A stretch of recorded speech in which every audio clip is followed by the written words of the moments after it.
deep down, I know I might be headed for teardrops. Now that you got me started, I just can't stop. No, no.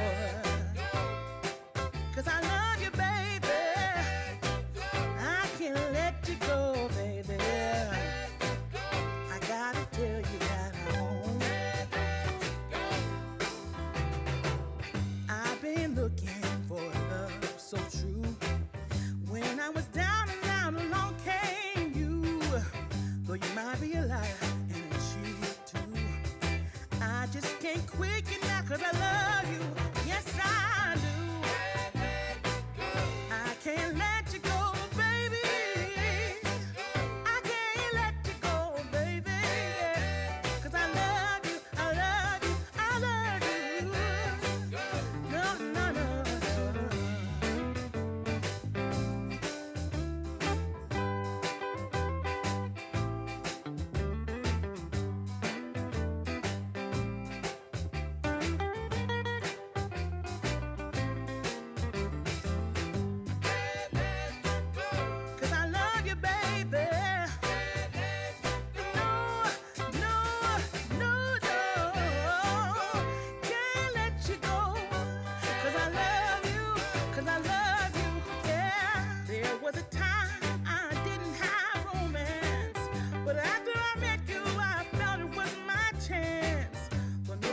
come on, I need to hear you now.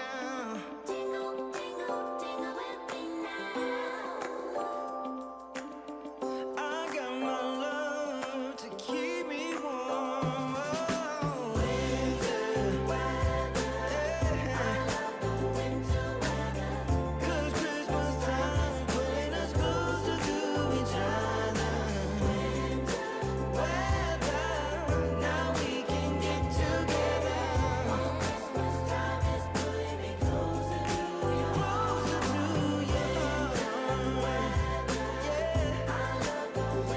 I wanna get to know ya. Please, baby, please, baby, please. Winter weather, get together. Closer to you. Hello, and welcome, everyone. This is the Mixin and Chilling Show, Thanksgiving episode. So excited to get this done. I've got so much stuff to cover today. Sean, last week you asked a question, and we didn't get to it because we were right at the end of the stream. You asked, what is a good banana that tastes like runt candy? So I got you covered this episode, brother, because I talked to Flavrz. I said, listen, I want to make a nice banana runt candy liquid.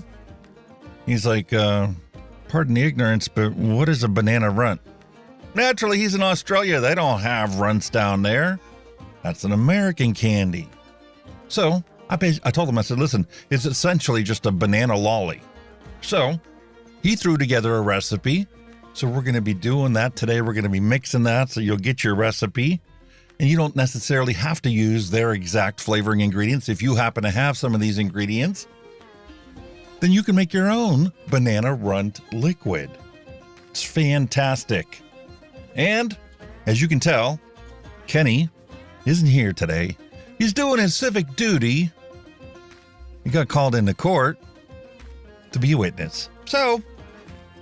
Or juror, my apologies. Anyway, he's going to be joining us later on once he gets done with his civic duties. But we're still going to truck on because I am so excited to be able to do Thanksgiving. See, Thanksgiving for me means you sit there and you evaluate all the things that you have to be grateful for in your life and all the things that you need to give thanks to for making your life better. It's also the beginning of the holiday season, so you're probably going to notice some of the songs mixed in that we have in the background are going to be holiday, Christmas started, Christmas theme oriented, but the overall vibe is still going to be the same. So, without further ado, how about we jump over and take a look at this banana runts recipe? Hold on. Let me backtrack just a couple seconds here. Because this is a Thanksgiving episode, in addition to our normal DIY mixing, we have a retro vape that we're going to open and unbox today. It's the Luxottica by Wismec. Yeah. And I also yanked out of the box the Ornate. This is a Joytech tank. Stainless steel coils going way back. So that's our retro vape for today.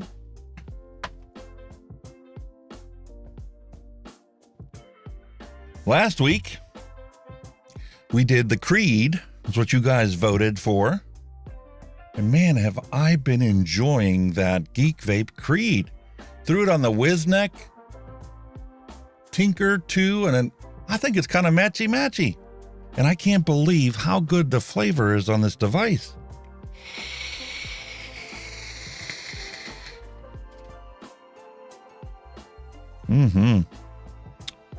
That peach liquid we picked to put in there, to be honest with you, I'm kind of glad that I'm almost done with that bottle. It is a fantastic peach tea. Unfortunately, vaping that all day, every day,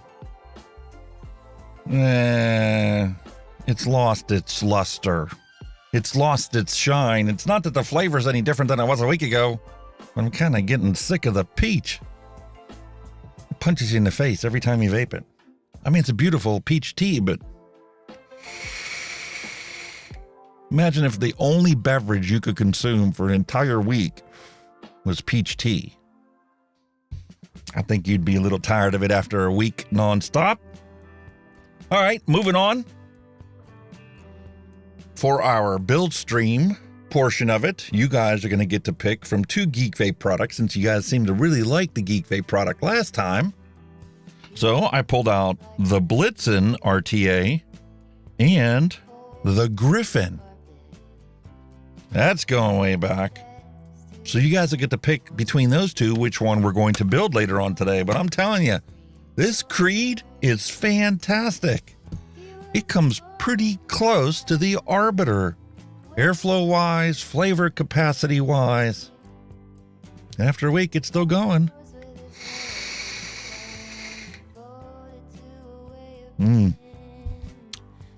Little whistly, little louder than I'd like it to be. But you know what? For something that's probably 6 years old, that's a fantastic vape. I could have quit if I had that.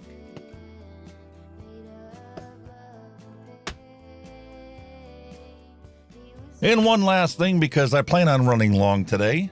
Mrs. Hunky Vape is in the house, and after work today, she has to drive halfway across the state to pick up her nephews so they could be here with us for Thanksgiving. So I plan on running long today. This is going to look more and more like a Grim Green vlog. But that's just the way it is. It's a holiday. So I picked up the Aegis Solo out of the box, and I'm going to load that up with either squeezed green apple or squeezed banana. So we'll have that to cover later on as well. Fantastic. And it wouldn't be a holiday without consuming adult beverage. So I got that all lined up. Whenever I finish my coffee, I got to have at least one full cup of coffee. But we'll get to that. We'll get to all of that later. I am so excited. Plus, my desk has been growing. The stuff I got here, it's just been getting to the point where this is getting kind of excessive.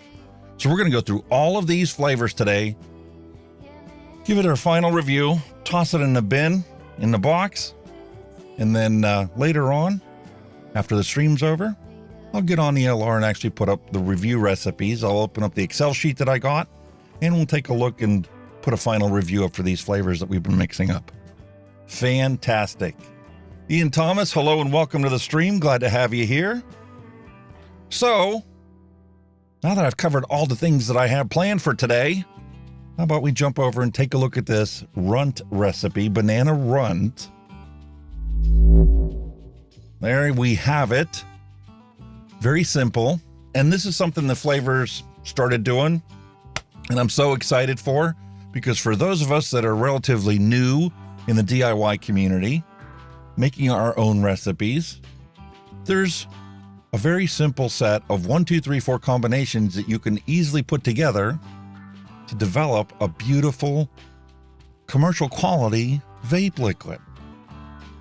And here's a simple example of exactly that. Banana runts. Sean, you were asking about that?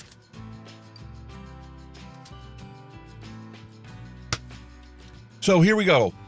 We start off, obviously, you want a banana flavor is the primary dominant flavor for this banana runt candy. And so we start off at 5% of banana. Fairy floss.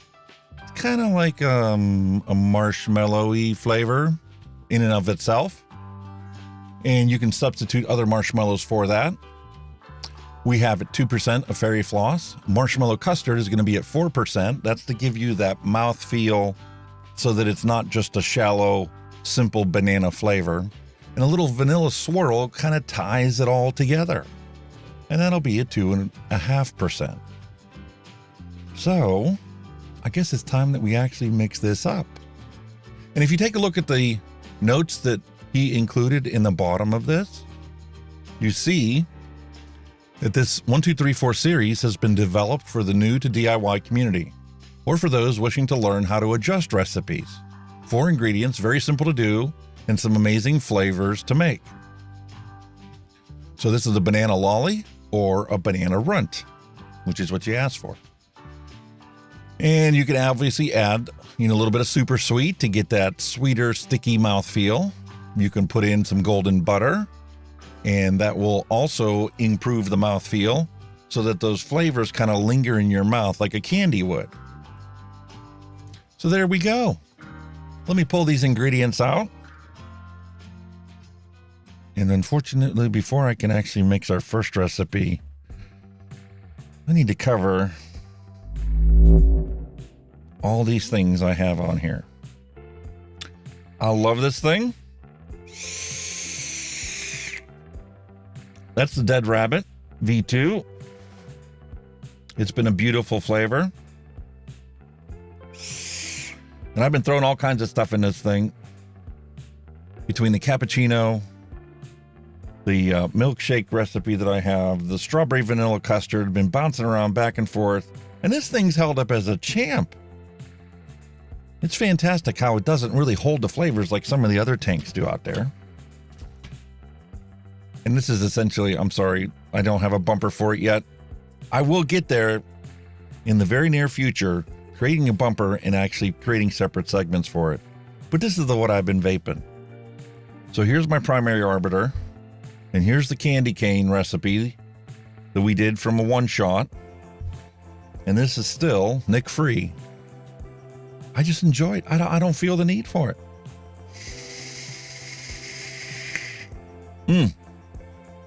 That definitely puts me in the holiday spirit. I can't help it. Fantastic candy cane.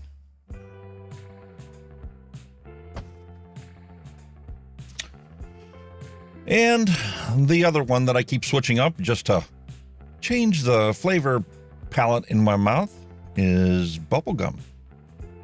This is also another one shot from Flavrz.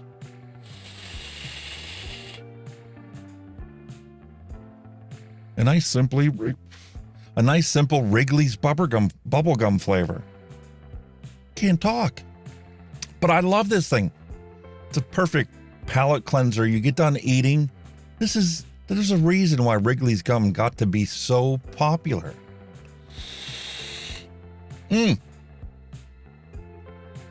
Kenny, hello. I didn't see you on there. The Zoom meeting should be open. Oh, I probably don't see you. Why don't I hear you? Ah, yes, you are here. Hello. Can you hear me? Can you hear me now? Oh, they can't hear you. Stand by. 1 2 1 2. Why is that? Oh. They can probably hear you, but I can't hear you. Hang on. Desktop rules. That is correct there. Yep. Double check this one. Microphone is where are you? What the looks like everything's tickety boo here. Hang on. Apps using your microphone Zoom. Microphone privacy settings. Okay, you're going there. There, yep, I'm there. I think I'm okay up this end. Oh, can chat hear us? Yeah? No? Anybody in chat hear us? Now I can hear you. Oh. Holy moly. Sorry. Dangle clacks galore today, folks. I've just rushed as well. But hang on, 1 minute. I forgot something, but I'm still here. 1 minute. Very professional. No worries. I told you, don't worry about it. Don't sweat it. When you get here, you get here. So, like I was saying, now that I got the Daniel Clacks pretty much sorted out, got my Wrigley's Juicy Fruit gum in here. That's been such a refreshing change. Right. From the peach tea. Ooh. Right, you've got my full and undivided attention. I'm back. Lovely to have you here. Thank you. Just getting through the door, I've just hired one light in and just said, go for it. No worries, Kenny. I told you, don't worry about it. Don't sweat it. I apologise if the lighting's not brilliant, but I just stuck the one on so you can kind of see it. It's fine. Can you guys hear him? All right. You can barely hear Kenny. All right, well, let me fix that for you. That is easy to do. My God, it's been absolute rush getting back.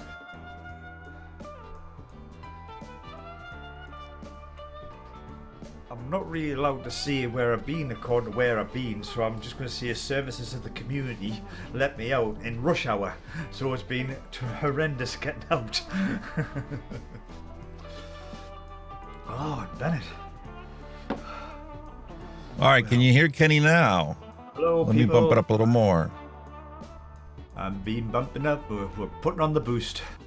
Ian Thomas has said we can hear you, Kenny. Then Pam said I can barely hear Kenny. Then there's a bit of a split decision. Well, there's also a little bit of a delay with YouTube, so you also have to take that into consideration.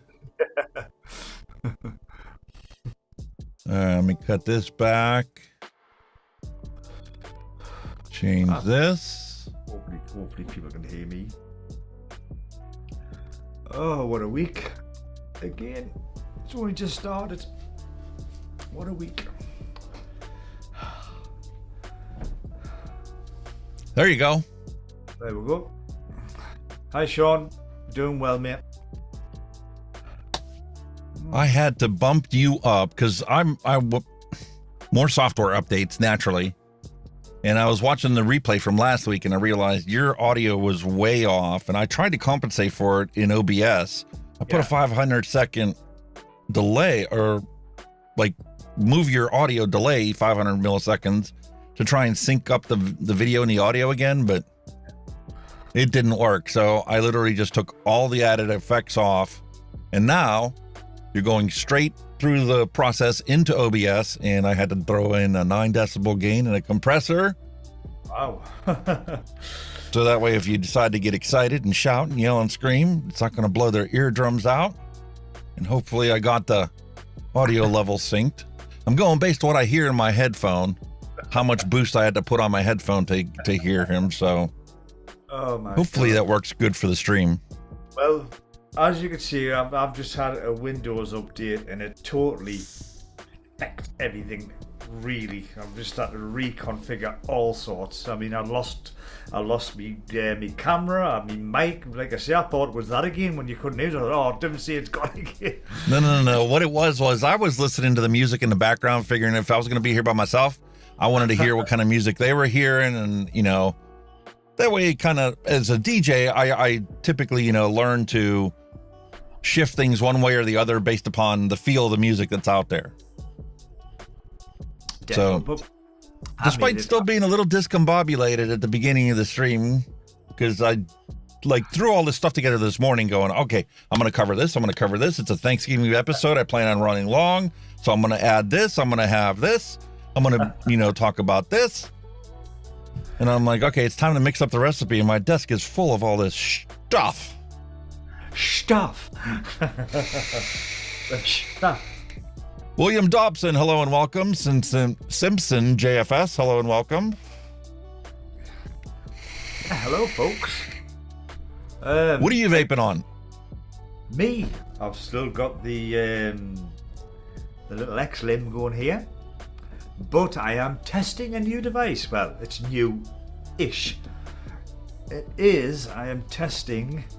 It's the Motti X Mini by Vape, and it basically looks like an old valve what used to go in your old stereos.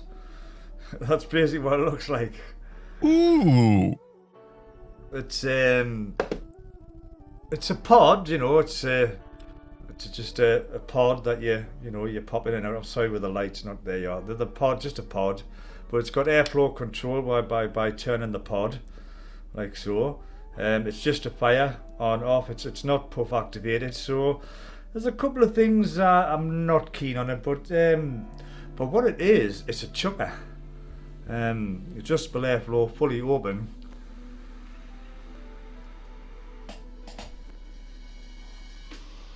That's only 29 watts max. 0.35 coils in it, mesh. Flavor of it's banging. But yeah, it looks like an old valve out, you know, like an old amplifier. You know what I mean? When you think it's blue on the bottom, can you see? Hang on, I'll fire it. It's got a blue bottom. Yeah, it looks like an old valve out, an old like amp, you know, like the old amplifiers and guitar amps and that, the old valve setups. That's pretty much what it looks like because it's see-through. You can see like the chip there, you can see all that. It's I just got to cut. It's novel. It's different. It just totally looks different from your regular, pardon me, looking pod. So I'm putting it through its paces. Vape wise, so far very good, but this wise, there's a few bits and bobs that aren't so good. That's all right. It's fantastic to explore all these different options that are available to us out there. Oh, but the flavor's banging on it. It's a really lovely little flavor banger. I mean, that's what really surprises me. I pulled this stuff out from, that was released on the market 5, 6, 7, 8 years ago even. And it's just like, you know what? If I would have found a different device than what I tried to quit with, I would have been able to quit back then. Oh, easy. But it's just a matter of finding a device like this that actually produces the flavor that I need in the vape quantity that I need without being harsh on the throat. Well, it's not that as well, like when you dig something out old or something like that, because I had that OBS Engine 2 out last week, sorry. I'm still using it. It's still sitting there. I'm still using it. It's the only thing I picked up all week. It's weird. It's fantastic. I've still been using it all this week. And you're like, why did I put this in the cupboard? Why? So I was telling everybody earlier, I says, Thanksgiving for me is a time of reflection where you look back and realize all the things that you have to be grateful for and thankful for this year. And it's also for me the time when, the holiday season starts. And the end of the holiday season is the new year, essentially, where, people come up and they make their New Year's resolutions on what they need to change. Well, that for me, that process starts on Thanksgiving. You look around, you realize all the things you have to be thankful for, and then all the things that come to your mind that go, well, I wish I was thankful for this, or I wish I was more thankful for this because the things would have been better for that particular thing. It's also the time when I start realizing, okay, what do I need to work on for next year to improve and to make sure that next Thanksgiving is way better than this one? Well, with the current climate, it's quite hard to find things to be thankful for at this moment in time. It is, but in that particular situation, you don't just focus on the near term. You look at the course of the entire year, and some things you might have to go back to last New Year's that you were thankful for then that just dissipated shortly thereafter. But you still have to be thankful for it. In the UK, it's been a bit of a roller coaster this year with freaking all sorts going on. Politics and God knows what. We've had. It's the same here. It's crazy. It's been crazy, yeah. Absolutely crazy. It is the same here, brother. Oh, what? You said you're just up and down like a yo-yo. I think, what the hell is going on in this world today, so to speak? It doesn't make any sense. None of it makes any sense. I'm an analytical type of person and a logical type person. I look at things and I look at the scenario and I go, okay, if I fix this and I fix this, then the problem should resolve itself without any other intervention. Nah, doesn't always happen that way. That is not what happens. As you know, every time this show comes on, there's something goes. Well, yeah. But I mean, even looking at the big picture, you know, the whole thing about me doing the advocacy stuff for vaping, I'm like, okay, what's the main problem? What haven't they addressed that would really like set everything straight? So in my mind, I'm like, we'll just follow the science. So if you pull up enough science to counteract the paid for science generated to bash and discredit this technology, well, people see the truth and go, oh man, okay, this is what we got to do. Yeah, I mean, it's all about getting the people aren't really the problem. It's the politicians that are the problem because they don't want to see it. And the underlying problem with the politicians and with the industry as a whole, it's the money. Exactly. Bloomberg's bankroll cannot, I mean, it's not even fair to call it a David and Goliath competition with Bloomberg's $150 some million that he spent to destroy vaping. Exactly. It's just pure money in it, just having people's suitcases full of money to think the way he thinks. But the thing is though, why is himself, Bloomberg, so hell bent on destroying vaping? What is his actual problem with it? You know what I mean? Well, the speculation I originally had, in, you know, a lot of people said, oh, you're just a conspiracy theorist throwing those ideas out there, was the fact that, you know, he's already got capital invested all over the place. And there is a pharmaceutical company that is developing a vape, and it's going to be a prescription model eventually. Basically, but the thread to that is so thin that it goes beyond that. I think he suffers from do-gooder syndrome. Possibly. He's a philanthrocapitalist. He has more money than he knows what to do with. And like Bill Gates decided that he was going to vaccinate everybody in Africa to eliminate disease like polio, or who knows what else he was going after. So he literally dumped all of his philanthropic activities into getting the resources, getting the personnel, getting everything in place to set it up so that everybody there could get vaccinated and we could totally eliminate polio off the planet. Yeah. Which is a good thing, I suppose. Yeah.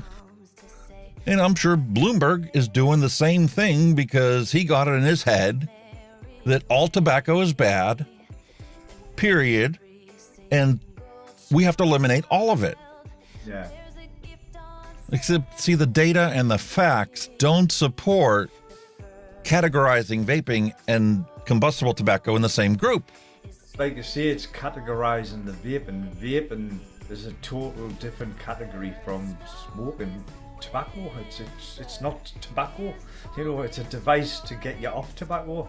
I think that's what the UK are eventually going to do. They're going to give this its own category and move it away from tobacco, so it can be regulated as a vaping product, not under the tobacco products, if you get where I'm coming from. So I would love to see that, but currently it is in the Tobacco Products Directive and it is listed as a separate category. So when I read the whole thing about the heated tobacco products flavor ban, I kind of took it with a grain of salt, going, okay, yeah, technically the language that's in there could easily categorize this into that same group, but the TPD already has electronic cigarettes as a consumer product, and they already have safeguards and protections and regulations in place to protect it. Exactly. That's what I'm saying. It's mad. It's crazy. But it's frustrating as well, because like I say, you look at the science, you see the facts.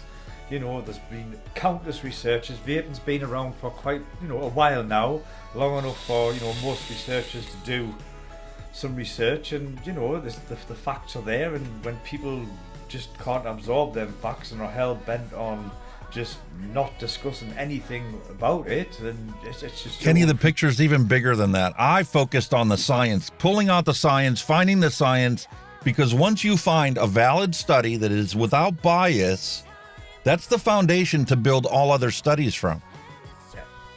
So if you have a study that contradicts what that particular study is, saying that, you know, vaping is 95% safer than smoking, and you follow the fundamental logic to get to that point, realizing that the output of these devices is 95% less, generally speaking, than what comes out of a cigarette when it's burnt.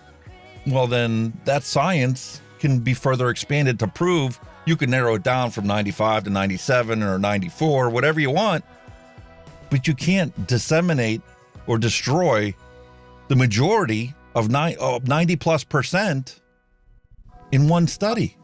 I think they've labelled it 95% because that other 5% is your nicotine intake. That's probably why that's your 5%. It's not from the science.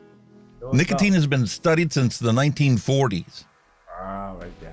Why do you think that's available over the counter on the bottom shelf in drugstores and convenience stores and grocery stores? Nicotine by itself is just as harmful as caffeine. Yeah, similar to that, isn't it? It's a stimulant like that, and it's a similar It's stimulant. exactly the same. The pharmacology of it, how your body metabolizes it, what the effects are by it, are the same. The effects of dopamine on your body, they're all the same. They're identical. The only thing that's in here that may be an issue are the flavors. Yeah. And there have been studies done on them. They're not widely available. They're not published. They're not open source. But I've seen some of the studies and had access while I was still doing my master's degree that show they are at least 95% safer. But like I say, you put flavours in everything. Everything's got flavourings, and yet they're not. You know, I mean, that's Here's the kicker. bizarre thing, in it. Here's the kicker. Pharmaceutical products that you take are flavored. Yeah. And those flavors have been tested for inhalation. Vegetable glycerin and propylene glycol are generally accepted as safe, including for inhalation. Hospitals back in the 30s used propylene glycol to disinfect their air conditioning systems. They vaporized it and put it into the vents. That's true, yeah. And like something I was reading, Flavrz left a comment on one of my things about, cleaning the coils using triacetin, and that's also what makes up the smooth. And that has also been tested for inhalation. Matter of fact, it's been tested to the point where you could consume half of your caloric intake from triacetin and it wouldn't harm your body or create cancer or any other disease. Now, granted, at higher concentrations, you get your typical irritant reactions from the body, but we're nowhere near any of that. The damage is in the dosage. Yeah. But looking at the science, backtracking a little bit, I thought that was the science that needed to be out there. No, that's not where the propaganda is. That's not the agenda CDC is pushing and the FDA is pushing. Coming to think of it, the 5% risk is probably because you're still, at the end of the day, you're putting a foreign body in your body. That's probably where the 5% risk is. The 5% risk only applies to somebody that doesn't smoke, doesn't do anything else, and lives a 100% healthy lifestyle, exercises regularly, eats a healthy diet, low in processed foods, high in natural, raw ingredients, with a nice dietary intake of high fiber content, and regulates how many times they eat meat a week and rotate the different kinds of meat and eats fish. And the ideal person is where they're comparing that 5% damage to. But you're not talking about me. Here, I'm going to open this up and I'm going to start partaking this despite not even finishing half of my coffee yet. Well, there you go. Cheers, sir. I'll give you a cheers there. Cheers. Cheers.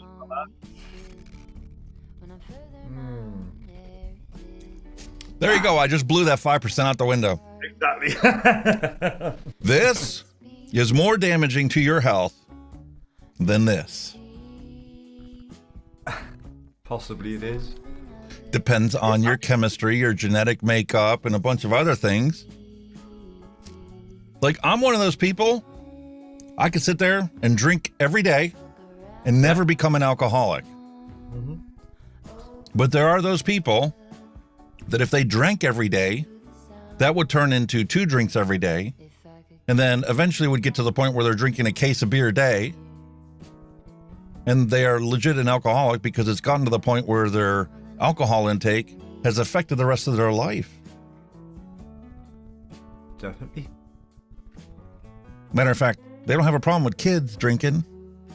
Look at the binge drinking rates in Australia for teenagers. Even in the UK. They're through the roof. Yeah, even here it's crazy. You know, like people might not go out all week and then come the weekend, bang, bang, bang, bang. They just hammer it. You know what I mean? Just here. I wasn't expecting you to hear this early when I got to this part of the conversation where I picked this up. So I'm going to have to pull your face off of the screen, but you should still be on the audio portion of it. You're not, so I'm going to add you in. Give me 1 second. My apologies. I should have done this a long time ago.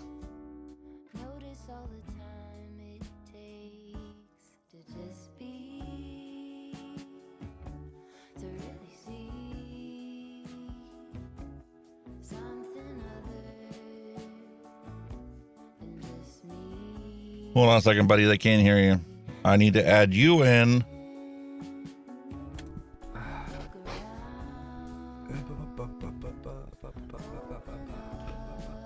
Okay, by adding your face, I just added your audio as well.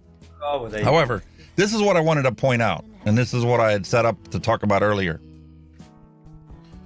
There's the Runts candy that we're going to be making. Eventually, we'll get to that topic. My apologies. People ask me why I'm in such a good mood. It's the holidays. Well, according to Charlie Brown, it's called day drinking. And it's Thanksgiving. I had beautiful slides laid out and ready for us to go. Where is it? Yes, Flavrz. You know what? I'm on the Fosters, the Amber Nectar. You know what? It was one of the ones I didn't do. Let me pull it up for a second. It was basically looking at the fact that the age requirements. It was one of those, memes they throw together. And the age requirements for drinking in different countries varies. Yeah. And, you go in Germany. Perfect example. In Germany, you only need to be 16 years old to consume alcohol. Other parts of the world, you need to be 18 before you can consume alcohol. Here in the United States, you need to be 21. And then there's Ireland. Ireland doesn't have a drinking age. They don't care. They just don't care. No drinking age in Ireland. I think the UK will eventually push to 21 because I think they're kind of gone that way with everything now. I mean, I think the smoke. I mean, when I was smoking, it was 16 to smoke, but you couldn't buy any. I believe it's 18 now, but you still can't buy any. I think you've got to be over 21 to buy them, but you're legally allowed to smoke them when you're 18. So it's fucking double Dutch. I don't know. They keep moving the goalposts all the time, man. Yeah, well, maybe you should focus the goalpost on what's actually killing people or hurting people or hurting society as a whole. Alcoholism in Ireland is obviously a significant health problem. In Ireland, 70% of Irish men and 34% of Irish women aged 15 and over are considered to be hazardous drinkers. It's the Guinness, isn't it? I would think that would be like one of the more significant problems to address for public health in Ireland. I mean, common sense, I would think. Wouldn't you rate that common sense? Definitely. That's not what they're focused on, though. Just a quick answer to Lance Ward's question. Yes, the wipe is homemade, so I can't get that knocked out. Plus, I'm just getting in, so I haven't even got time to sort it out. What did Ireland focus on? Well, you can drink as a 15-year-old in Ireland, but you can't buy a vape unless you're over 18. Yep. It's crazy, crazy, crazy. You want to crack down on actual cigarettes that kill people? Okay, fine. You want to put a rolling prohibition in for that? It's not going to work, but go ahead and do it. But you don't take the off-ramp from the smoking highway away from the smokers that are readily available everywhere and buying their cigarettes everywhere. It's Unbelievable.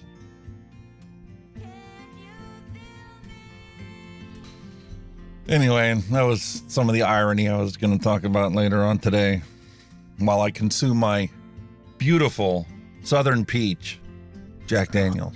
That looks so good. Just a shout out to Flavrz Concentrate. He says I need to contact Parcel Force again because me packages at customs. I was on to them yesterday, buddy. They said there was some kind of issue with tracking numbers. That's why I shot you an email just asking about it, because they had something about it going to Brighton or something, because the tracking record showed like a red exclamation mark to it, and I says, what does that mean? He says, it's been delivered. I says, well, why is there a red exclamation mark? It's delivered. So he just kind of said, just double check the numbers and that. Like I say, I've got a bit of a busy week, so I'll try and squeeze in a phone call back to them as soon as I can. At the moment, we think it's still at customs, so we shall wait and see. Thanks anyway, bud. You're a legend.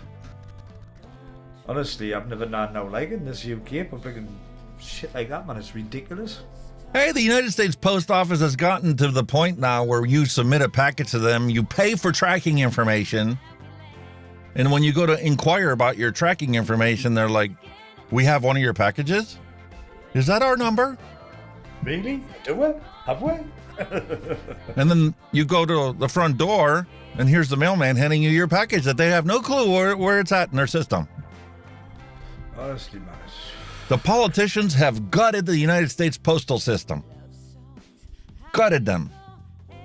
They literally changed the law. So if you get hired at the Postal Service as a company needs to allocate the entirety of your retirement as part of your hiring process. I've just had a thought. How ironic is this, right?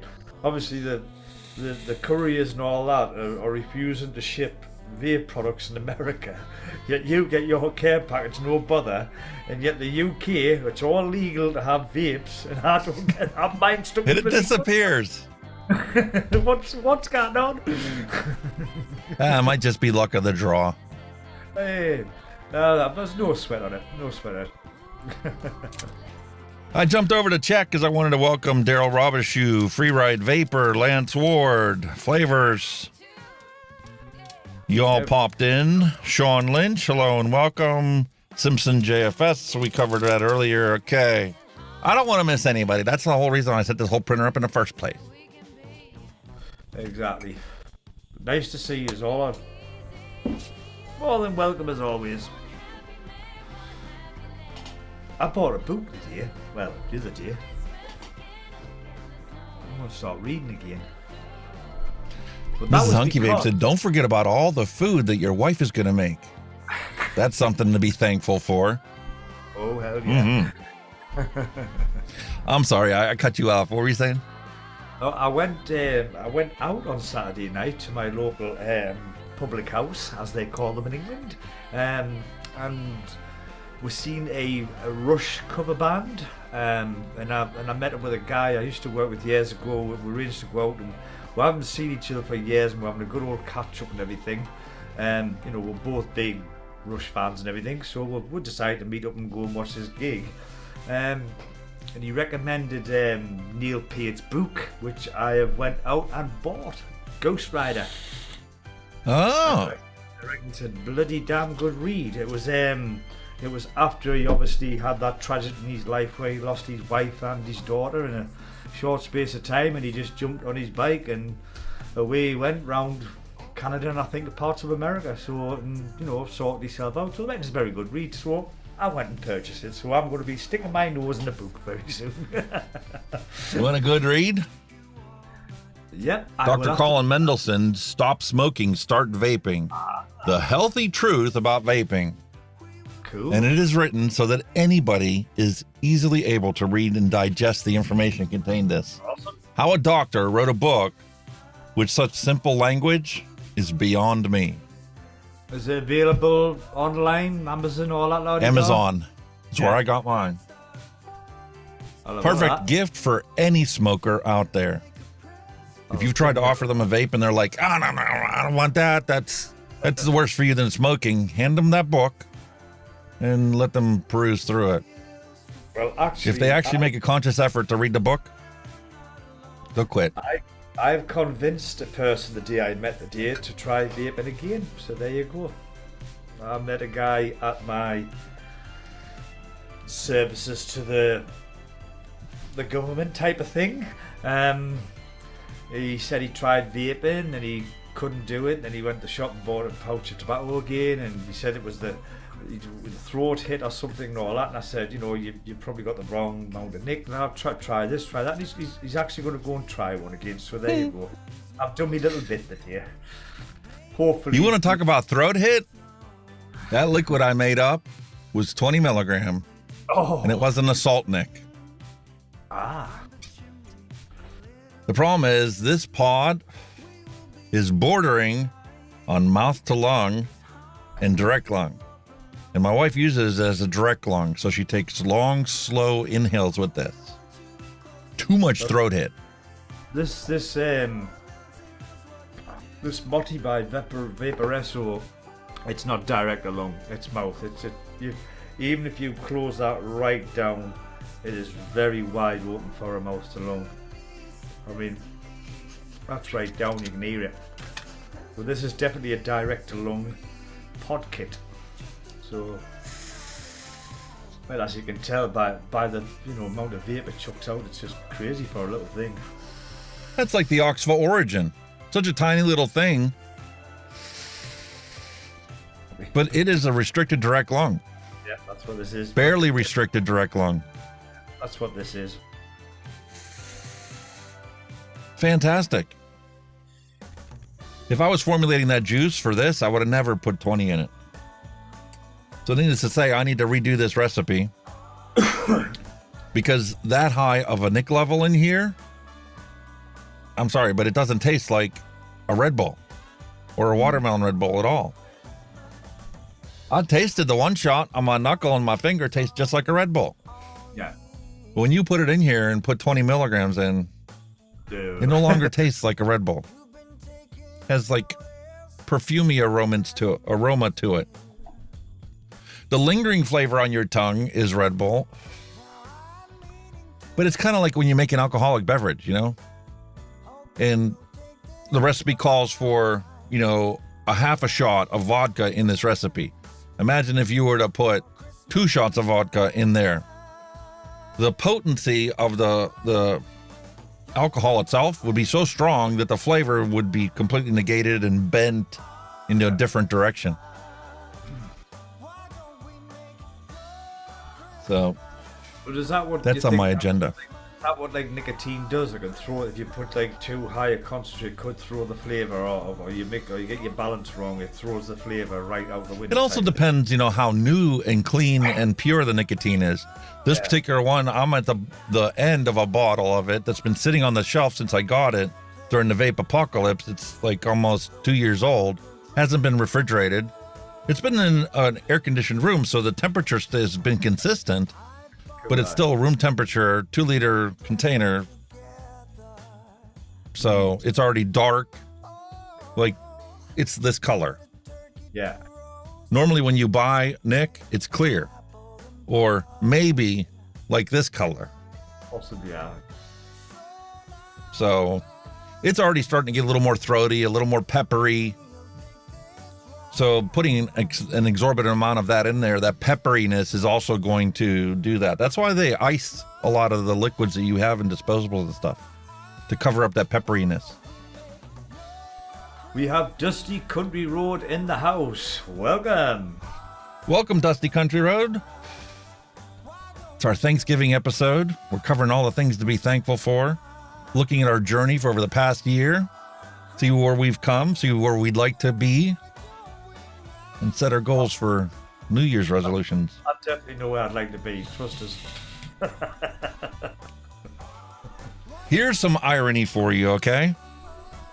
Before I really dove deep into DIY, I formulated my all-day vape, my OG blue recipe, and I love it. My wife even made me labels for it.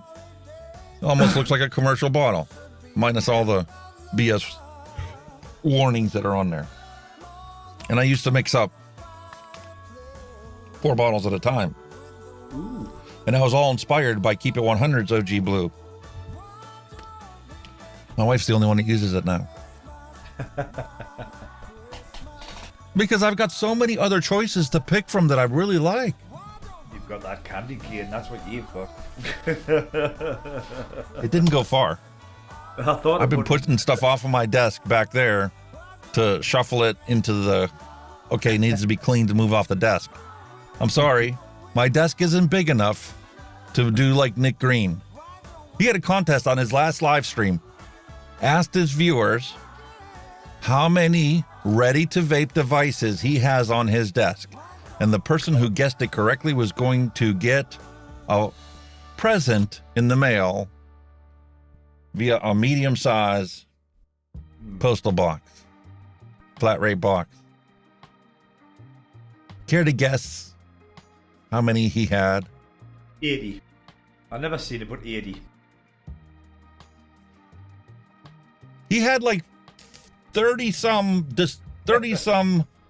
pods. He was holding the pods in his hand. It was a stack like this. Really? Wow.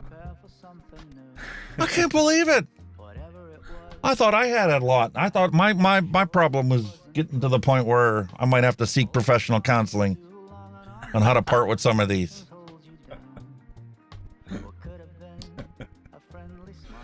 I couldn't believe it. Oh, aye. Some people just have loads of them. Like, but to say I couldn't have that because I don't vape enough to bring and use them. Basically, you know what I mean. I might have maybe 2 or 3 on the go to push. Oh, I got definitely more than that, but nowhere near what Nick has. Jim Green is just, he's a vaping legend. I'm one of those people, when I open a bottle of juice like that, I want to finish it before I do another flavour. That's kind of where I go. I want to finish that before I move on to another one. Type of That's thing. what I'm getting at. I started exclusively switching between my own, and once in a blue moon, when we stopped at a store, I'd pick up a fresh bottle of the original commercial variation.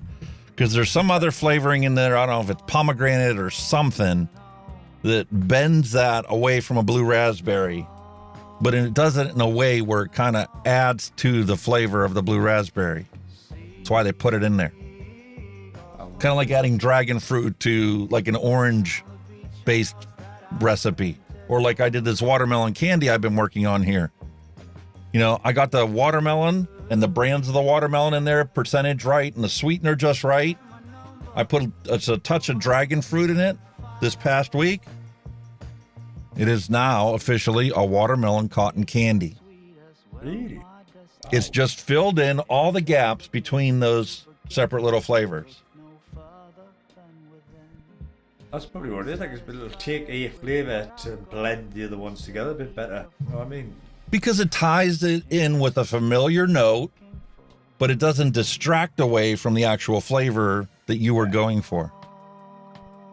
I kind of see where you're coming from, And that is actually something the Flavrz had done in his recipe that he made for Sean, I believe.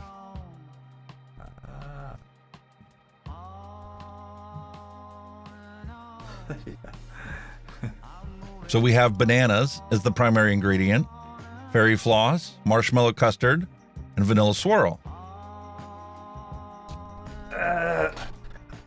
Just answering Ian's question, he says, how long does a 120 last me? Currently at this moment in time, I'm averaging about a week. It kind of sometimes depends. Sometimes I can sit and chain vape and it'll last maybe 3-4 days, but I'm averaging about a week on 120 ml, which is a hell of a lot less than what I used to do.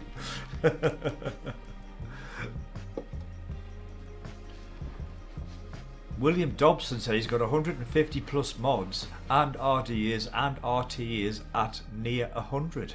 Wow, that's some collection.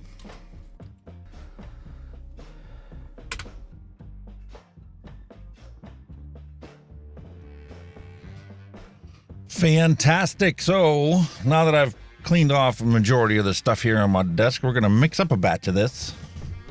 And something else that he had reiterated to me, which I had found when I made his banana marshmallow custard tart. Banana is one of those ingredients, when you formulate the recipe, you can't simply formulate it based on what it tastes like when you first mix it up. Banana, when you first mix it up, is really potent, and then it disappears for a while. And then once all the other ingredients settle in, it comes right back to the surface. So if you're trying to develop a banana recipe, it's something that you're literally going to have to be patient with and literally experiment over time.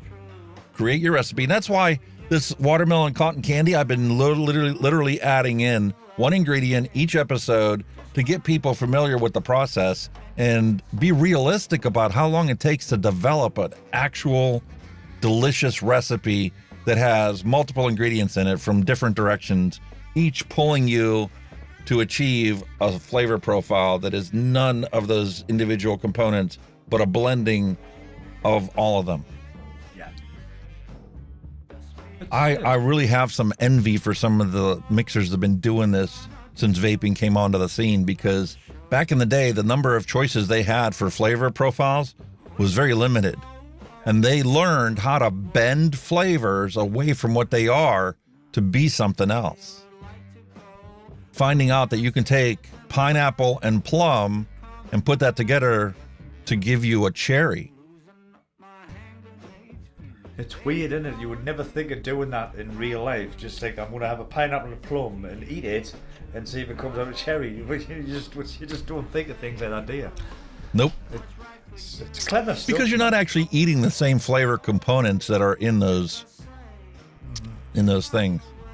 It is. It's clever stuff. I mean, you know, these guys who mix must, you know, have the patience of a saint when they do this stuff. You know what I mean? Because it does take time to perfect a recipe. I would say. It's like learning to speak a new language. Yeah. I kind of use that same nomenclature in an email when we were talking about this recipe. Yeah. You know, I learned the fundamentals of the language. And German's like a language like that. Once you learn the fundamentals and you can speak like on a 5th grade level, then you literally know the whole language. There's some intricacies and some dialect variations, especially when you adapt in regional variations that are incorporating other languages from bordering countries. Yeah, it's like regional slang, isn't it? Regional slang. Well, DIY is kind of the same way. You have to learn the fundamentals, not be afraid to experiment. And once you learn the flavor profile, well, then you can use that knowledge to actually incorporate things and realize that, you know, dragon fruit has a lot of similarities with orange and with watermelon and with a lot of the different fruits. And depending on how much percentage you push into it, you can either get that dragon fruit to be the dominant flavor, or you can just get it to tie all the other flavors together. I think sometimes it's probably like a eureka moment. You know, you'll go do that, and you go, ha ha, that's good. Yeah, and it's also, I had that experience because I was on Fresh 03's live stream this past weekend, and I was always having trouble trying to find a good, like, apple pie flavor, like the filling that you put into an apple pie. Or you go to McDonald's, you buy their apple pie. That filling that's in there, it's an apple, it's got the seasoning, but you also need it to be like a sticky mouthfeel. And, like, I love country apple, because that tastes like a baked apple, but it's kind of missing like the spice notes that you put in it in a homemade pie. And when I was on the show, it was like, oh, we'll just use some Flavrz apple filling. like 1.5 of each, and you come up with the perfect thing. And that's exactly what we developed. And we'll cover that recipe earlier or later on in the show, because Flavrz actually commented on that one too, and left comments on there on how to improve that to be more realistic. Because right now, that what the Zeppola flavor I put in there for donut, Yeah. it's supposed to be a donut. It's lackluster and it's a single note. Yeah. You need to get that donut to be like a chord of notes to tie together with that apple, because that apple combination, those two ingredients for the apple, oh my God, that tastes exactly like an apple pie filling or a apple filling inside of a donut or like a McDonald's apple pie. You have mail. But you got to take that bakery aspect of it and develop that to make it a little more complex than a single note. Yeah. Because I don't get donut out of it. I get the idea of a donut. I've tried like a commercial apple crumble, Eliquid, and it was a similar thing what you said. The apple was superb. It tasted like the apple filling. Yeah, but where's the crumble? Was just way off. You know, it was just really bad. So it's a difficult thing to get right, I suppose, even on a commercial level. You know what I mean?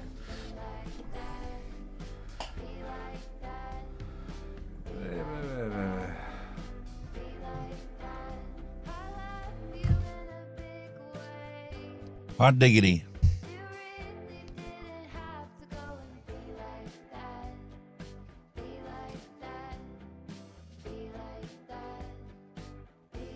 So we're going to toss that together. This is set up for 100 mil, so I'm going to adapt the recipe. I'm going to make it a 30 mil. Oh,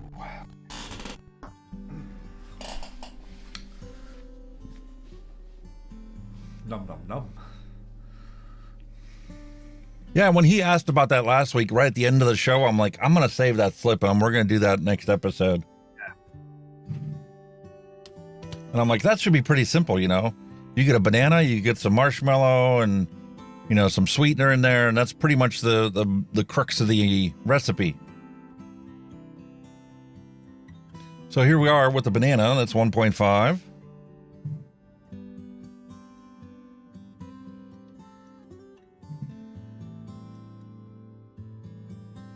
Mmm.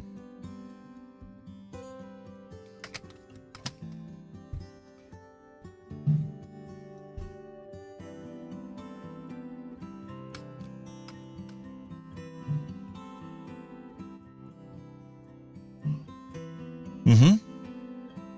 I just love that baked apple flavor. Where did you go? You're missing it on the camera again. Oh, don't worry about me. I'm seen but not heard. Or heard but not seen. So. The problem is when you're not seen, you're also not heard, because I have it nested. Your audio's nested with your video. Both together, haven't you? So that way, you know, as we get older and we need to take our little breaks, you know, in case the dog goes crazy in the background or, you know, there you go. nobody needs to hear that. We're back. I think. No, not yet. We're back. I can see me little pictures come up. So there you go. We're there. We're back.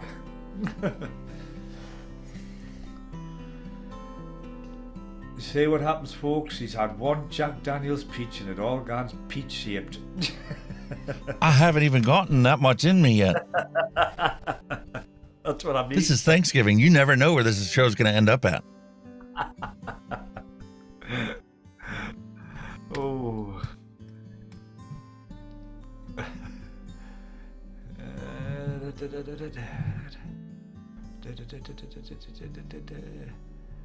Flavrz has said, do not usually use the vanilla swirl that high, it may overpower a little, would do 1% to start. Well, too late. I already put it in at 2.5. He's done 2.5. He's done it. He's gone. That's for what your recipe calls for, mate. Sorry. it. Marshmallow custard is a 4%. So we're 1.2 here. Pre-write a Vape. Who said Jack Daniels? No, it wasn't. None of us, mate. None of us. 4 simple ingredients. Fantastic recipe. And quite frankly, if the vanilla comes out a little too potent in this, instead of just being a subtle note that ties it all together, I'm not going to complain. That's a fantastic flavor. Mm-hmm. Again, you know, flavors are subjective, you know. What you might like, another person not like. Believe me, I know that. I've gotten to be pretty consistent. If I make something and I really don't care for it, my wife will probably love it. Oh, well. And some of the stuff she loves, Heisenberg. Exactly. At least it doesn't go to waste.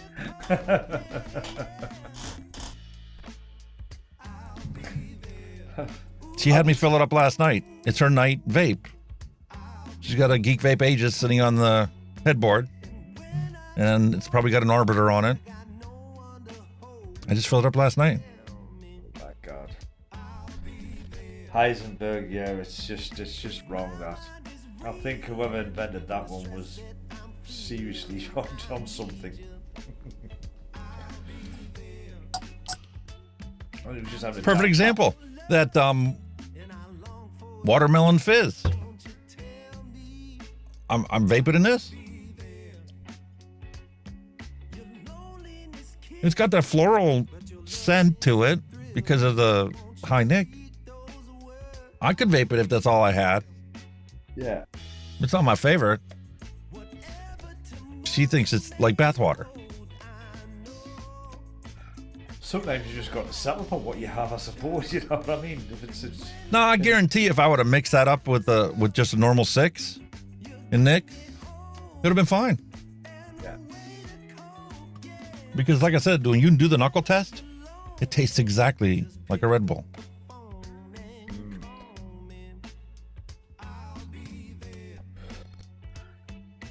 All right, 3.27. It's weird how some of it turns out. Like when you, like I say, when you put that nicotine in, how it can totally throw your flavors to hell. Well, it has a peppery taste to it inherently, especially as it gets older. Aye. When you first get it, it's kind of subtle and usually you don't even notice it. It's what gives you that throat hit. Yeah. But it definitely imparts a pepperiness to your liquids as it gets older. It's still vapeable, and in most, recipes, you just notice that it's not quite what you are used to.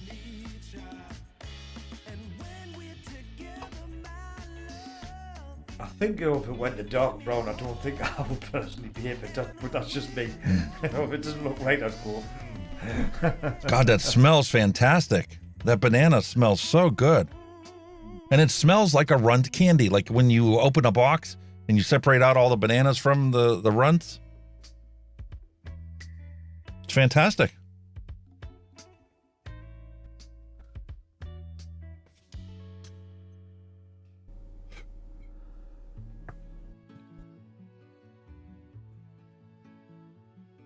I'm just checking on the chat there. Flavrz was asking Dusty how he got on with that his Berg recipe that he done. And I think he says he's got to buy some more Flavrz before he gives it a go. Just stay away from Berg. You don't want Heisenberg. Listen, I know what it's like to go out and buy flavors and try and cover the entire gamut of the flavor language that's out there. And there are so many holes in my flavor thing. Like, I don't have an actual butter. I've got buttercream, and I've used Vienna cream as a substitute for butter in recipes before. But I don't have an actual just butter. Yeah. Which is mainly put in there to give you the mouthfeel.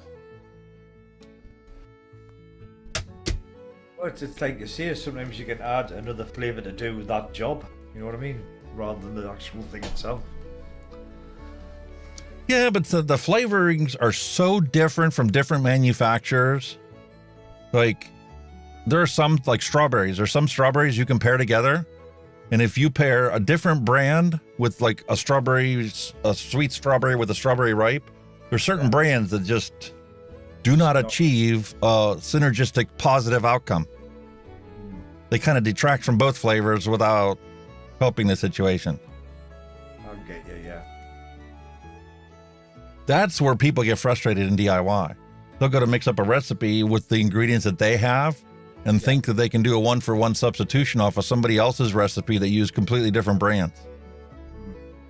The concentrations aren't the same, the flavors are a little bit different, and you can end up with a totally different outcome than what they did when they made the recipe. But that's the fun thing about DIY is once you get something like that, you can tweak it to your heart's content. You find something you like, you can literally boost the things that you don't think are strong enough and cut back the things that are too potent. And I like to experiment with, okay, I got a good recipe I like. Let me swap out this one flavor with a different brand at the same strength and see what it tastes like. Yeah. And then I'll make another batch where I'll adjust that one that I changed, bumping it up or down to see if I can get a close resemblance of the two. And it's very rare that I can substitute flavors out from different companies. Like I say, even maybe like cheaper brands as well may not work as well, you know. I don't think we have this problem today, but there was a lot of DIYers talk about how back in the old days, when there was only a couple places where you could order stuff from, they would buy a big gallon jar of Flavor Art flavor, and then they would put that into smaller bottles for their retail sales. Yeah. Well, if you bought a big gallon of it and you could make, 100 bottles, 30 ml bottles or whatever, 60 ml bottles. I don't know the math off the top of my head. But let's say you can make 100 bottles of it using that 1 gallon. What if you were to take, and add 500 mils of PG to expand that volume from being 1 gallon to being 1 gallon plus 500 mils? It would thin out that flavor. You'd still have the same flavor, just wouldn't be as strong. So if you had two people making the recipe, one was using 100% strength and the other one was using that 88% strength, trying to mix the same recipe, well, you would think it's crap because your stuff isn't as potent as somebody else's. Yeah, very diluted down. Yeah. I've heard some real stories about people in the industry just, taking their money and running. They saw it as a money grab, an easy way to make money. Because there was no regulations to abide by. There was, Flavrz is food certified.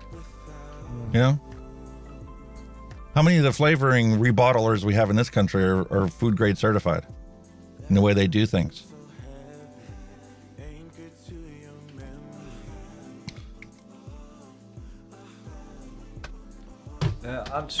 So I'm grateful we have plenty of places where you can get ingredients from.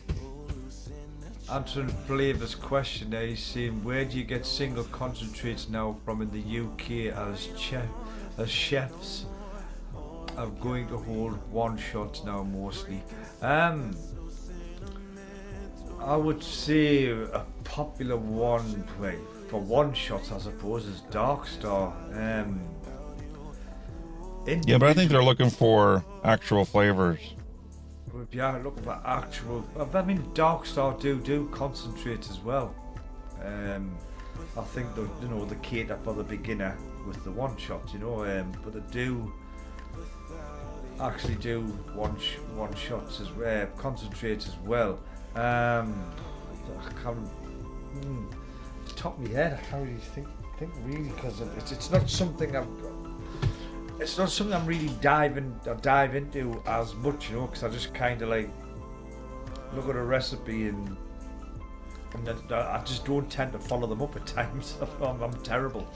I need to get on there and actually keep track of it all. I have seen some of the DIY mixing groups. There's hundreds of them on Facebook. And there's the DIY mixing community on Reddit as well. That would be a better place to ask that question. Yeah. Because you'll get actual mixers in England that religiously make their own liquid, and they'll be able to tell you where they get their last order from and which places are good. Because that's what I'm saying. It depends on the mixers as well, because they will have their favorite shop, store, supplier, whatever, you know, it mightn't be a popular one, it might be a rather, you know, obscure one, or that nobody really knows about, you know. I mean, it's hitty missy. Flavrz has said, sorry guys, do not mean to take over the chat, so many questions. Ask away, bud, ask away, it's fine. Love it. I love having the questions. We'll all get in, you'll all get in. But yeah, to be honest, it's something that I should, but I don't. I mean, you know, I wasn't really into mixing at all until like I started watching Hunky, and obviously, you know, getting him with Hunky. I mean, with Alex and that. No, he's kind of like opening my eyes to it a bit. We do have a UK mixer, but again, I kind of sit and watch and think, yeah, you know, that's nice, but I don't kind of follow through type of thing, because it wasn't really me thing at the time, but now I'm like warming to it. It's not that I'm not knocking it, I'm not knocking mixers or anything, it's just I have got no patience. If you've got to leave a juice to steep, I am crawling the walls. I will probably vape it when it's crap. I'll probably vape it when it, you know, before it's had time to mature and blend and all that stuff. I've got no patience when it comes to steeping at all. That's my gripe with it. What's that, Seth? Mowgli Vape's eggnog recipe. Oh. Because when I was first considering DIY, it was right around this time of year, 2 years ago, and Mowgli was in Legion Vapes, have a coffee with Legion Vapes. And I asked the question, I'm like, listen, I would love to have, because he talked about how he just got to taste his eggnog recipe that's been steeping for well over a month. And I'm like, I would love to have the recipe. He's like, it's really simple. Let me switch over. Wait a minute, you disappeared again. Get back here.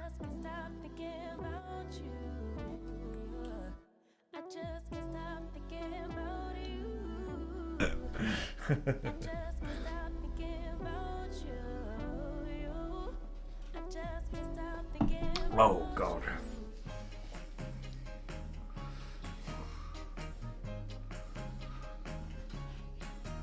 There it is.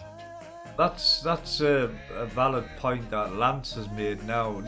He's just said like some UK sellers on the internet, you know, they're selling 100 ml of juice really dirt cheap, you know what I mean? So there is that kind of side of it as well. You can get some really cheap Eliquid online here in the UK. I don't know about anywhere else as such, you know, but you can't. I mean, I pay, this is in a brick and mortar shop, I pay 10 English pounds for that bottle, and I get 2 nick shots included. And I think they normally sell the nick shots separate, about £1 each, so you know, £8 for about 120 ml of juice and 2 nick shots. I mean, it's for nothing, in it. You know what I mean?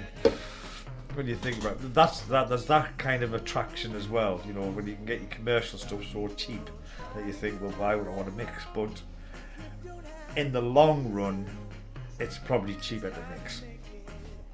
Oh, it definitely is cheaper to mix in the long run. The long run. Your initial expense is like your initial expense when you get into vaping.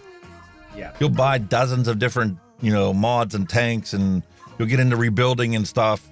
You probably got $500 to $1,000 invested in vape gear before you get to the point where you even consider, hey, maybe I ought to make my own liquids. That's another point as well. There's also building your collection of concentrates as well, because you might think, well, where would I start? You know, what flavour will I buy, or what recipe will I try? And then, you know, it's that initial layout of starting to buy them, and then obviously when you mix, you think, oh well, I've used all of them, I'm gonna have to do it all over. But you've got to keep progressing. Do you know what I mean? There is an outlay with everything, I suppose. You know what I mean? But in the long run, it works out cheaper because of the quantities you can mix out of these concentrates. You know.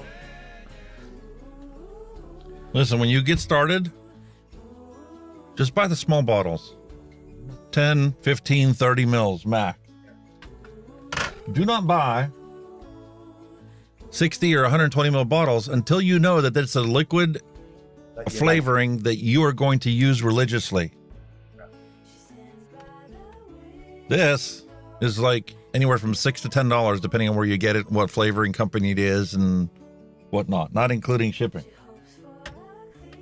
I mean, that is a bit of a minefield as well, you know, where to get it from and what manufacturer to get it from. And, you know, it is a bit of a minefield for somebody that's just starting out, you know what I mean? You're like, the whole vaping industry has been nothing but a minefield. Yeah. You might just say, like, I don't know, like, ripe strawberry ripe, whatever, from such and such a manufacturer. Like you said, some manufacturers could produce better than others, so it is hitty missy, you know what I mean? It's but experimental, but I suppose that's part of the fun of it, is, I suppose, you know, just finding what concentrates you like, or who supplies a good concentrate, and then obviously stick with that one, or you know what I mean?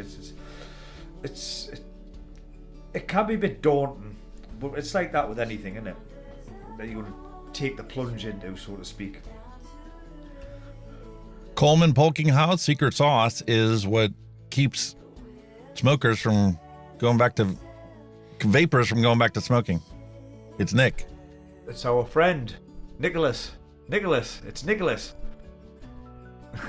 Not St. Nicholas, just Nicholas. Yes. It's the reason why we don't have warning labels on here, because we don't have it. Exactly. Technically. When you go to the website, that's not what it says. You'll see what it is. Yeah. All right, so here's his recipe. That's simple.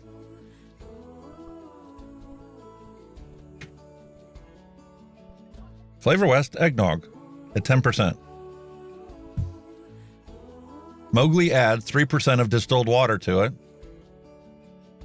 and he uses 2% of his secret sauce, whereas I'm putting 6 into this. You could omit secret sauce, and then basically you'd have like the one shot. Just looking in chat there, Lance Ward said he got 200 mLs of liquid for $5.99 English pounds, which he goes on to state that it's apple pie and custard, and he says it's lovely. So there you go. Now, you could also get into a situation like I was in, where I was placing an order for flavorings and they had stuff on clearance. Yeah. That's why I have a 120 ml bottle of strawberry shortcake flavoring. You've just read my mind, because that's the thing I was going to say. Check out clearance sales as well for everything. Vape gear, juice, everything. This will go bad before I use it all. Yeah. I could literally use this to make liquid every single day. And same thing with Dash Vapes. I got passion fruit.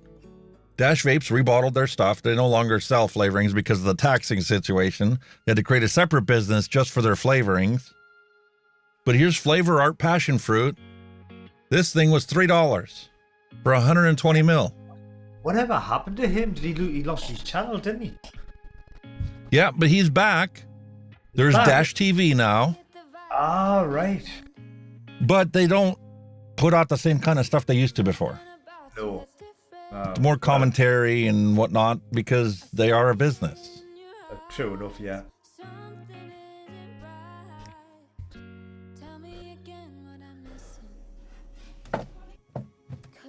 That's the only reason I got, 120 ml bottle of flavoring, is because it was on a clearance sale. I wanted that flavor, and I'm like, if it's on clearance, I'm $3. I'll take 120 mils.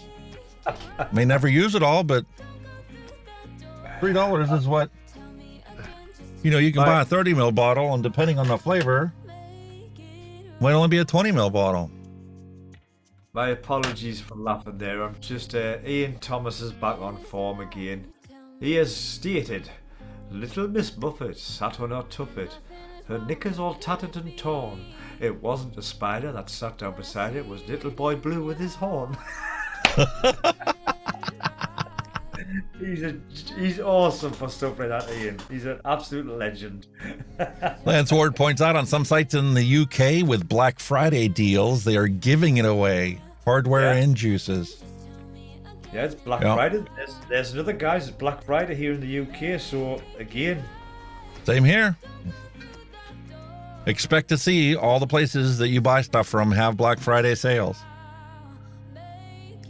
including the flavor places.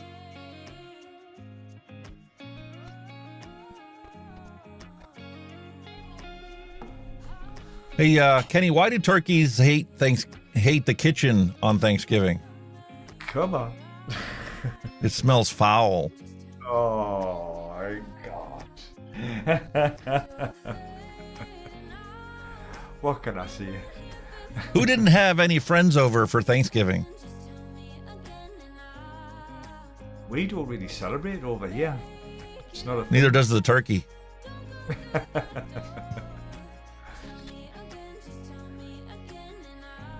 What do you call a turkey the day after Thanksgiving? Come on.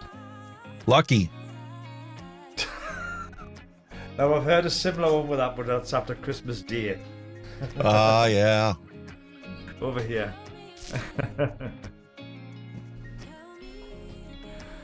Oh, there's so many horrible jokes about Thanksgiving out there. It's shocking, isn't it? What type of glass does a turkey drink from? A goblet. Oh, God. My God. What did the turkey say to the hunter the week before Thanksgiving? Nice. Quack, quack, quack, quack, quack, quack. Duck. Tried to be a duck.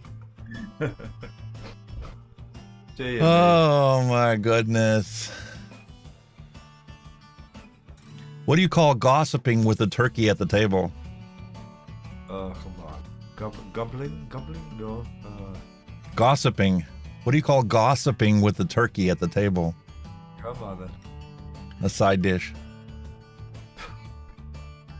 They're horrible. I know. I'm sorry. I didn't make them up. You're terrible. I know. Daryl, thank you for popping in. He's just said he has to go back to work. Have a happy day and great Thanksgiving. Thank you, Daryl, for popping by. Dad jokes. Yeah. Sorry. Daryl, thanks for stopping by, brother. Old Mother Hubbard went to the cupboard to get Rover a bone. As she bent over, Rover got over and gave her a bone of his own. Oh, gee,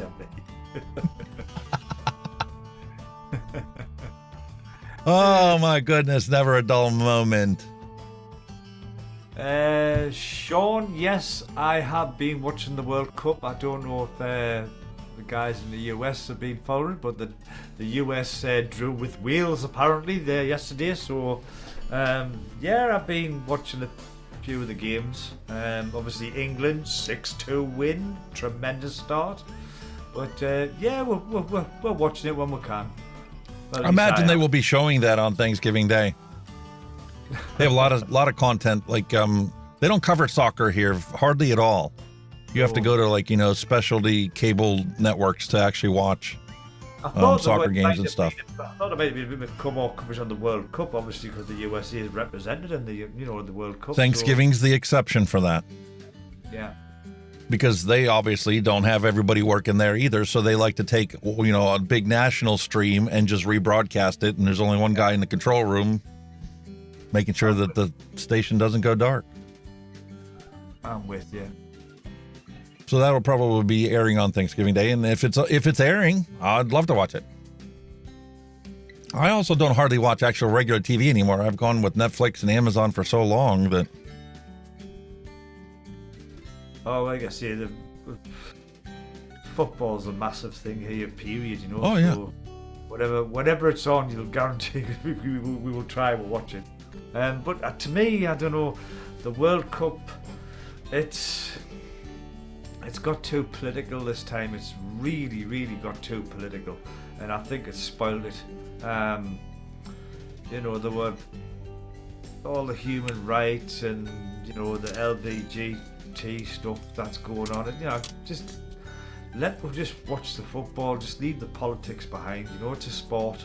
Yes, you can use sport to influence stuff, but come on, man, it's you know, it's a football match at the end of the day, and it just spoils it for me when they do make it political. I mean, I think that there's a few European teams were going to wear an armband, like One Love or something. FIFA were going to punish them by giving them yellow cards for doing so. I mean, come on, just leave the politics out of it, man. We've got enough politics in vaping, man. Now we're bloody footballer now. There's politics in everything lately. Oh man, it's crazy. It is completely unbelievable how much politics is out there. Oh. Well, here's some vaping politics for you. You crack on, sir. Just excuse me a minute, because one thing with this stuff, it goes straight through me. So if you excuse me, I'll have a quick loo break. Sorry. No worries. Well, as I've talked about before, they banned all flavors except for tobacco flavored vaping in China. So it was against the law for them to sell flavored vaping products. And guess what's happening? Well, shops are still selling it, and they're opening up online places where people can access it. So you could literally go to WeChat, and if you're in China trying to get flavored vaping products to not go back to smoking, well, I'm sure you can find through social media places where you can access the banned and prohibited products. No surprise there. It's exactly what's going to happen in California as well. And since we're on that, I wanted to bring up something that, you know, you guys are wondering why I haven't been putting out news every single week. Besides the fact that it takes 3 days to put together a good news report, it doesn't give me any more views. There's 100 of you out there that watch it religiously. There's another 20 people that watch it sometimes. And it has never grown a single subscriber to this channel. That's why I do it, but maybe once a month now. Here is Regulator Watch. Joined YouTube and started uploading videos in 2015 and only has 7,000 subscribers. And if you look at the video count, the view count for his actual videos, 250 views is what he does. Definitely necessary to fight for our rights to vape, but unfortunately, advocacy isn't getting views and isn't getting channel growth. And if I want to be able to help the community out there and help smokers stop smoking, I need this channel to grow faster than it would if I just kept doing the news. So that's why I've been going into high gear and doing a bunch of reviews on stuff like this one.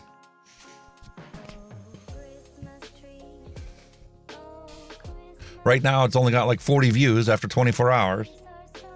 But once YouTube realizes that, and it's just ridiculous how they do their statistics and how they promote stuff and decide what to show to your subscribers and what not to show. Once it gets past that initial hurdle of people are watching this 5 minutes compared to watching your other stuff 20 minutes or 30 minutes, it'll pick up and then it'll gain and it'll end up with thousands of views. Whereas my news, I don't have a single news that I put out there, including when one of the vape shops closed. My Freedom Smokes. When that put out there, I think that one had 300 views on it. But that's it. So a lot of my content that I've been focused on and will be putting out is going to be based on doing the product reviews, and I'm really going to be putting out this Vaping 101 content. I've already got the outline built for it. I'm just looking for sources and other material to include into the series. But if you guys wonder, you know, why there's been a shift in the channel and the kind of content I'm putting out there, that's probably the reason why. That's the majority of the reason why. And between now and the end of the year, I'm trying to figure out exactly when I can start a second live stream a week that's going to be more friendly to our Australian vapors out there. Because right now, it's early wee hours of the morning for him to be able to attend this. So I want to do one in the evening here in the States, and then that'll at least be the morning time for him over there. But getting back to Regulator Watch, there is stuff that I wanted to show you guys. I don't know if you guys have seen this or not, but he had a beautiful conversation here.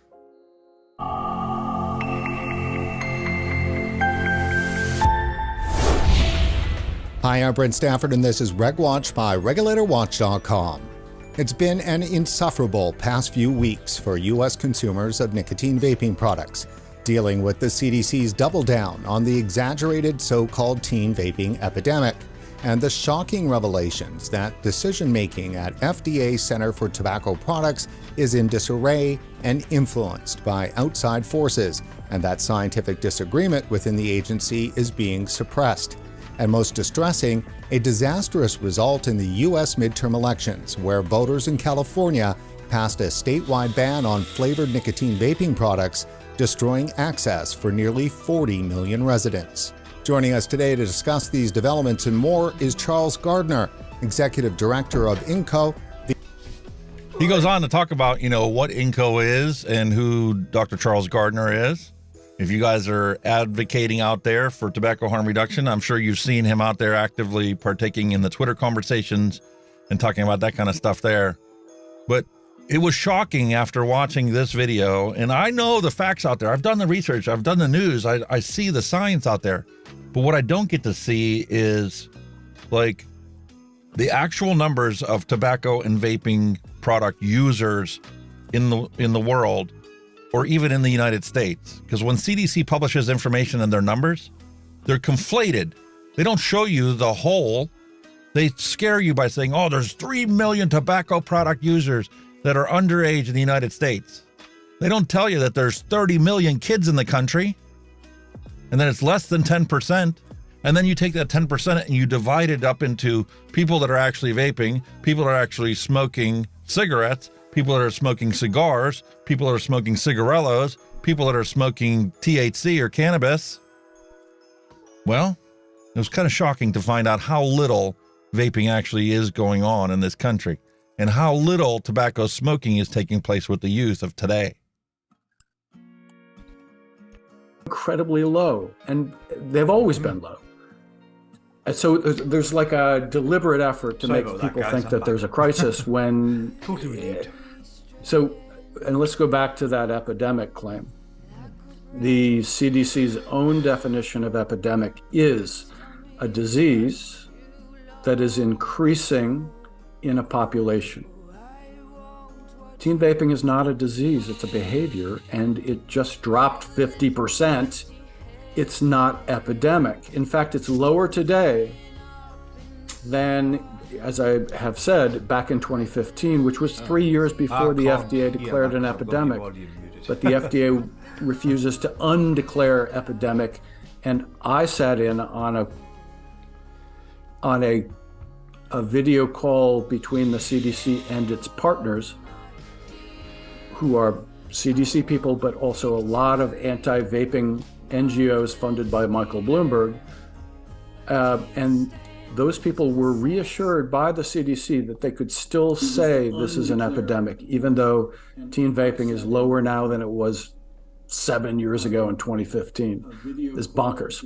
So, Charles, I've got a clip from that Zoom call, which happened on the same day that the CDC released the stats. And this was...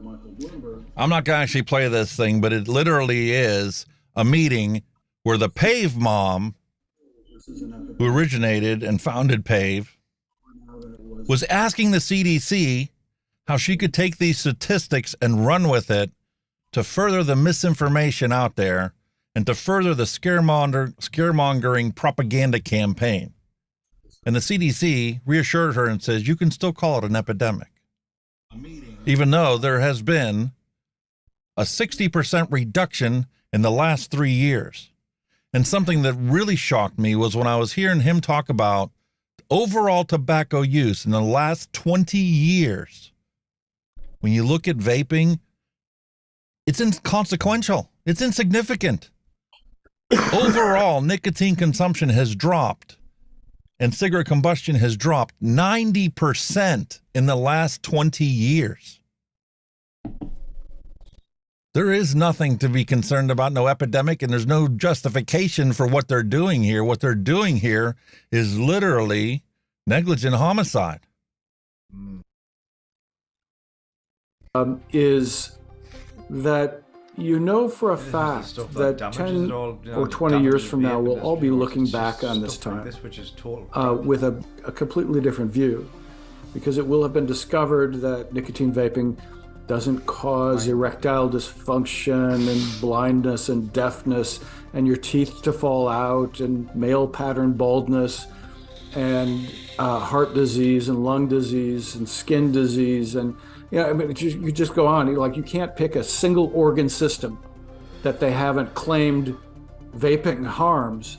And eventually all of that bullshit is going to be dismissed. And then, by the way, everybody's just going to forget about that.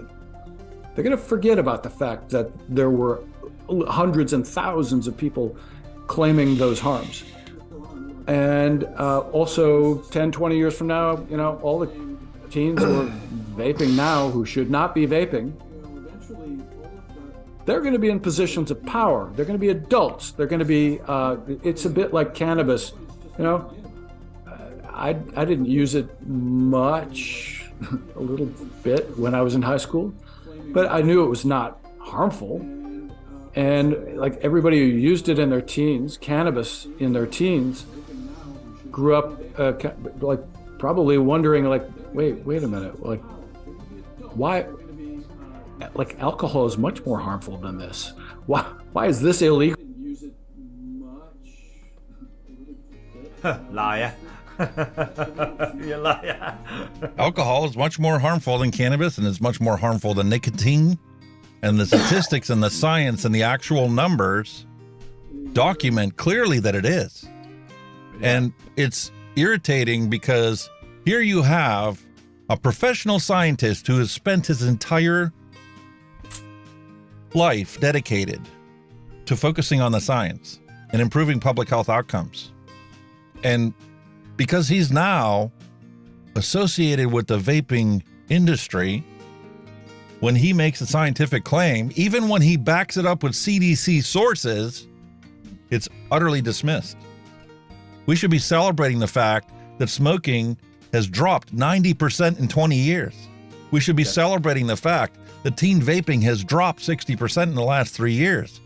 But nobody wants to talk about that because then there's no reason for the panic and the scaremongering. Nope. So, because this was such a Debbie Downer moment, realizing all this stuff and forcing this advocacy, I did want you guys to hear a wonderful song that was put together and produced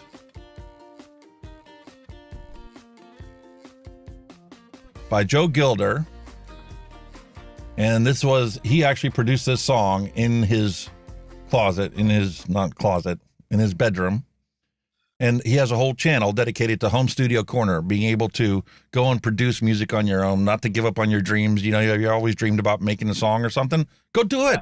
It's physically easy possible for you to do it. And this song also goes into much more than that. It also presents the fact that, you got to be a fighter. You got to do what's right. And if you're meeting resistance out there, it's because you're doing something good. So I'm just going to play a little bit of this song for you guys to go to, and then we'll get back to our DIY stuff. But I think it's pretty uplifting when you listen to the words of this song. Also presents the fact that, you got to be a fighter. You got to do what's right. And if you're meeting resistance out there, it's because you're doing something good.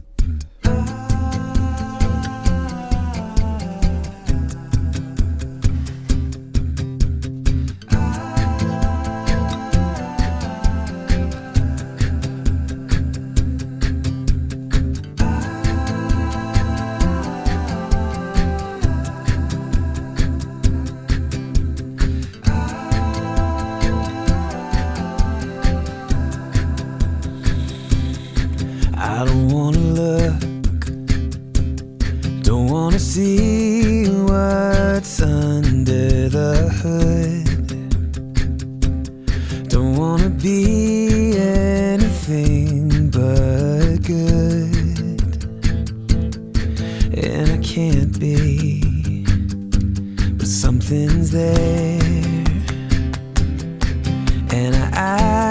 like I don't care. Blissfully unaware, and it's killing me. If life is one big disappointment, then maybe I'm doing this thing right. But if this all points to something bigger, then I'll get back up and fight. I'll get back up and fight. It knocked me.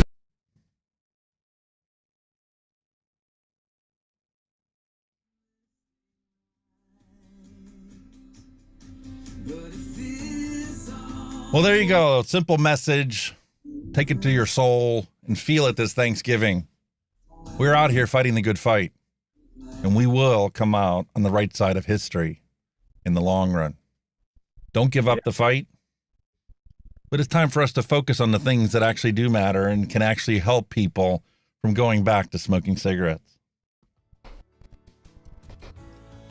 And that's why we do the DIY that we do. In addition to making, review videos on products that people are actually going to buy to join us in the vaping community. That's my message to you guys for Thanksgiving. I second that. Don't give up the fight. Yeah, man. I second that. Awesome. Oh. Well. All right. So also in the giving aspect of things, we're going to jump over and take a close look at this apple donut recipe I talked about earlier. Made this on the live show. It was Fresh 03's live stream this past weekend. And here's the beautiful combination of country apple, which I did intentionally, as I knock everything over, buy in a 120 ml bottle because I truly love this apple. It is such a baked apple flavor. I haven't found anything even close to it until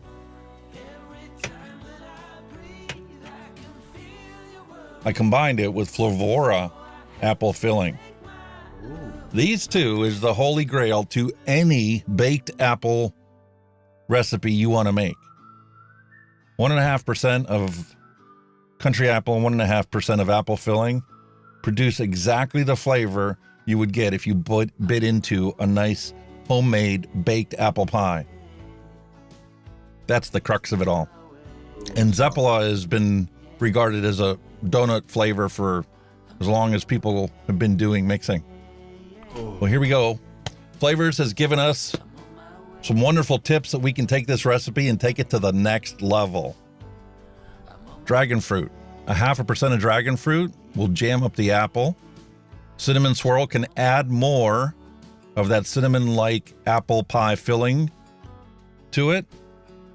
This apple filling from Flavrz is already pretty potent in it, but it all depends. That's the wonderful thing about food is everybody makes it differently. The food that my mom made based on her Hungarian cookbook recipes are completely different than American cookbook recipes making the exact same recipe or the exact same end result. And the flavors are totally different. So you can tweak it to your regional acquired tastes. Pomegranate can add some sour notes to apple. So if you're used to making Granny Smith apple pies, instead of like Gala apples for your apple pie, you can add a little pomegranate to it and twist it that way. Or you can add Fuji apple to it or double apple, bring more of that crispness into your apple pie. But the essential recipe is 1, 2, 3, 4 ingredients, and then you tweak it to your heart's content. Simple. Where is it?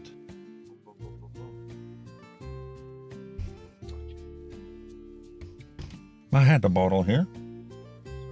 There she is.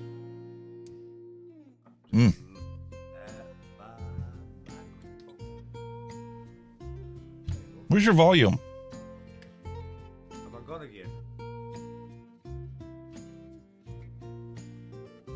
Oh, hang on.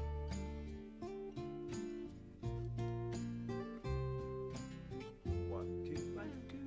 Hello, hello, hello. 1, 2, 1, 2. Oh, Christ, what have I got? Still quiet. Hang on a minute. How about that? 1, 2, 1, 2. I think that's your camera's microphone. Did you switch microphones? No. 1, 2, 1, 2. How was that? Still kind of quiet. Hello, There you go. hello. Am I back? Yep. I'm terrible. Don't touch it. Stop. It's not broke. Don't fix it. No. That's completely understandable. You don't want to see my audio chain I have here so that I can hear you, I can hear Chrome, and it goes to you and it goes to them. Matter of fact, I have your return feed actually turned down. I'm sorry, I should have turned that up so you could hear it without having to switch your audio setup. That's actually my fault. It's no, because like when I mentioned before with Windows updating, it's turned everything back to default on the mic, so I'm looking kind of like up at me input level a bit again, because it was down to 0, which it shouldn't be. You know what I mean? It's crazy, man. Windows update just knacks everything.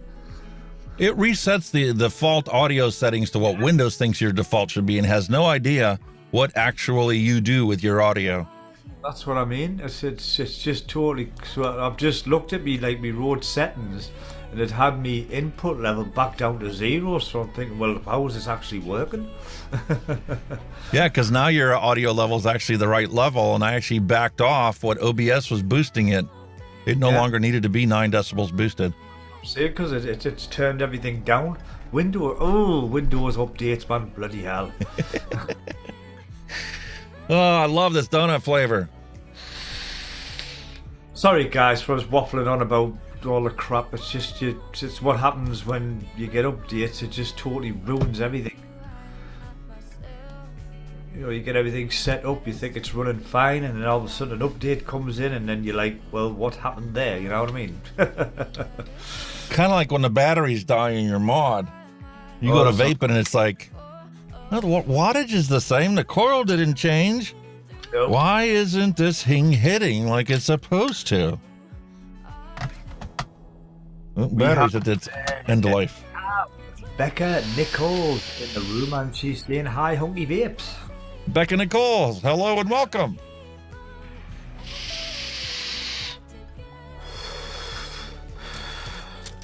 I got your printout. I got your notification for your first chat message of the day. Fantastic. Yay. Happy days. So if you guys happen to have these ingredients at home and you love apple donut or apple pie, here's a very simple recipe for you to be able to make a delicious apple donut or apple pie for your Thanksgiving festivities. That looks bloody lovely. Yup. Oh, it does. I will make you a jar and send it to you. I'm still working on your Christmas package. I finally got the flat rate boxes from the post office. They have them sitting over there so that I can actually send it to you. It's going to cost $60 in shipping to send the package to England. Oh, man, you don't have to do that, man. Really. Oh, no.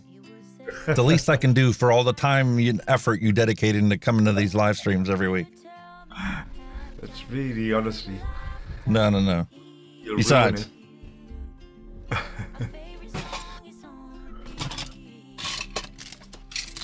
who else is going to vape all these flavors? What's he like? So the least I can do is send you some of these and send you some that I know that you're going to love, like the Prince and the King, and get you set up. But that one you're doing now would be brilliant, because you could have that in one device, have a custard in another device, and just go, and it'll just, oh.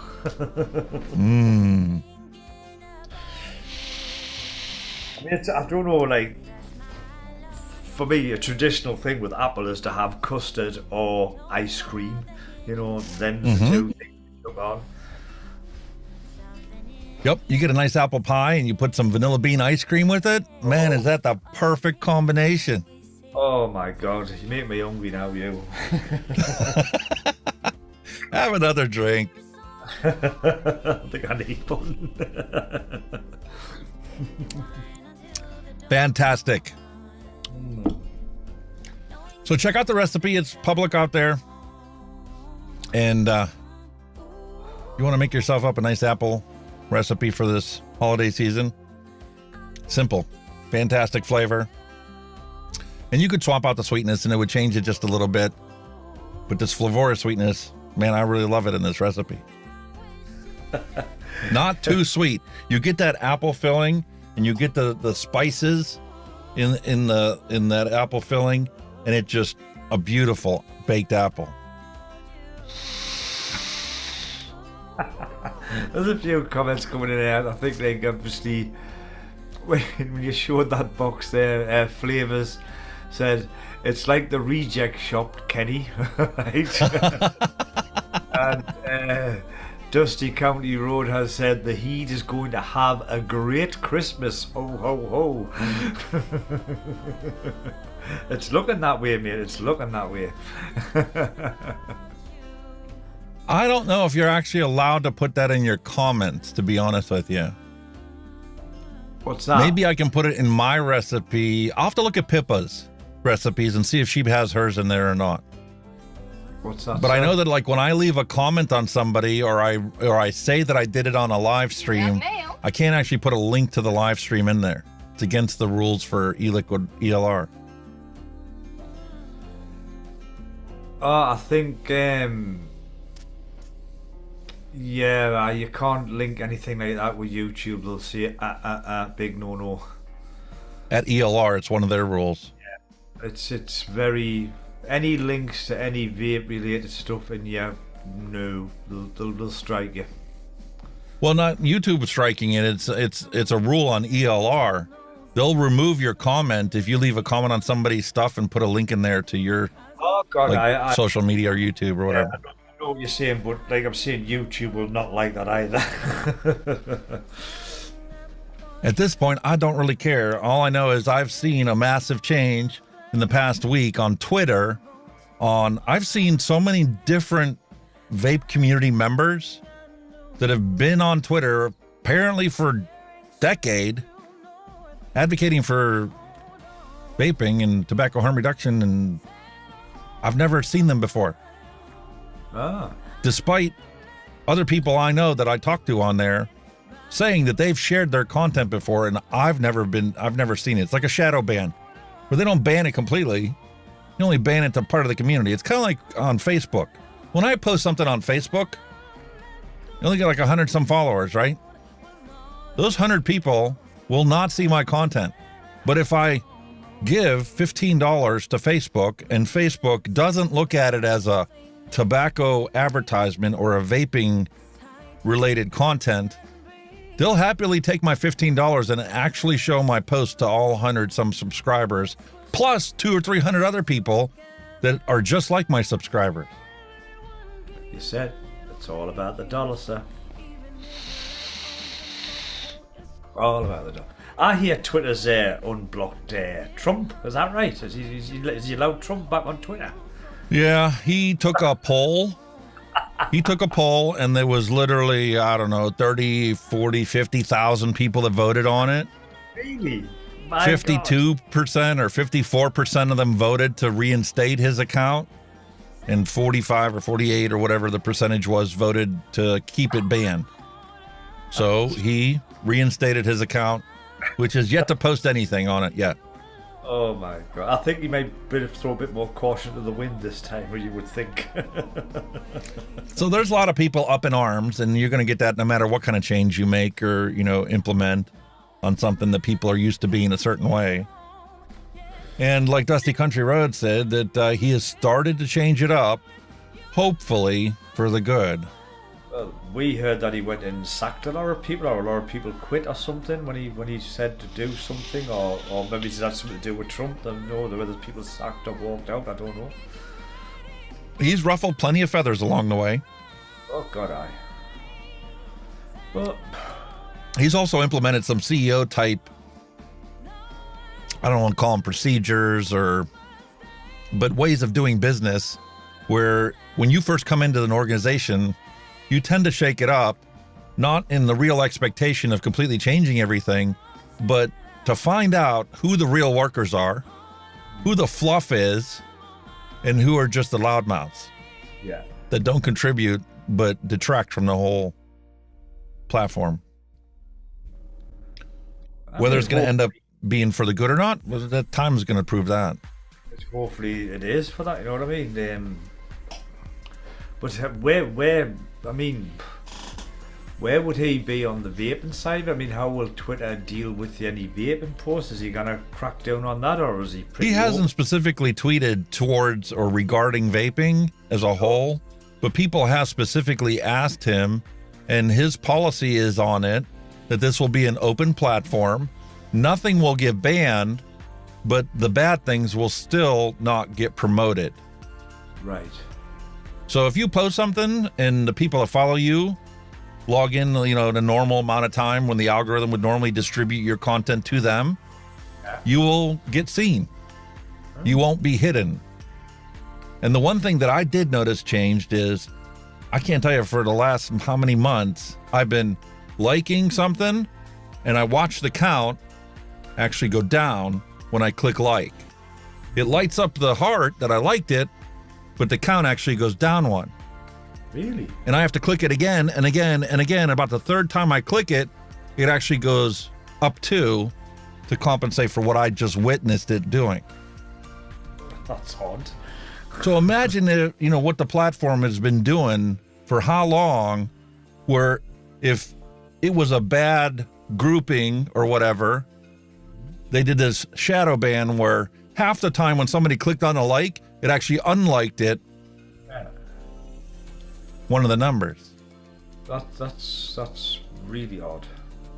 Yeah, because there was one lady's been on there for 10 years or whatever, and she said, have you guys noticed the fact that, you're getting way more likes than you used to get on vape content? She's like, I'm actually in triple digits. I've never had a tweet go triple digits. Wow. And this is something that's got, thousands upon thousands of followers. And she can't get into, 100 likes. No, I'm just wondering, if he's pro vape, whether people would start putting videos up on that. I mean, if it's possible, I don't know. I mean, I'm not really clear. He's talking about setting up video on there, and he did make a content or a tweet that said that we'll see what happens when Twitter allows videos and pays content creators more than YouTube does. But that's kind of looks like the road he's going to go down, and he's going to make a competitor for YouTube, which I know is pretty hard to do, but maybe that's his aim.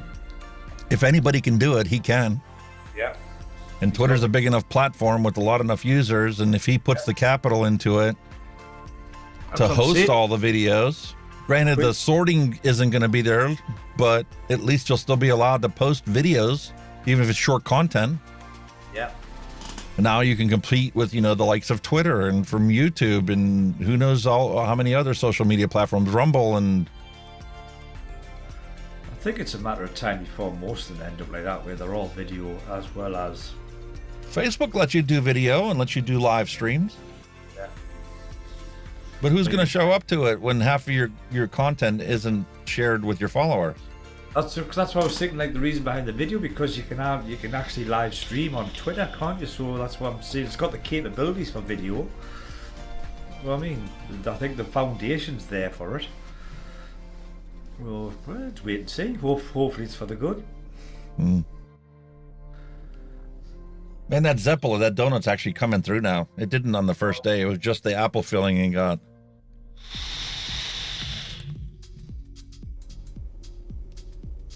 It literally tastes like an apple donut. Wow. Cut the Zeppola back, put some biscuit in there or some crust. Ooh. That's food. You could shape this into any kind of apple dessert. You've got like the foundation there, haven't you, where you can't add whatever. Becca Nichols threw her cat across the room with a swollen eye, and she's okay. But yeah, I don't want and don't got to worry about being hurt or injured because I left him. Well, it doesn't sound good. No. And Dusty Country Road says, yeah, that's what they need, competition. It's a great thing. Makes people have better products and quality. Oh, definitely. And it would definitely be interesting to see if you could have a platform where you legit post your content and whoever follows you gets to actually see it. Yeah. But Andrew Scott makes, a lot of good points out there. Like, YouTube's not obligated to share or post your content elsewhere just because you uploaded it to their platform. However, you have an expectation that of your followers that's actually bothered to subscribe to your stuff, your content will be shown to them if they come onto the platform. Yeah. Maybe not initially, but eventually. Definitely. I have content creators that I've literally followed. Like Legion Vapes is one. There was a period of good 6 months where I never got notified when he went live. So if I didn't set an alarm on my phone to remind me that, he's going to be doing his Coffee with Legion Vapes, I never got notified that he was going live. And I'm subscribed and I clicked the bell and the notification and everything. But I wouldn't get notified that he was on there. The wonderful YouTube algorithm, eh? Yeah. It's like the same when with your subscriber numbers, they go in and they clean it out now and then, and you lose a lot of subscriptions. But I think what they look for is like dead subs, so to speak. Like people might sub you and never ever watch you, and if they don't watch you, then they just take that sub off you. Apparently,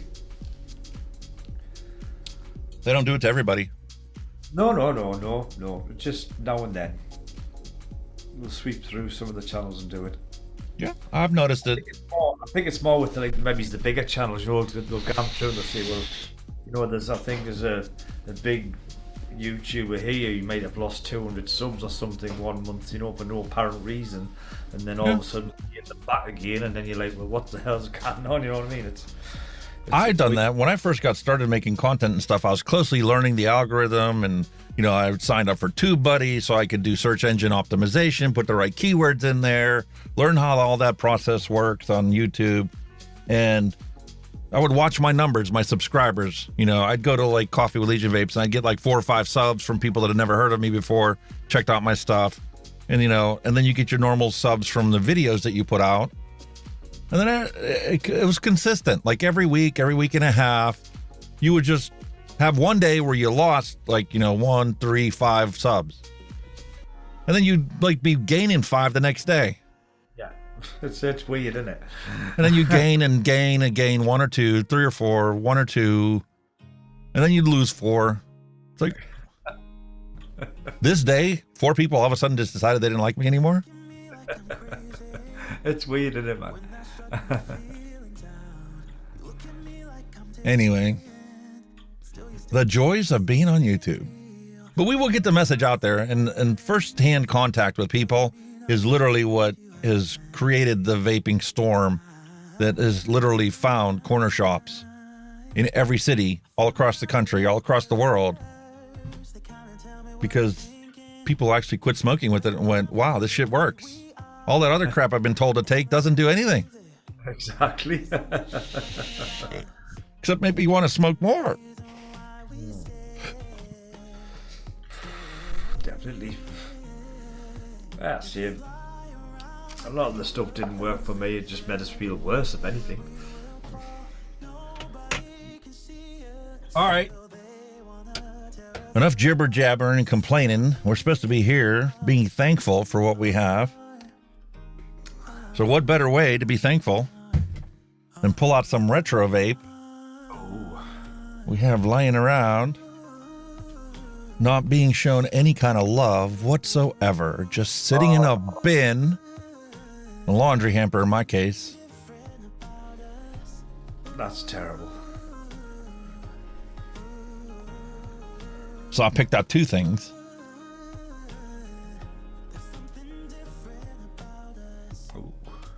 Wismec Luxotic, and I also have a Joytech Ornate.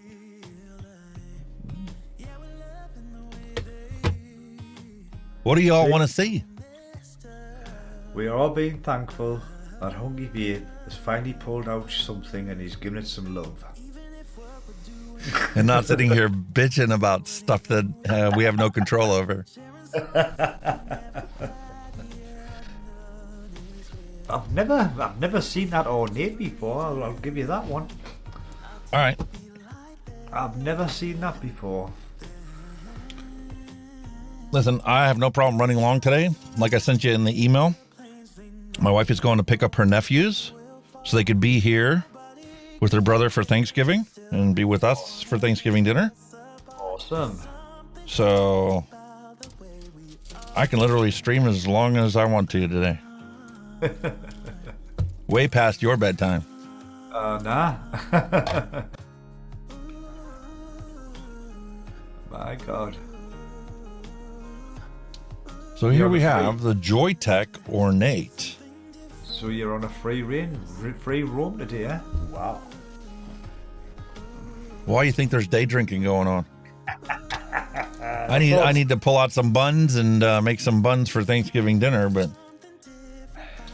other than that, today's dedicated to the stream. While the cat's away.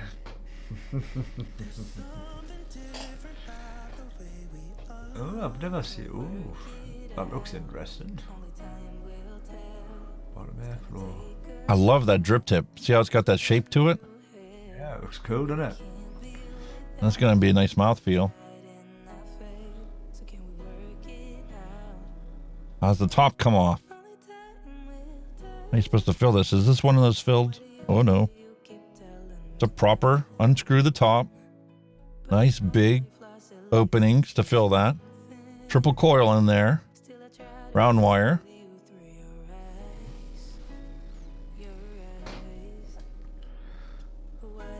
It looks quite big, doesn't it?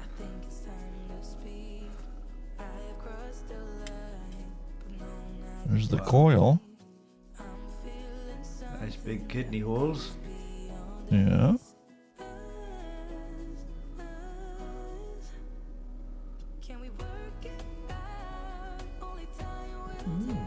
Ooh, don't want to lose that. I have Leak City there. No, you don't want to be doing that. Wow, that's some coil, that, isn't it? Trying to read what the wattage is. What's the rating on that one? 70?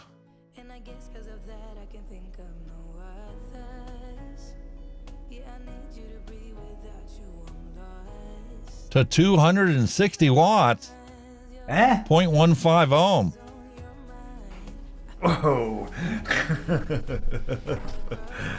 Crank it Oh up. my. Crank that mother up. Holy moly. 70 to what? Can't show you the box. There's URL.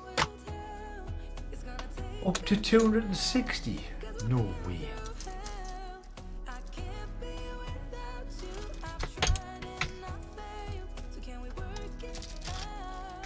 Spare glass, spare O-rings, spare drip tip. Fantastic. We have a single coil.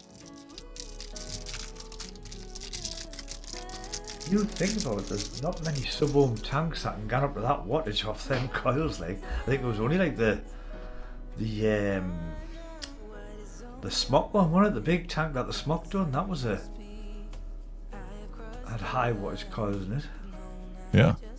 Well, this one's stainless steel 316L, 0.15 ohms, and it looks like 60 to 180 watts. Holy moly. Is that a parallel? Holy moly. It's a bit excessive.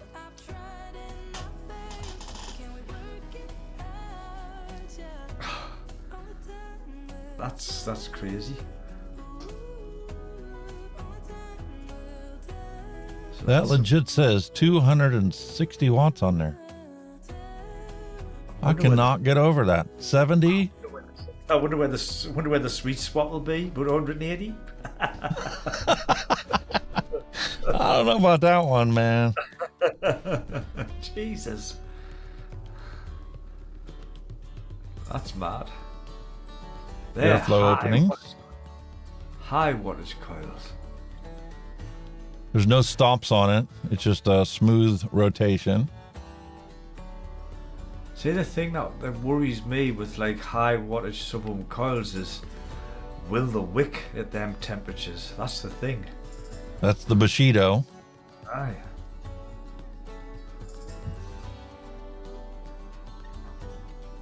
Here's a comparison to that. And here's the coil for that.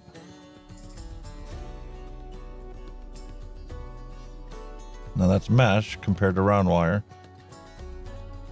Holy moly. Well, I'm going to legit use this apple donut. It's delicious. I know what it tastes like. This cotton seems pretty dense in here. It's got to be the wick. I mean, it's got to keep. It's got to wick at them temperatures. So. Oh, the apple donut's going in. I'll let that have a bloody good soak, like, before you crank that thing up, like. Holy moly. Need to pre-lube this O-ring. It did not want to thread in there. Oh yeah, that's better. You gonna catch?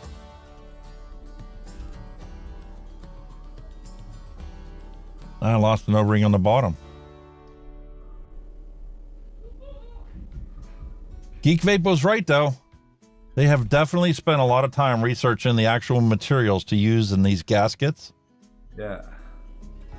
And this is a problem I had with smock stuff. You couldn't twist that bottom coil all the way in and get it to catch the thread sometimes. So untwisting that just a little bit.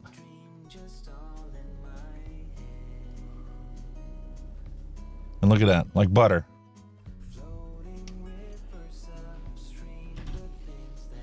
Holy moly.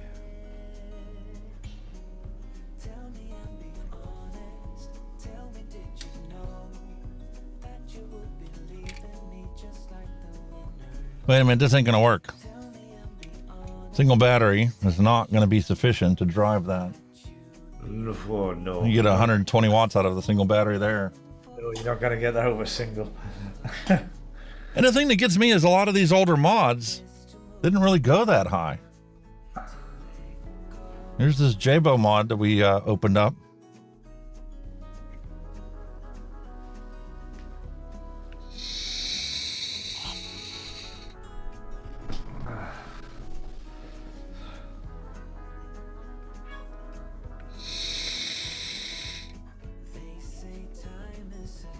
That's that cola I made up before. Oh, Flavrz cola. Ooh, Cola. that's delicious.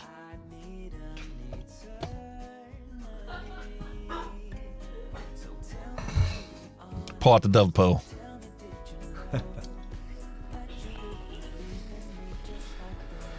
Ooh.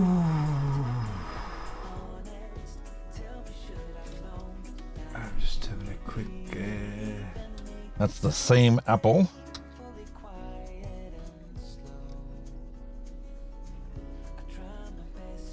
Notice how the tanks were so much skinnier back in the day. Oh god, what diameter is that mod? Somebody was asking. I'll get the caliper out here as soon as I fill it up. I'm guessing 22, maybe. Yeah. Most of them were around about that age, weren't they?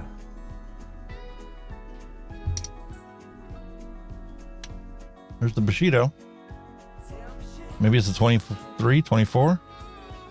Bushido's 22.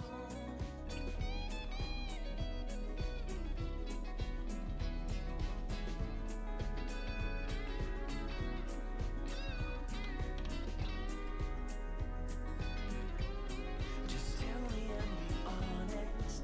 Tell me, did you know that you would be Where's the Tapa ring? like the winners? I don't see. Oh, it's in there. And be honest. Tell me, should have known that you'd be leaving me so painfully quiet.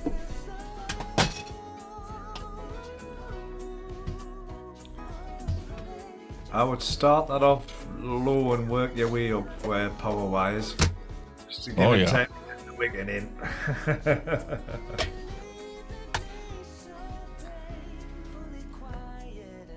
Glass is 25. I try my best to move on 25. till they go. 25. 25. It's really tall as well. That's what I'm saying. It looks tall, doesn't it?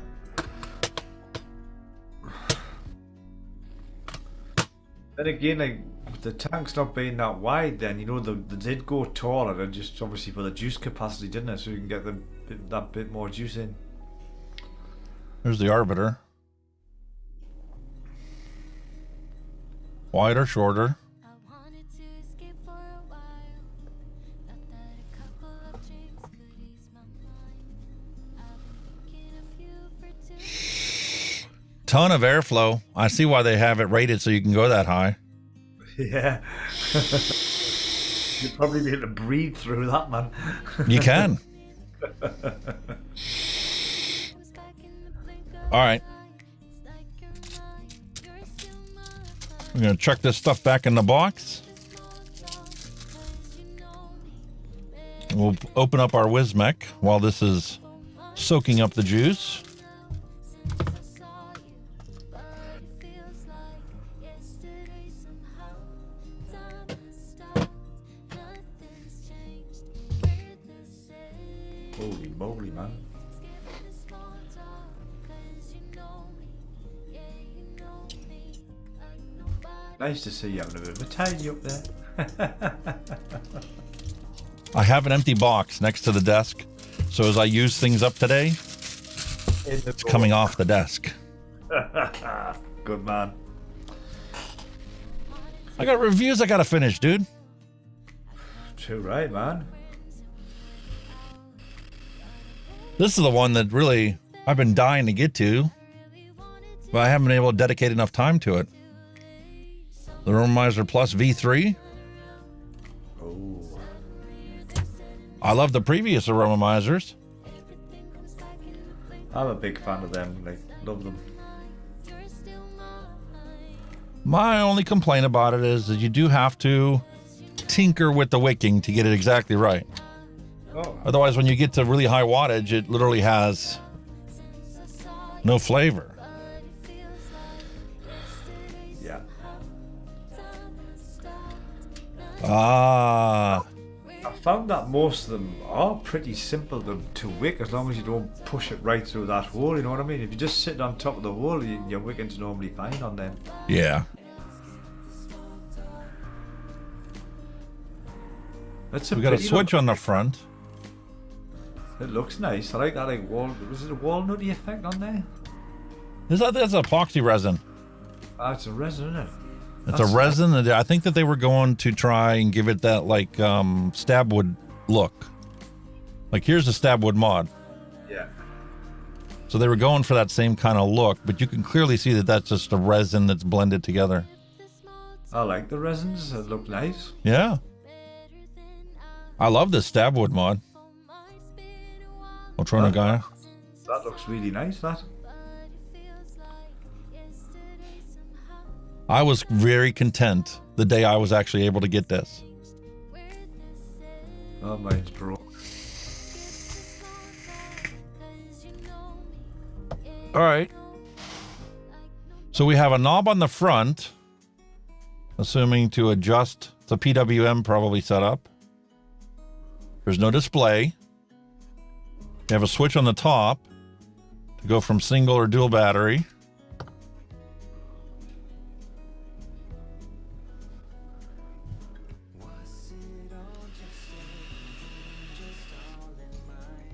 Parallel.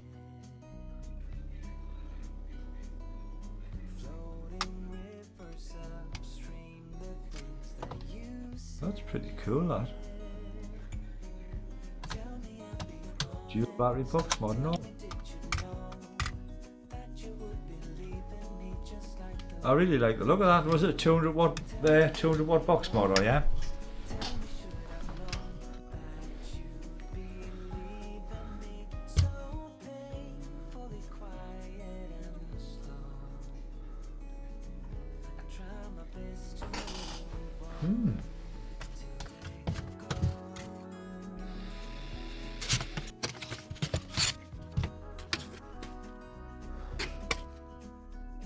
There's your cotton. There's your accessories. Fancy foam. Wismec did put a lot of stuff out. I'll give J-Bo that much. Some of that stuff's pretty good though.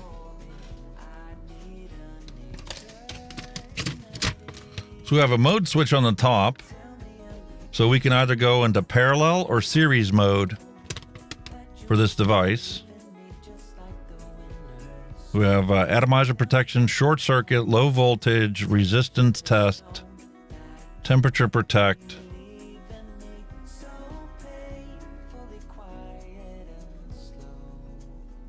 And the voltage regulation switch is on the front. So it's essentially a single or series or parallel PWM. Hell yeah.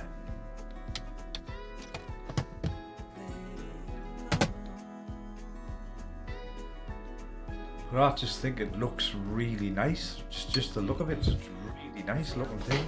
I'm just wondering different colours as well, you know what I mean?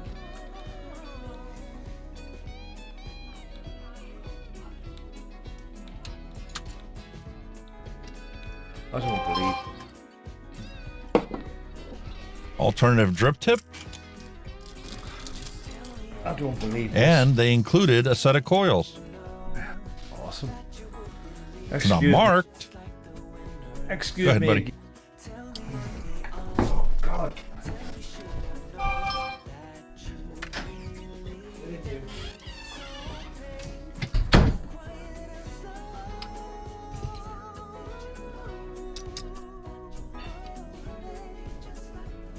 Well, that's interesting.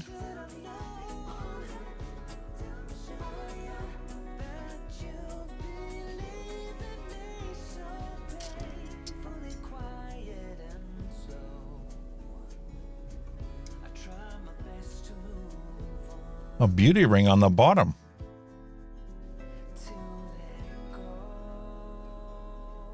And that 510 pin does not stick out hardly at all.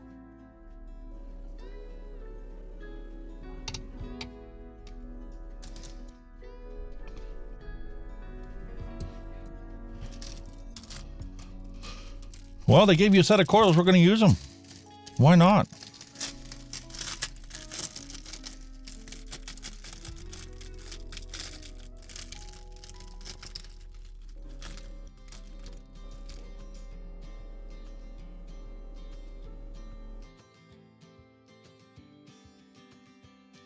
Sometimes we act like a fool, not aware we're troublemakers. Sometimes we try to be They're properly pre-bent and everything. not being givers, only takers. That's pretty amazing. For a minute, stop and breathe for a minute. Don't get over your head, try to listen instead, won't you? Let's see if they were using a standard size. Who you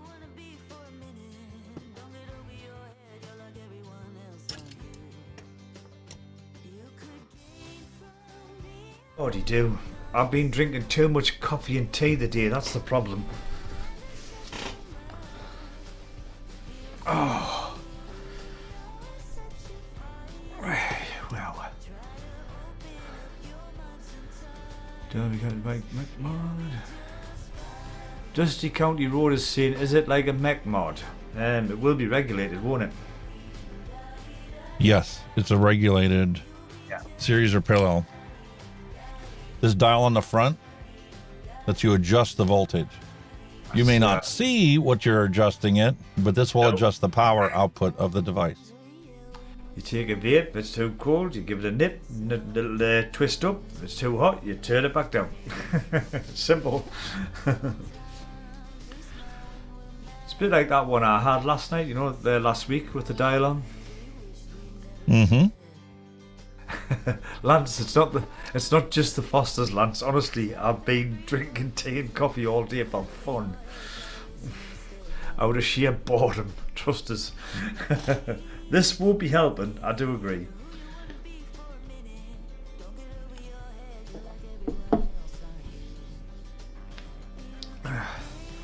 Lance Waters said, Hunky vape, turn up the watts and make clouds. I think with the two devices he's going to try today, it's going to get rather cloudy in there. This is interesting. Not dropping down.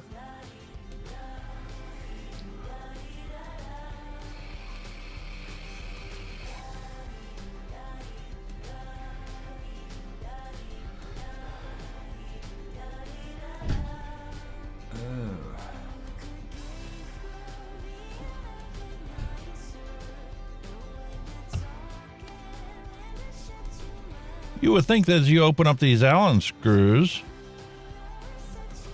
this would drop down. They're a bit sticky.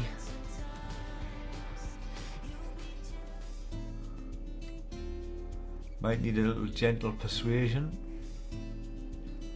because you've got no gap at all there to put that in.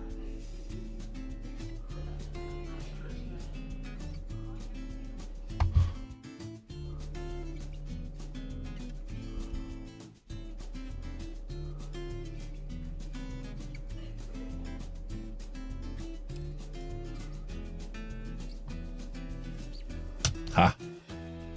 Finally got it to come out. Maybe just a bit There's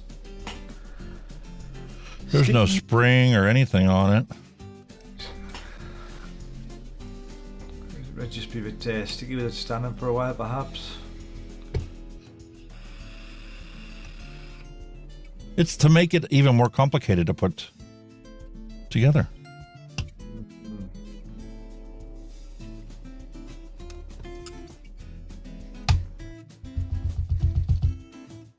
Come on. Get out, you get. You idiot. Move. What is wrong with you?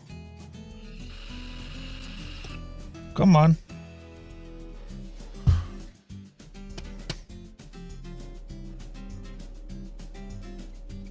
Get the pointy tweezers out. That might help.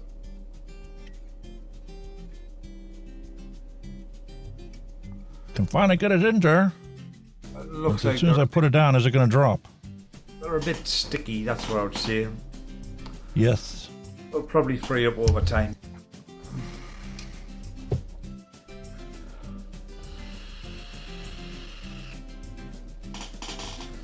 I'm sorry, I keep moving off that bloody camera, don't I? I'm terrible, sorry. I can't do that, Lance, man.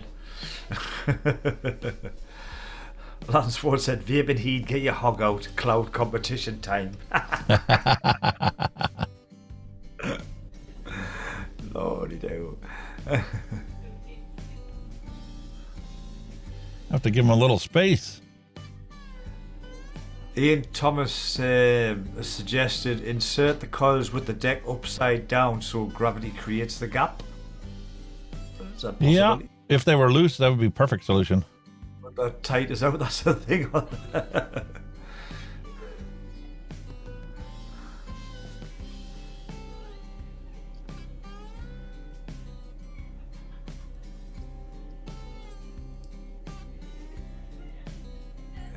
It's you know, it does look a little bit fiddly like to build on, doesn't it?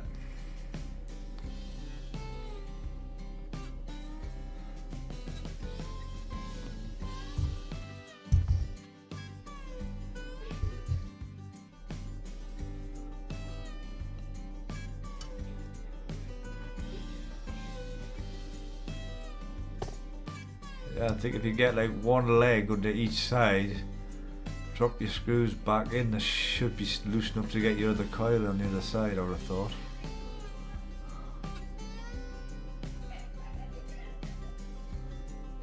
That's a bit of a pain in the arse, isn't it? Aye.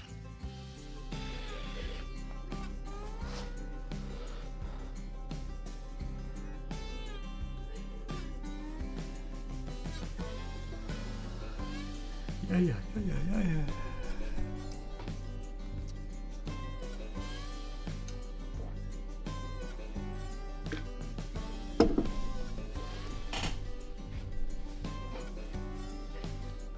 Hey, at least with them being spears, it might be a bit easier to burn them in.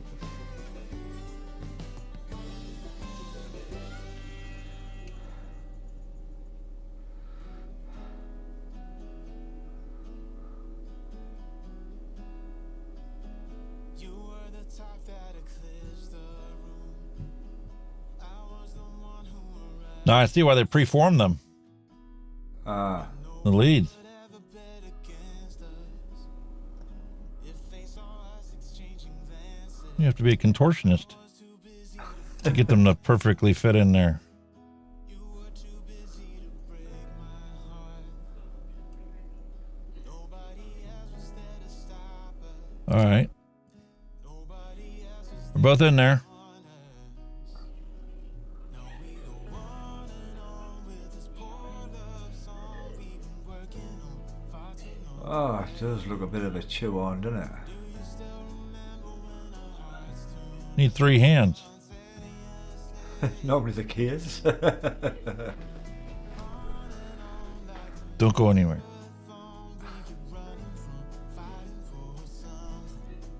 I'll just get one screw in either side first just to get a hold of it.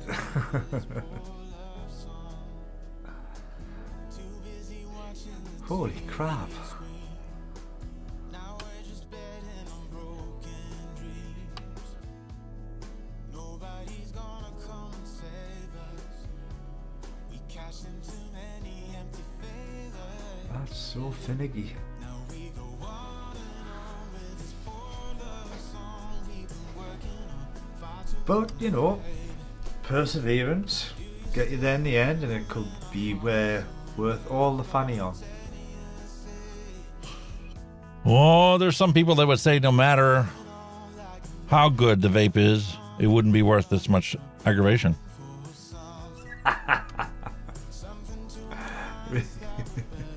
Because we've had plenty of other devices that have come out in other tanks. The Profile is one example. The Profile is a royal pain to try and put the mesh coil in there and get your wicking just right. Yeah. Once you get it right, it is a fantastic, fully saturated vape. But there's about 900 ways to get it wrong. And like Steve said before, it's just not worth it. I'm a tinkerer, so I don't mind having to come up with ways to make things work. And if I buy something that isn't 100%, I will eventually figure out how to get it to work right. But Ah.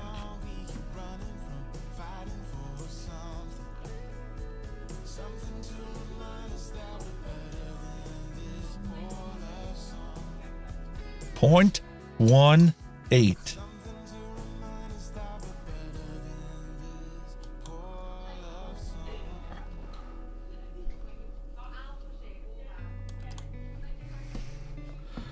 give us a moment.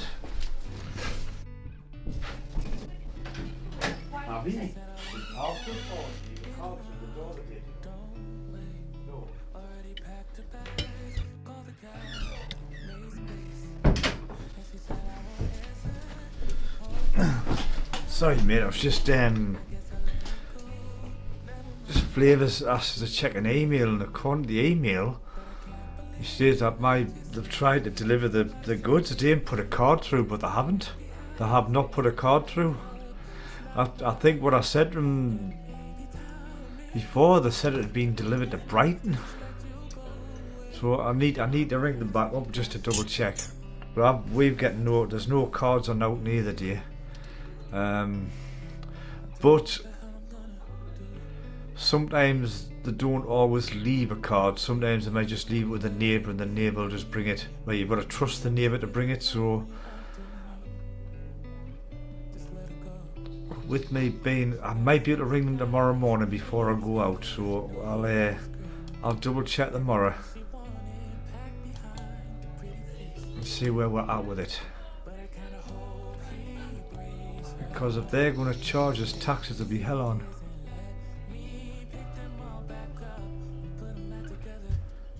Depends on what the assessed value is of it.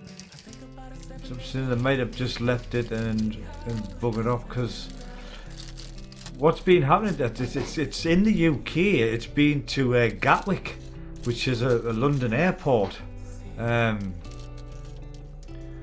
So yeah, Ian, it's parcel 4. So I'm just wondering if they may have dumped it with a neighbour. And we'll hope that. I mean, I've got no knocks on the door or anything as yet, so I will double check with them in the morning. But then again, parcel force, I mean, God, the hope is them. Royal Mail are poor as well, according to Lance as well. Bloody hell. I've never really had any bother with Royal Mail, like they've normally always come up trumps. And normally that's reserved until like literally right before the Christmas holiday.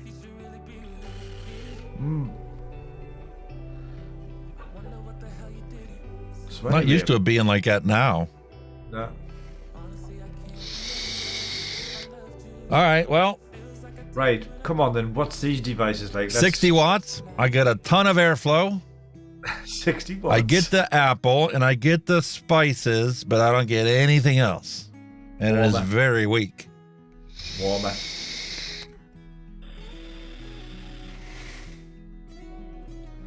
.19. 0.19. That's what it's reading.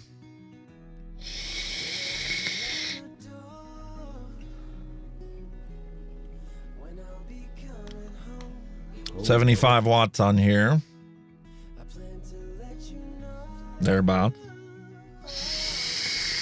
longing of my Ton of airflow. the wish I carry high. Are you fully open all the way on it, like, yeah? Yeah. I cut it back. It got throaty. Takes me through the night. When I look deep into your See, I think sometimes if they're too airy, you might lose a bit of flavour. We'll also take a look at how long that Oh, it's airway big. is too. The top of the coils are down here. Yeah. That's got a pretty fair way to travel on it. when I'll be coming home. Now I totally understand why the older recipes from like 2015 and stuff have the flavor percentages cranked up to like 20%, 25%.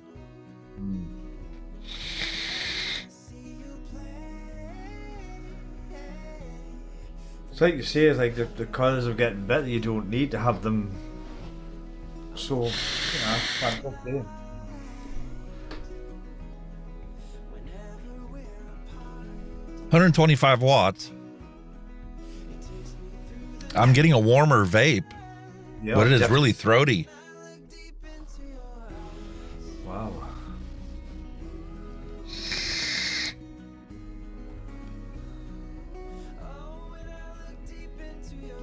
It's a cloud chucker.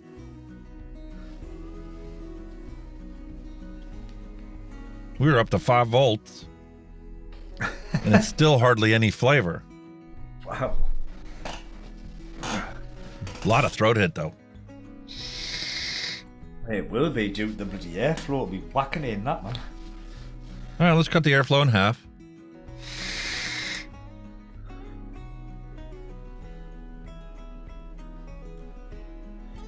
Still lacking in the flavor. Yeah. Nowhere near what it's like when I was doing it even on the drop. And the drop is subdued compared to the Bushido in flavor.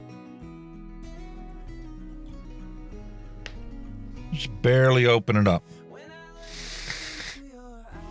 I got a restricted airflow. Something Mike Vapes would be happy with. It's a very warm vape. Not like uncomfortably warm, but very warm. Yeah. 95 watts. Still lacking in flavor. Wow. So this is a dud. My book. I mean, it looked impressive. It looks an impressive tank. It looks beautiful. Yeah. But this tank is already getting warm. Like it's uncomfortable to hold my hand on this liquid, on the glass. Getting really warm.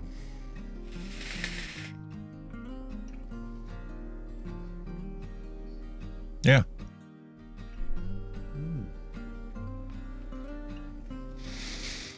I do like that drip tip though.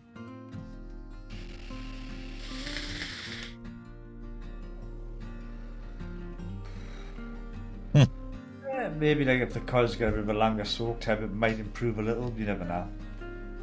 Yeah, I'll leave them sit there. I'm gonna test it like I test anything. But now I totally understand why the vaping community needed reviewers out there. Imagine if we were living back in that day and there was a new product released by every single manufacturer at least every other week. Yeah. Or even once a month. Hundreds of manufacturers putting out hundreds of tanks. Some of them are going to be bangers. There's going to be a lot of them. They're going to be like this. It's a total miss. Well, in that day, I would never recommend this to anyone. In that day, Smok were notorious for it. Matter of fact, I would Jay Hayes on this. You're not going to jump on it, though, are you? Or hide up a wall? I'm going to put it underneath the truck and drive over it. Yeah. Lots of vapor. I'm getting the nick, but there's no flavor to this liquid that I was thoroughly enjoying on the drop. Even when you cut back the airflow, that airflow is literally just barely open. Wow. You see how little that open that is? Yeah, It's hard to tell. Get the light just right on there. Like the airflow opening is literally, this is smaller than 3 millimeters. Holy moly. That's how much the airflow is open. Just enough to get the tip of it in there. Damn. And there's 3 of the openings on this.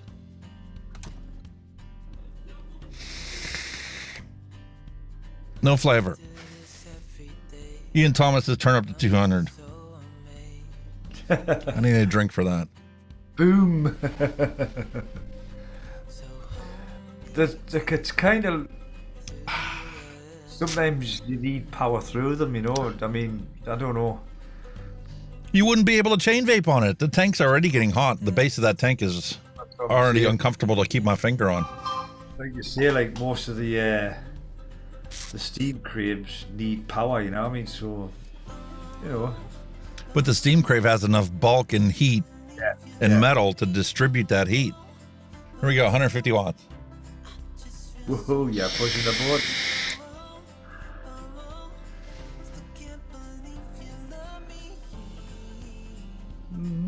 I get the apple. Don't get any of the crust or any of the donut flavor. What was the max this thing was? 180? 230, 230, was it 260 or something?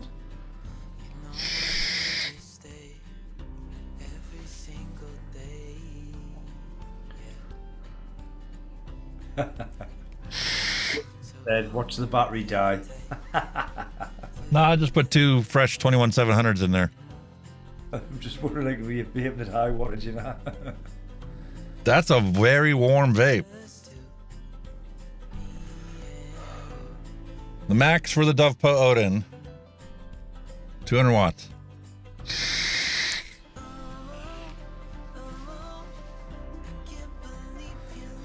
Nope.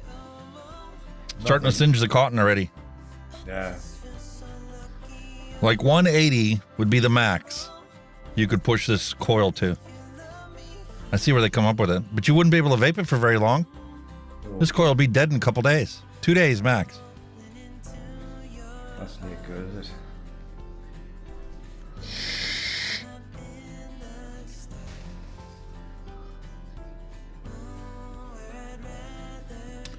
The issue with high wattage on food grade flavors is it will destroy the flavor profiles due to the heat. Yeah. Matter of fact, I was looking at some of the temperatures, the safety operating temperatures for the sweeteners that we use in our things, and some of them are surprisingly low. Yeah, right. That's the first thing that gunks your coils, isn't it? The sweetness born out. What the heck was the one sweetener? I got a nice buzz coming from this too, and it's not from the jack. Because it does produce clouds, no issue about it whatsoever. It's not coming from the jack, yeah? Hang on a minute, hang on. That's why I got my candy cane here, no Nick.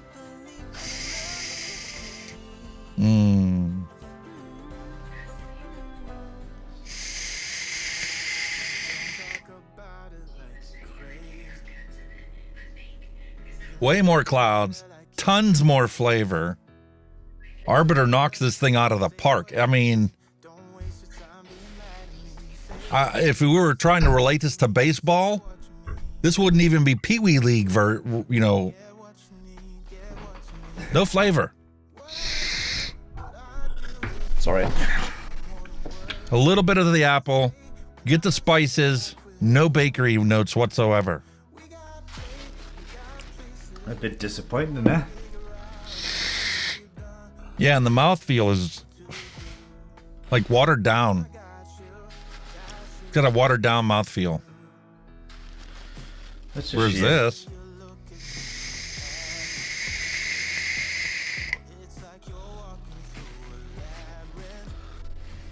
Fantastic flavor. Nice, very pleasant mouthfeel. And that menthol is just nice cooling sensation. Fantastic.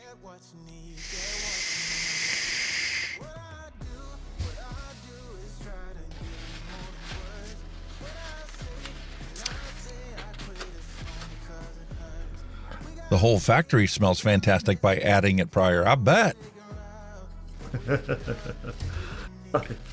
Factory smell like that'd be a pleasure to go to work, wouldn't it? Way! I would love to go to work every day and smell this.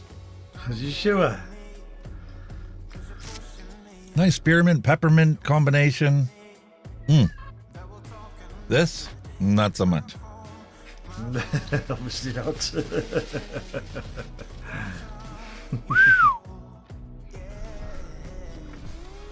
It's a shame that, like I say, it was a nice looking tank. Joytech Ornate. Appropriately named because it is an ornate tank. I might look out for one of them because I think that looks absolutely awesome. I really like the look of it. I'll look through the bin. If I've got an extra one, I'll send it to you. Don't spend any money on this. It really looks nice. Not so much the RG, just the mod itself, you know what I mean? Yeah. It's a nice for a collection. If you got a collection on a shelf. Yeah. Like I ordered plexiglass display stands that literally have like 12, 6 in front, 6 in the back, 12 510 connections for you to be able to display all your old tanks on. This is going straight up on the top shelf with the rest of them. I'm gonna clean that tank out, Ornament. Christmas ornament. Fantastic idea. That's what we can sell these as. Christmas ornaments, because that's about all it's worth. Christmas ornaments. Mm-mm. I like your style. Mm-mm-mm. And I'm out of stands because I've literally been cleaning off my stuff. I got all my arbiters on the shelf up there. 1, 2, 3, 4, 5 of them are up there. The 6th one is here.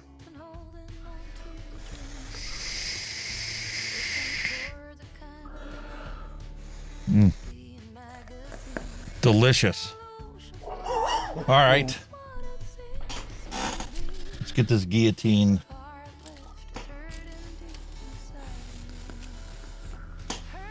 Is that going to fit? No, of course not.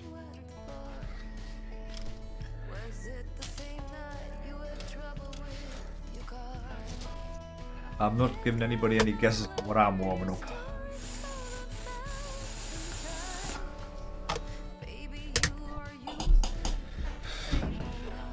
Advocin. Organic shoelace cotton.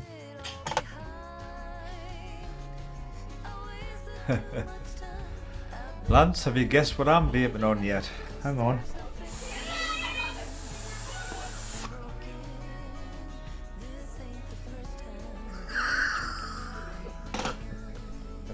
Oh, you pull out the Titan or something? You know. Hang on. It's awkward doing it in secret because it's pretty.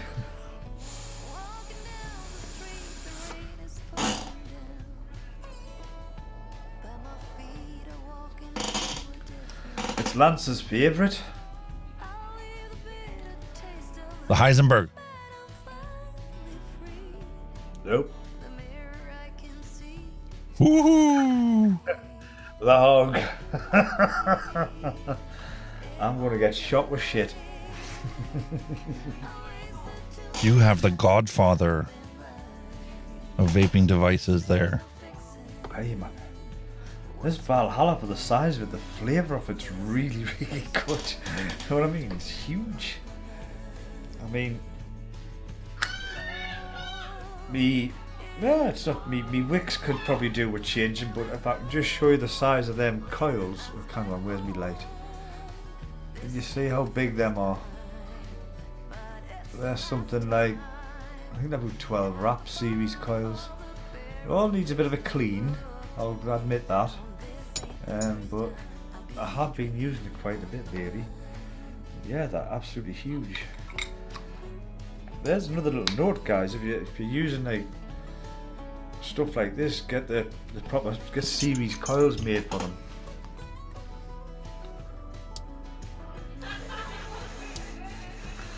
Now, the wick on this side is a little thin when I was pulling it through. Oh, yes. This one fits tight. You choking away over there? Oh, God, I'm not used to this quite yet. Like, it's, oh. I know why. I know why. I've got the wrong juice. And I don't mean as in the wrong flavour. Me vape shop ran out of salts. So I've got two, one of these with freebase in and one with salts in. I think this is the freebase one. It's going straight to my throat. Well, that's like when I use this device with the freebase in there. Oh. Me and freebase just don't get on much now.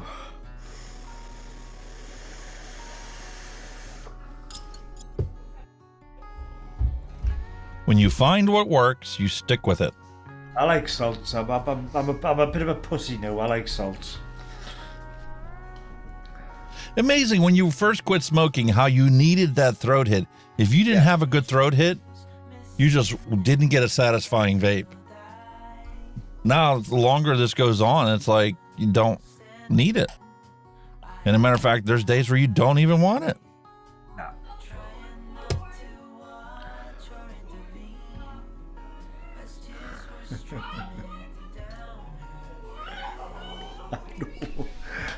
I know Flavrz, man. It's mental, this, man. Honestly, the drip tip is it's just a hole. It's not even a drip tip. It's just a massive hole. You know, when that comes through, it's like, oh, there's a lot of vapor coming through there. Flavrz says I've gone red. I said, you tried fucking breathing through one of these. Just sometimes I go purple. Love it.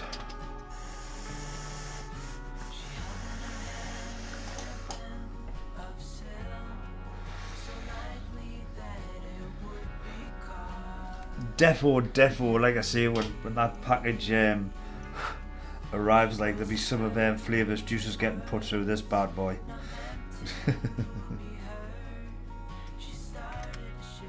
Well, I can clearly see 50 watts isn't going to be enough to drive this thing. Oh hell no. I don't know. You missed it. I think you were out taking a break here. But this thing actually comes with a beauty ring on the bottom. Oh yeah, aye. What was your resistance on your coils? What were they? 0.1.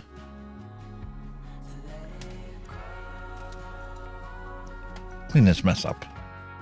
How dare you? How dare you disrespect that build stand like that? 0.17. 0.17, yeah, that's cool. I need a drink. That's the only thing when you're drinking, when you're vaping, like lemon flavour. Well, I don't know if it's with anybody else, but when I found I've got lemony flavoured vapes, you get a very dry throat off them.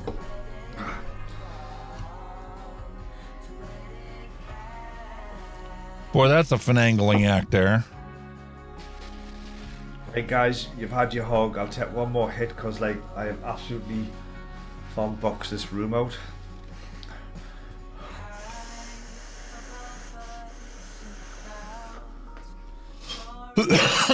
You get to entertain him. No, it's not my turn to run to the boys' room. See? I tell you. So, ooh, I've never done this on my own for ages, guys. Help! Help! But yeah, I love this fella. Absolutely love it.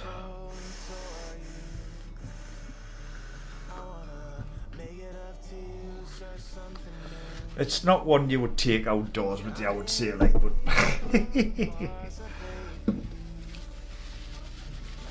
by God, it dries your throat. Them coils, the series coils, Flavrz, the series coils, and they're coming out at point, I think either 0.35 or 0.4 coils. Off the top of my head without, oh, I can't remember the maths on it now. Oh, batteries, could be running about 160, 170 watts, something like that. Could be coming out at. I'm terrible with maths. I'm terrible with remembering what the switch on the top is supposed to be at.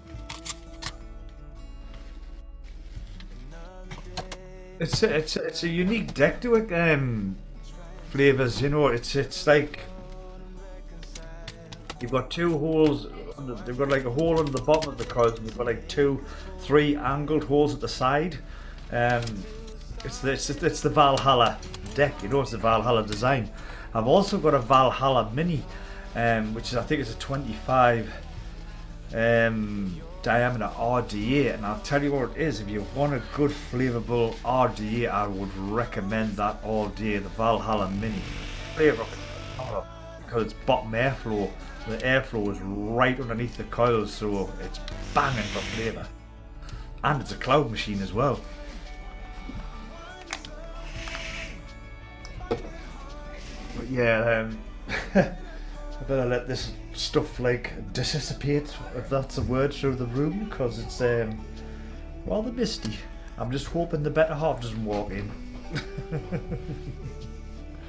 Alright, so the switch on the top of this, when I have it like this, that is set up for series mode. And when I switch it this way, Yeah. know if you saw that light blink.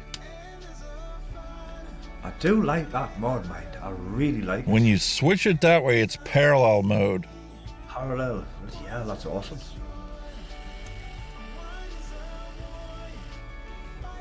So is your battery config just the same as the normal? They both go in this way, negative on the bottom for both. Yeah, both going positive up. Yeah, both go positive up. Yeah. And there's 2 contacts on the bottom to conduct the negative points from both of those into the circuitry. Yeah. It's not like your normal one positive up and one down type of thing. So we'll have a bit of power in it then. Oh, yeah. Yeah, in series, it was too much. I could turn all the way down and use it in series, but it doesn't need to be. Why run in series at 20% when you can run it in parallel at like 50% and be the ideal amperage for those batteries? Well, it's, that's the beauty of it. You've got that choice, haven't you? You know, you've got such a range of power settings on it. Fantastic flavor. I mean, like I say, if you like a really warm vape and you, well, there you go, you can have it. Really warm vape. Ooh. You probably fantastic.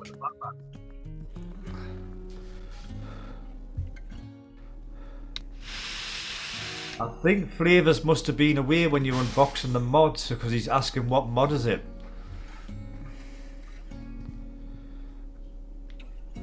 There you have it, sir. Wismec Luxotic NC. Oh, I really like the look of that. Like, it looks awesome.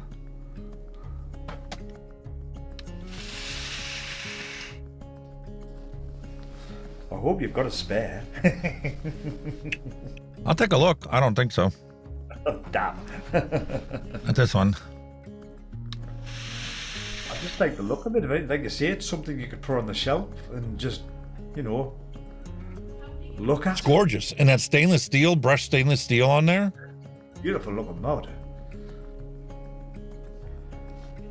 I like the simplicity of it as well. Like I say, there's no readouts or anything like that. You just got your dial and your button and away you go.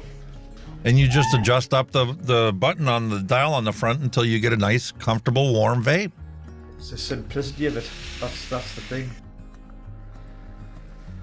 But it does look really good. And So it performs really, really well. That RDA, that's part of the kit as well, yeah? Yep. You're getting plenty of flavour out of that, yeah? Yeah. Jabo design. At the end of the day, it's an RDA. Most RDAs, you're going to get good flavour, like.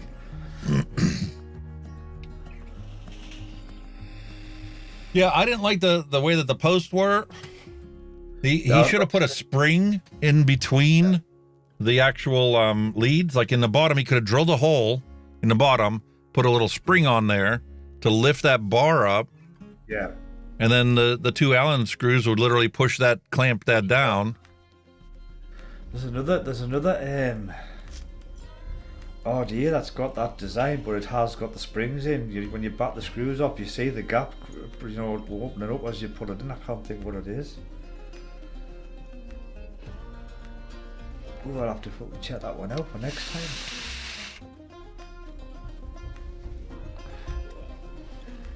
Wow, that's really good.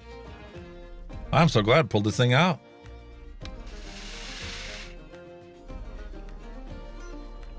But you literally need to keep your juice with you because Oh yeah. it's the appeal of dripping. Yep.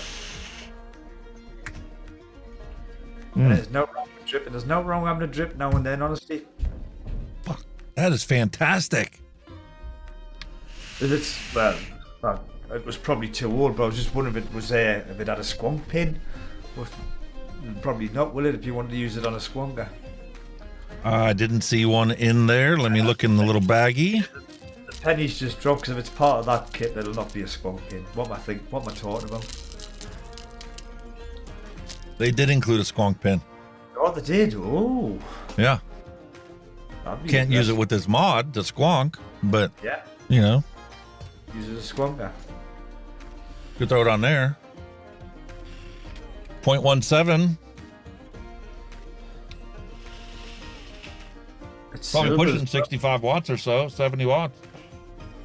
It's pretty Plus it's warm, nice. so It's a nice silver RDA, so you could match it onto just with any mod. You know, the silver does go pretty much anything, silver and black. If you're fussy about matchy. that's fantastic.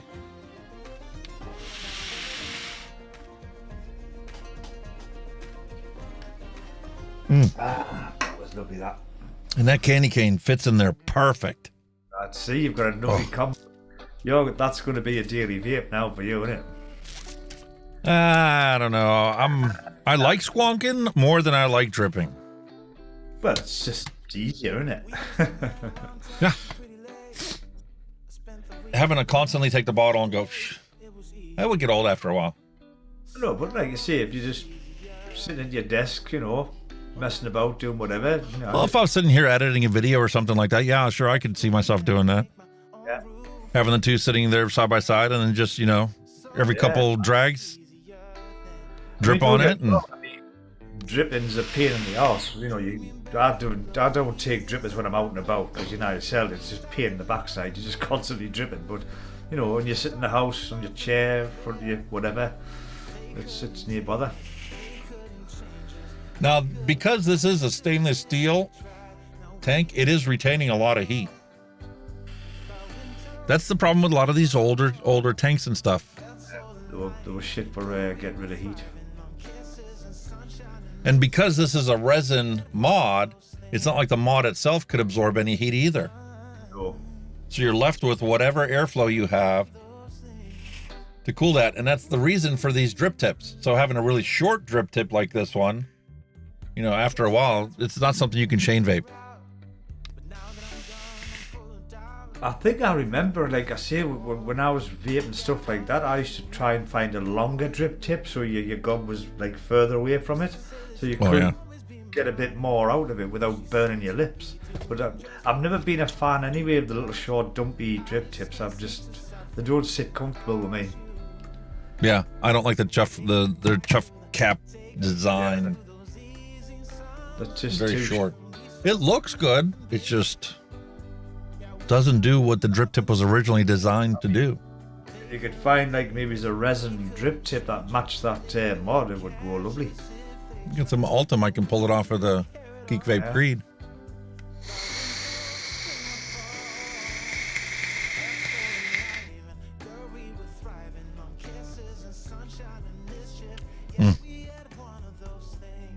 I toyed with the idea of actually getting a mini lathe and making my own drip tips out of resin. Mm-hmm. Yeah, it could be very easily buy the stock Yeah. epoxy rods. You can get resin kits now. You can make your own. You know what I mean? Like Oh, the yeah. hobbyists. You do loads of resin stuff now. Like your hobbyists and your crafters. My wife Um, does epoxy cups. She has glitter and all kinds of other. Her whole craft room is full of glitter along the walls, and it looks like a rainbow.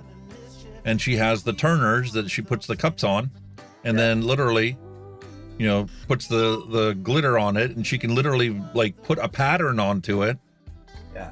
to glue the glitter on there, and then she'll put an epoxy layer over top of it and sand that down a little bit, and then she'll take her vinyl, and she's got a cry cut where she cuts the lettering out and then puts the lettering on and puts another layer of epoxy over top of it, and it's a lot of work. Those cups are like $50 or $60, and they sell. A lot Yeah, more the people white- are getting into them though. The wife's got a scan and cut. The brother scan and cut one. They're amazing machines. You can cut. You can do anything with them. Yeah. So versatile. It's kind of like the CAD devices that, you know, they're doing, you know, our machining stuff nowadays out of. And the laser jet cutters that they have. I have seen them. You can actually buy laser jet cutters for the home now, man. Wow. Yeah.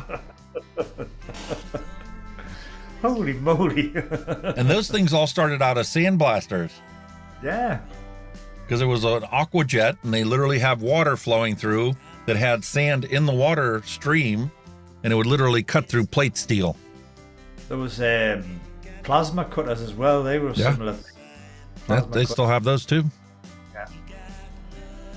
You can get those for your home too. They're just not cheap. Oh, Although God, when you no. compare it to like, you know, a Canon 8D or whatever the latest version of it is, I mean, those are $4,000 or $5,000. So Yeah. somebody wasn't into photography. They were into manufacturing their own stuff. I mean, could see even- somebody's.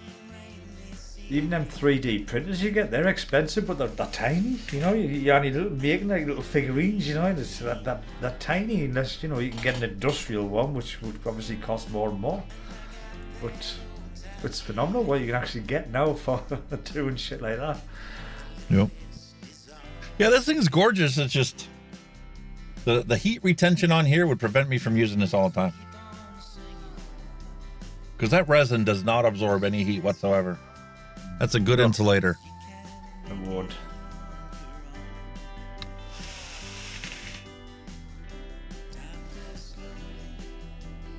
But this would be also good to put a different tank on.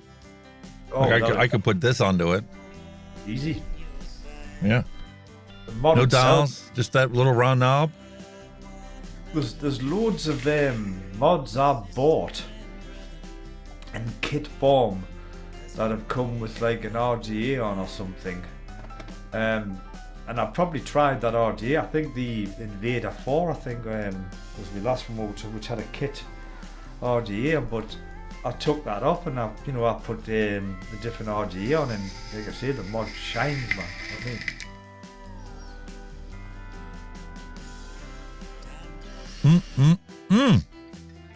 Delicious.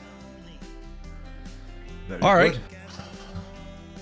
Time for us to go make another recipe. What else we got here? I talked earlier about Mowgli's eggnog recipe that I mixed up. Here is some of the stuff that Flavrz is doing before he bails out, because I'm sure he's got to get ready to go to work. Oh yeah, flavor. The 1, 2, 3, 4 series that he's been posting recipes of, there's a ton of different recipes you can pick and choose from, depending on what floats your boat for flavor combinations. The banana runts we just talked about, just mix that one up. Here's a simple 4 flavor ingredient recipe, commercial quality flavors available to you to make right in your own home.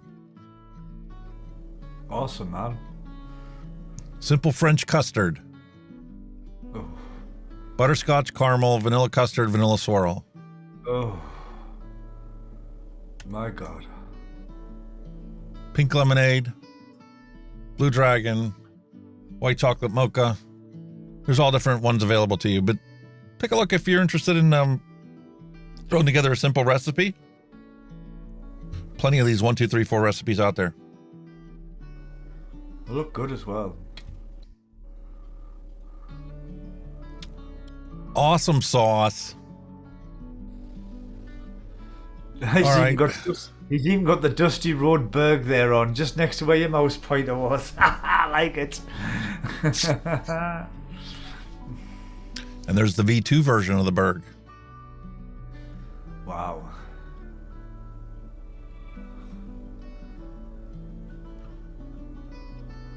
Awesome. Love it.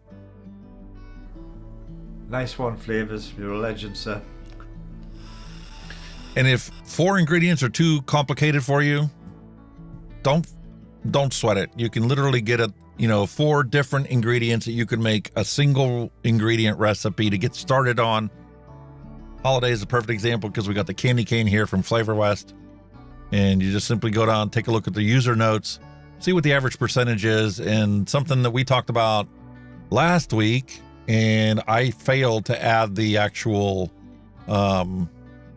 link into it. This was the recipe I was talking about, Dusty Country Road. When you watch it on the replay, this is the recipe I was talking about. Let's mix strawberry vanilla bean ice cream cone is the name of the YouTube video that Wayne was doing that I mixed up for that strawberry vanilla custard. I think that's the flavor was.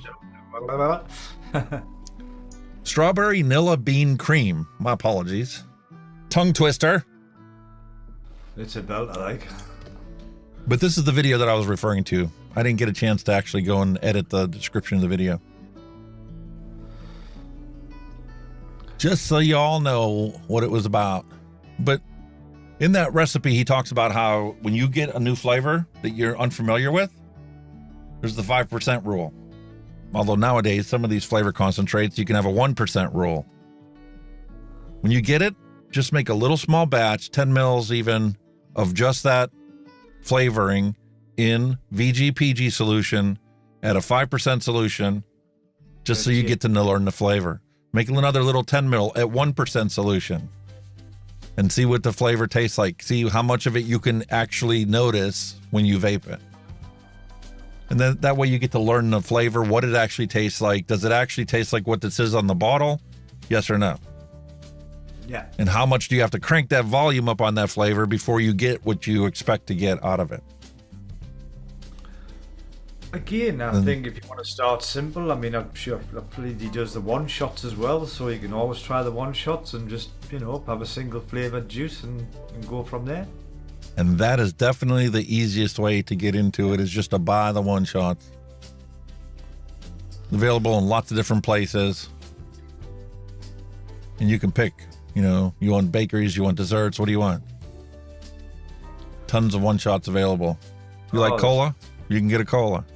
It's endless. Anything you can think of, there'll probably be a flavor or a one shot out there for it. Just put anything. Yep. And then once you get it and you like it, you're like, okay, well, I want to make my own. Well, then you can buy the flavoring components that actually make up that cola recipe. Exactly.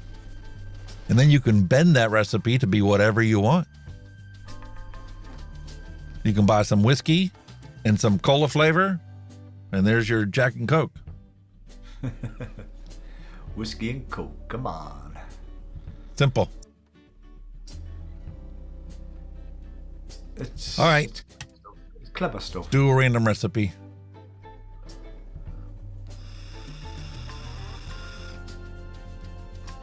Good old Sherlock Holmes. What is he going to present us with opportunities to make today? Lance said vaping here. Are you still thinking about making a Mecma? No, well, not really. It was just something that it was one of those passing ideas you have.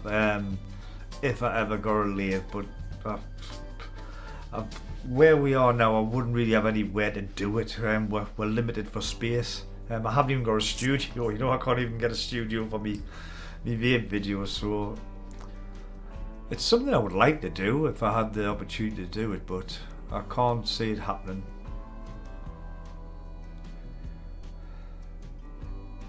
It's on the wish list for next year.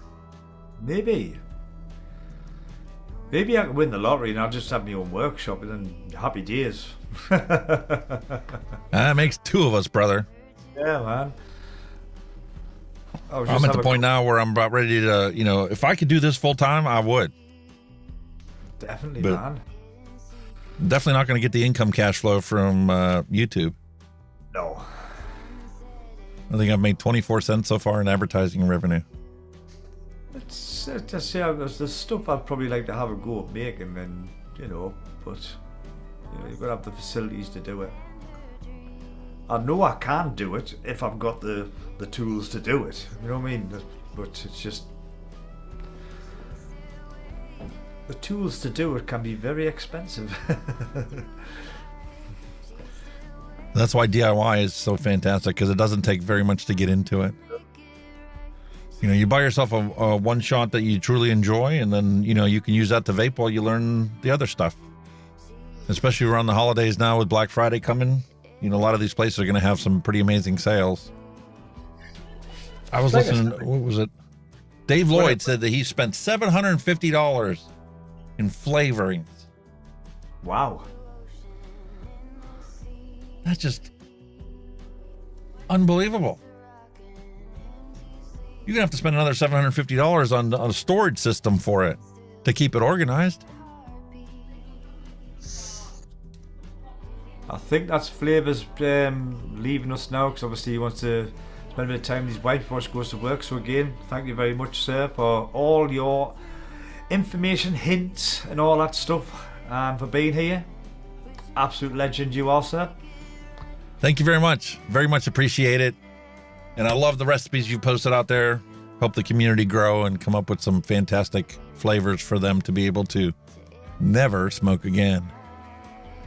Hopefully I'll get this parcel force sorted. I hope they don't have that problem when I send you yours. Oh, bloody what? I'll go crazy. All right, so what are we going to mix up today? Gummy undies. We made that before. Wasn't very good.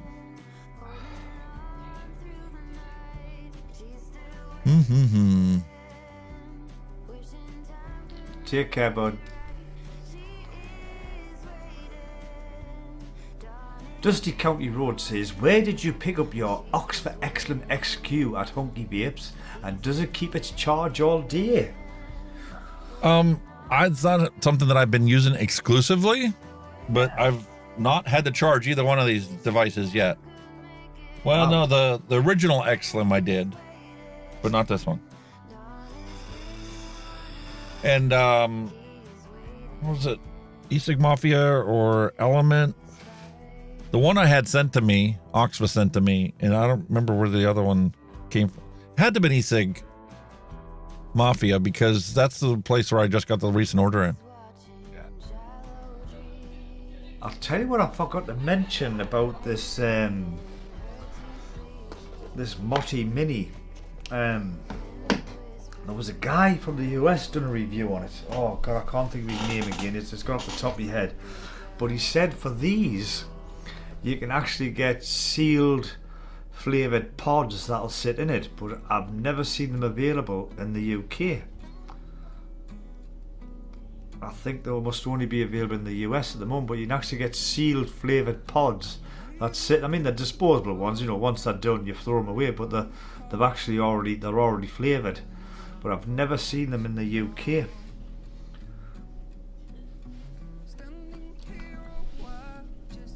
Oh, what were they again? Hang on. I'll have a look. Hang on. Let's have Still a looking look. for a recipe. I was hoping to find something different, something holiday themed a little bit. Lots of plain simple, like strawberry custards or strawberry cheesecakes or raspberry cheesecake, strawberry donut, raspberry donut.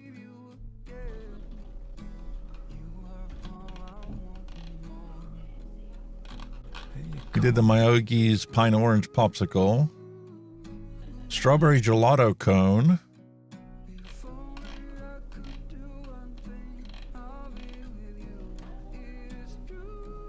there's just so many alternatives. Peppermint bark. What are we using? Capella peppermint, super sweet, sweet cream, white chocolate peppermint from Liquid Barn. The white chocolate peppermint from Liquid Barn is pretty good by itself. Sounds interesting. But I'm quite content with my candy cane. Especially considering I mixed up a batch of the Flavor West candy cane to get to know it.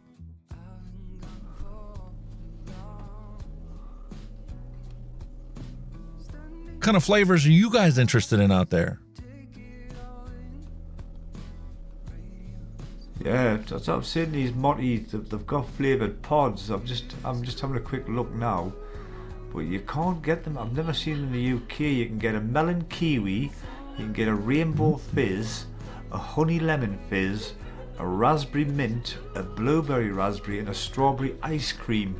But I've never seen them in the UK as yet. So I'm just wondering if they're only just in the US.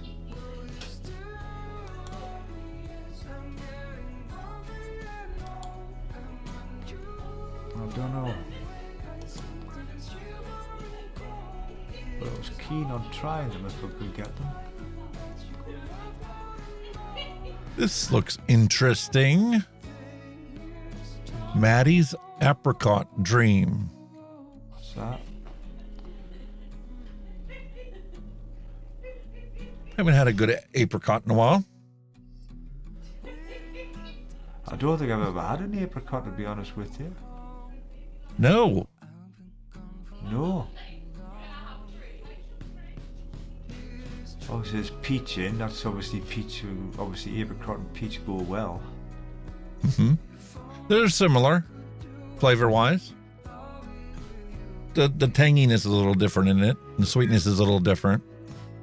He's using vanilla bean ice cream, TPA. They're using that to give it that whipped cream top note. Yeah. And obviously the infamous super sweet. Yep. That's just about everything now, and it's super sweet.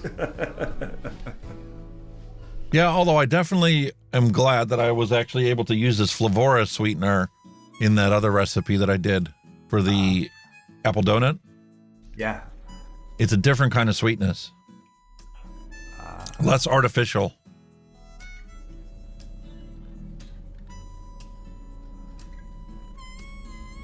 All right. Why not? This looks interesting. I like the apricots, they're nice.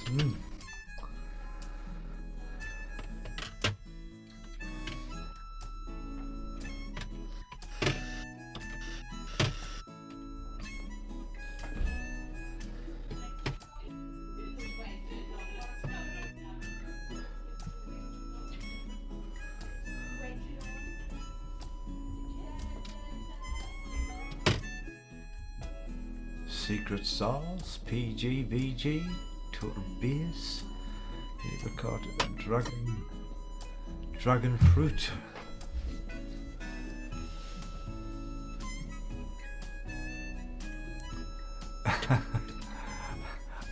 I am the Pod King, Lance, when I'm in here. I see that hog if I got caught. Ooh. Slap your wrists.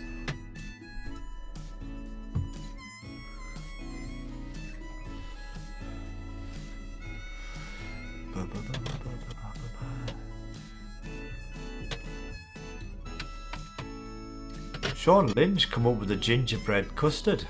Ooh. That sounds good. Meh.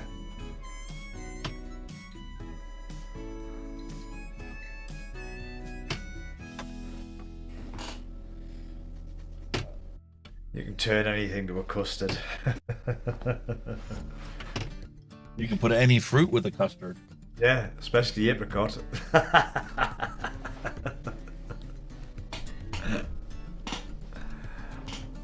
Be awesome, man. Brilliant stuff. I had this problem the other day too. Did I not put the flavor away? No, I have it on the desk right in front of me. All right. So we have the apricot, dragon fruit, the flavor art peach. Lance, I haven't tried the drag cube pod. No, not yet. These are probably the only two pods I own. And we just like started getting into them a bit, you know.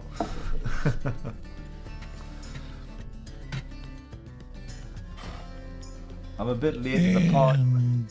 A bit late in the party when it comes to pods. I was late at the party with disposables as well, to be honest with you. That makes two of us. I didn't want to have anything to do with them. Yeah. I was too busy on the hardware, the proper hardware. If I had my choice, this entire channel would be dedicated to rebuildable drippers, tanks, and the like. But that's not a representative view of the vapor community by any stretch of the imagination. Oh, you know, you've got to push your boundaries and try these things, haven't you? You know what I mean? It's, you know, it's part of the learning curve, I suppose. And obviously, whatever's trending, you know, you've got to go with it. And that brings up the good point that, you know, you got to stretch your boundaries. You can't just be stuck in a uninformed posture of, oh, well, this is all I like. Well, have you tried anything else besides that? You might like something else more. I mean, I can't get over how these little things like this nowadays produce the flavor that they do. Here we just looked at that ornate. Big, huge tank. Looks like it's going to be fantastic. Big honky coils. But it just doesn't produce flavor like these little things do nowadays. Mesh, like you said, mesh coils have transformed the industry. Definitely. And then you get these little pod formulations of liquids with the salt nick in it now. It's just, I can't get over it. I I mean, that could be the thing with that tank, because they're not mesh coils, you know what I mean? They're still round wire, aren't they? Big difference. Massive. But I've had good round wire vape before. No, don't get us wrong. I've had good stuff, but you know, sometimes for the more, like you say, the more powerful tanks, it'll give you plenty vape, but very muted flavour. Yeah, and it's a fantastic way to get into building your own stuff. Yeah. And just getting the habit of, moving your hands the right way to create the coils. Just get some plain round wire and get the coiling jig and, make your own. Yeah. It really doesn't. Round wire is so easy to just put it into this slot on here, slip this on here, and then just twist it. Before you know, you got a coil that's like this wide, 8 wrap. You pull it out, throw it into your tank. It still produces a good vape, especially if you space it evenly. It's fantastic. That's all they had originally. I still use the odd round wire in a dripper now and then. Yeah.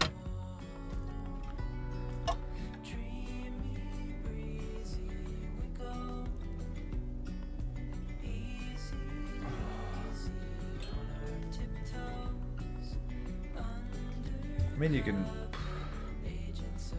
can use 2 wires actually. You can do, you can maybe put a stainless steel wire with a bit of Canthor wire in between, and make a dual parallel coil yourself type of thing, and you can still experiment with the wires as well. Yeah, make one out of stainless and the other one out of nichrome. Yeah.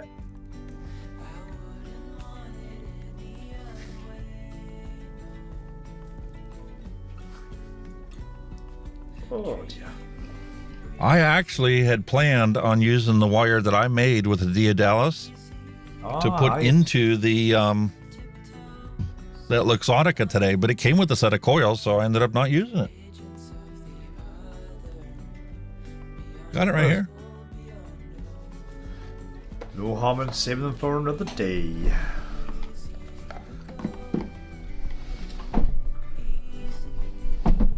Actually, when I made that one, because of how simple it is, I was planning on putting it into a mouth-to-lung tank. Oh, aye. That's a thought. Yeah. Let's see, 0.61.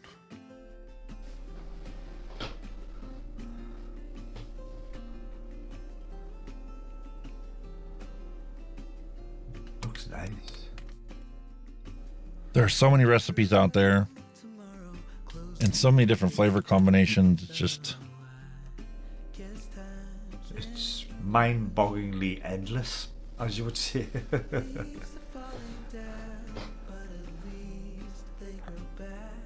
I mean, you think of any flavour, even if it's not the run-of-the-mill, there's bound to be something out there where you can either make it or produce it, or maybe even buy it. That is concentrated flavor, let me tell you. It's a white peach. Getting a whiff of that. There's one, no eh? sweetness to it whatsoever. But when you breathe in and you smell through your nose, just what's evaporating off your mouth and what's residing in your mouth, Yeah. that's exactly what you smell. Is if you had a peach sitting on the table in front of you, you just took a slice out of. Yeah. Cool. Awesome stuff, man.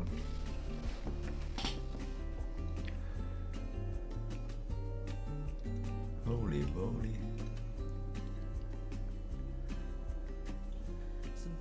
Hey, kind of beat the good old knuckle test, can you? Whoa, lovely.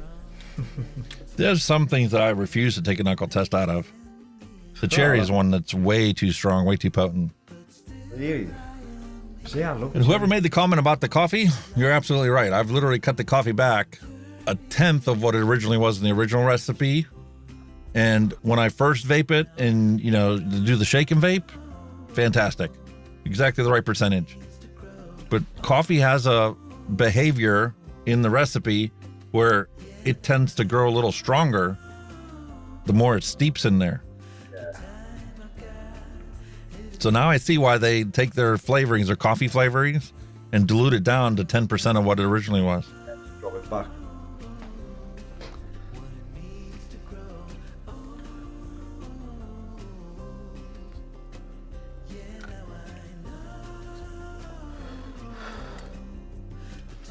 Wow, man. Awesome stuff.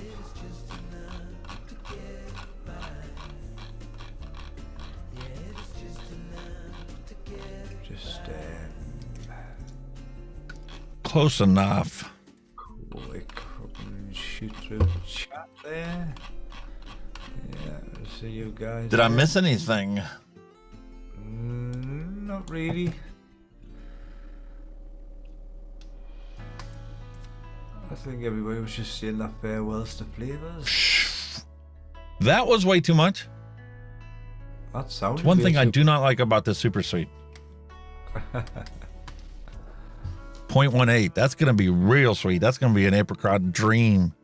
Oh. For sure. All right. 3.82 of PG.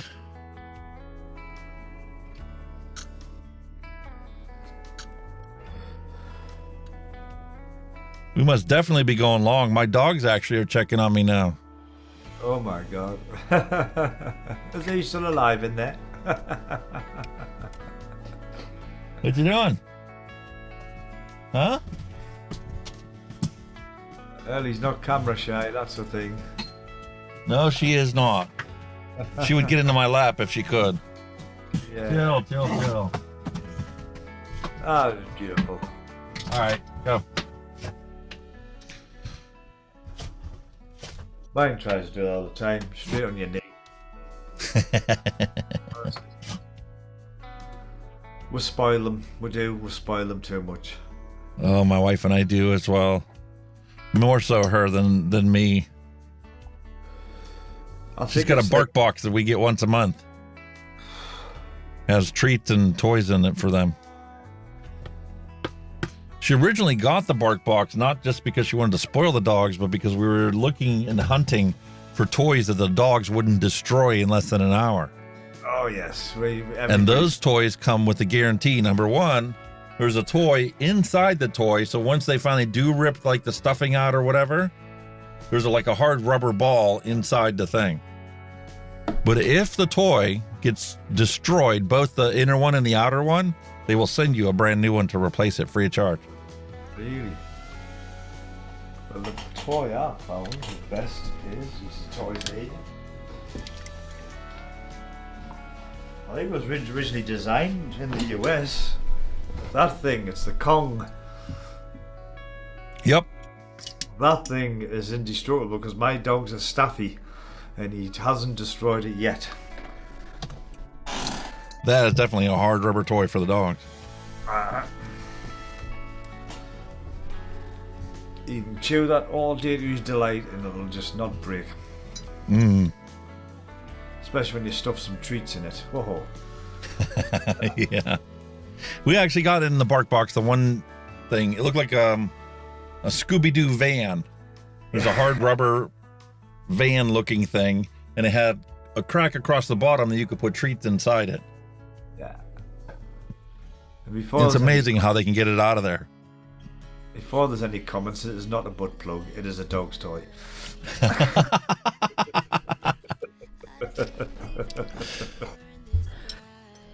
Dusty County Road is off. Thank you, sir, for joining us. Thank you, sir. Happy Thanksgiving to you and your family. Take care. We're on 4 hours, by the way. Really?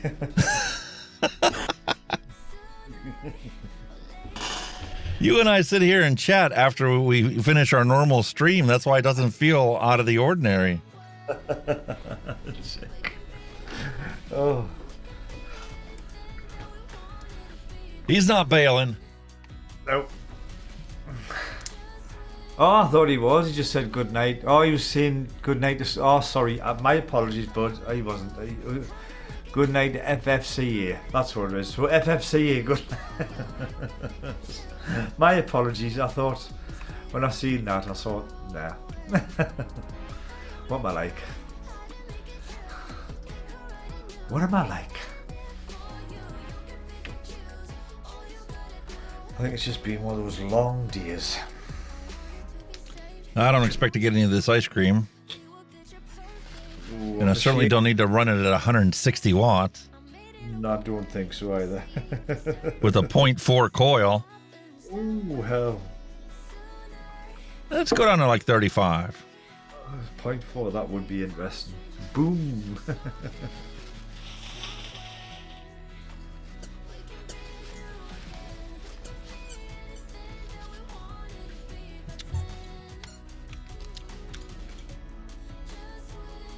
Well, it's interesting because I've been drinking that peach, and now I'm vaping the apricot. They are two different fruits. They're similar.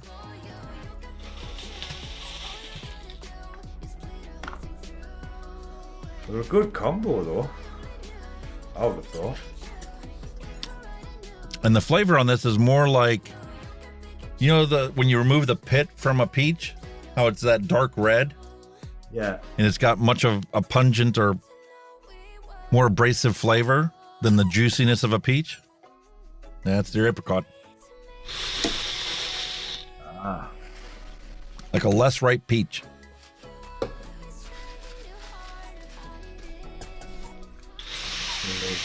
That one, yep. What's my battery doing? Oh, we're doing right. You know what? I can kind of taste the vanilla bean ice cream in this. It's not very prominent. Might be because I overdid the super sweet.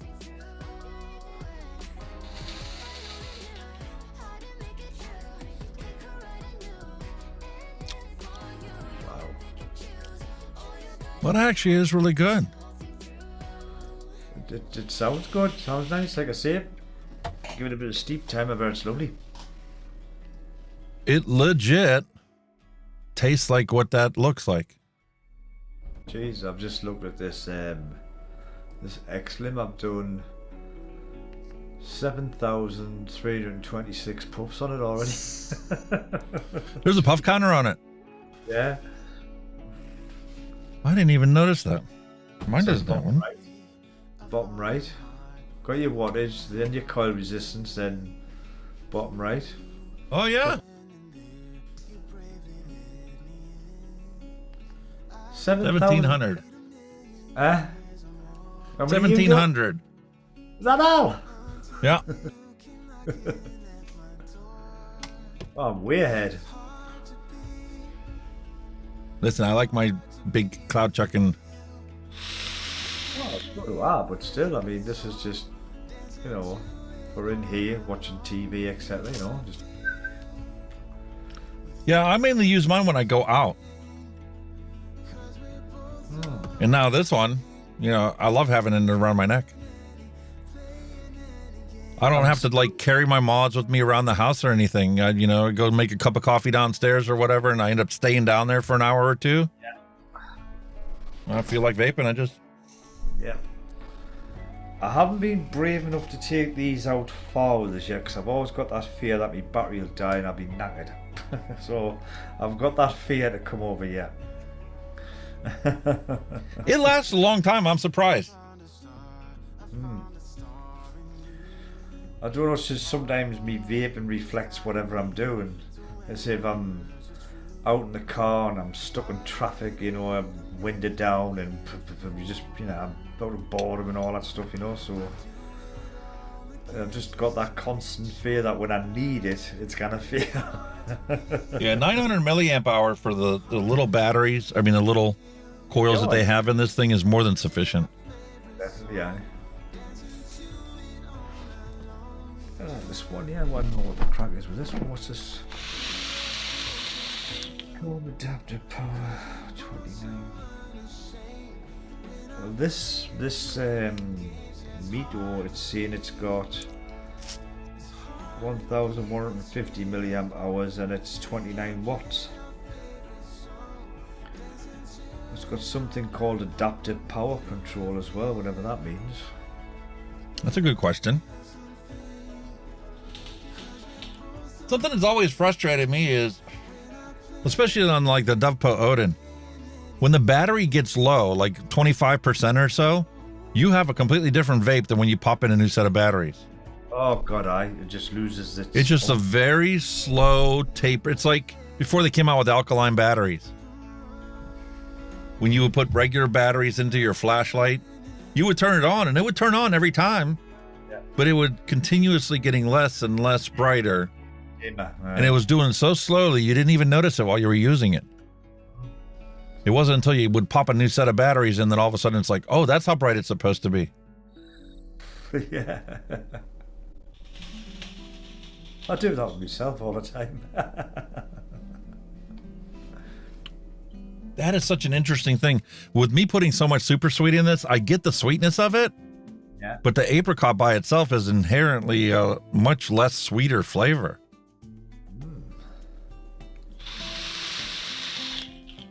That's an odd one. Again, maybe in a couple of days might change altogether. Oh, I'm sure it will because of that ice cream coming out.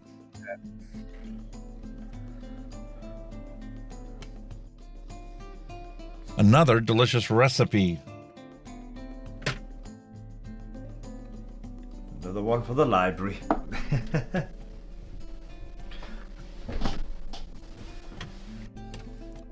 I'm going to put this up front so it doesn't get lost. I'm surprised you can find anything in that pile. I really am. Well, it's organized by manufacturer, so it's usually pretty easy to narrow it down. I've got Capella here, and then you've got Purellum, Fulvora. You've got the cooling agents, I have them separated out here. Then we have SSA, Vape Train, Inawera, Flavor Art, Flavor West, Wonder Flavors, TFA, and then Liquid Barn all the way on the end. Very nice. Well organized. Yeah.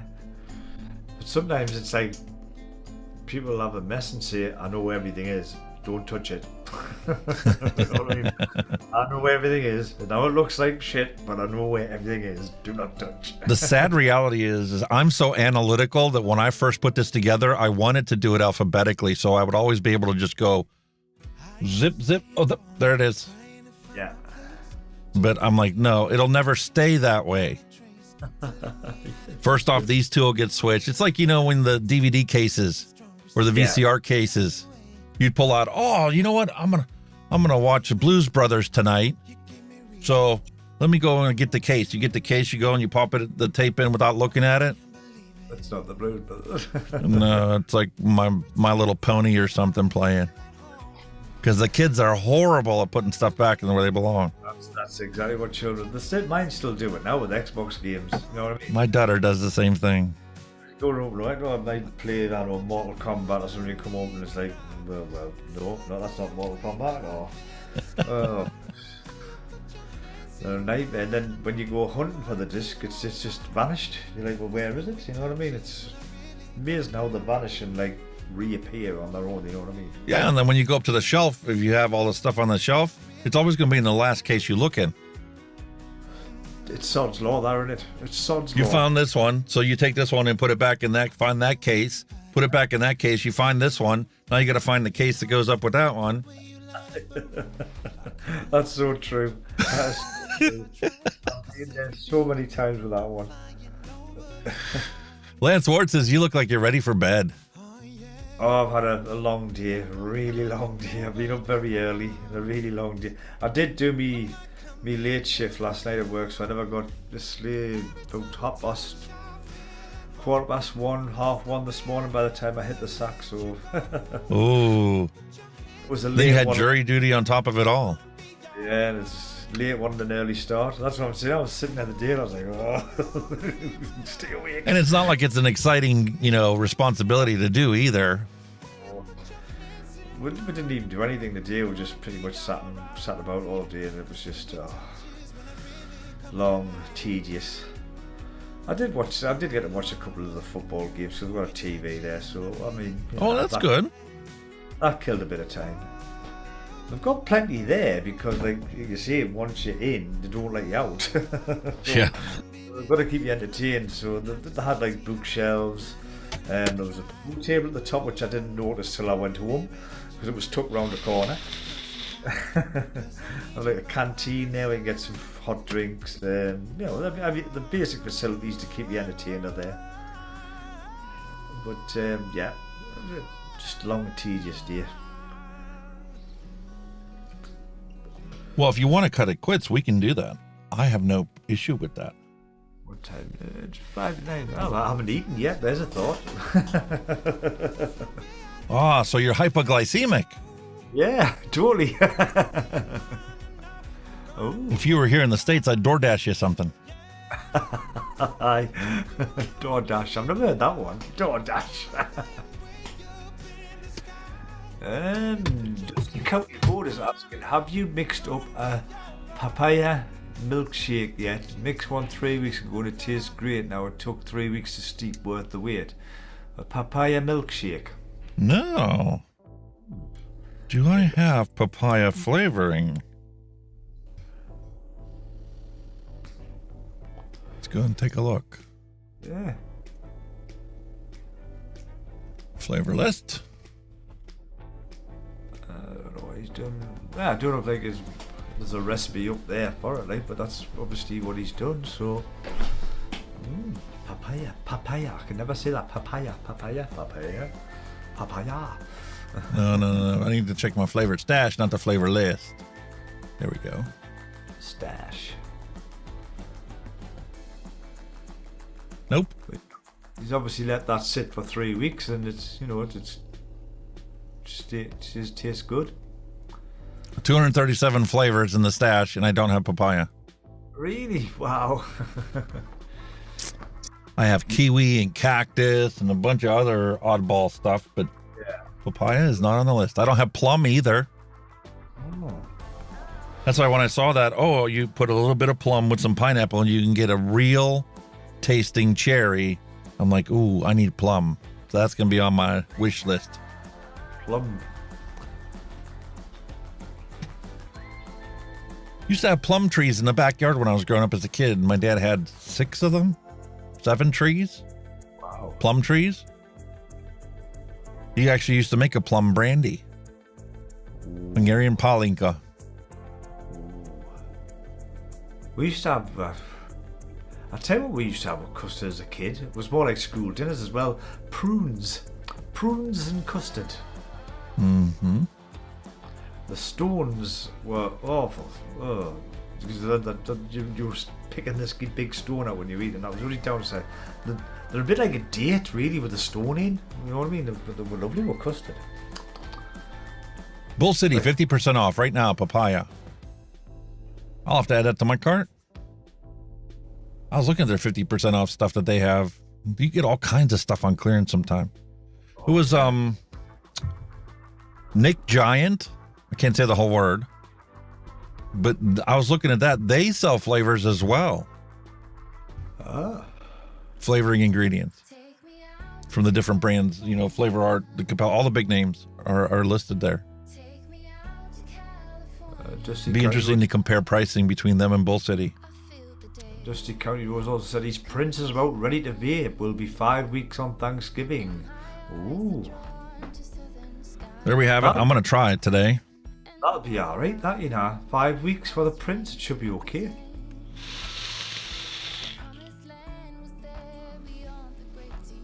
Ooh, that apricot is actually really good.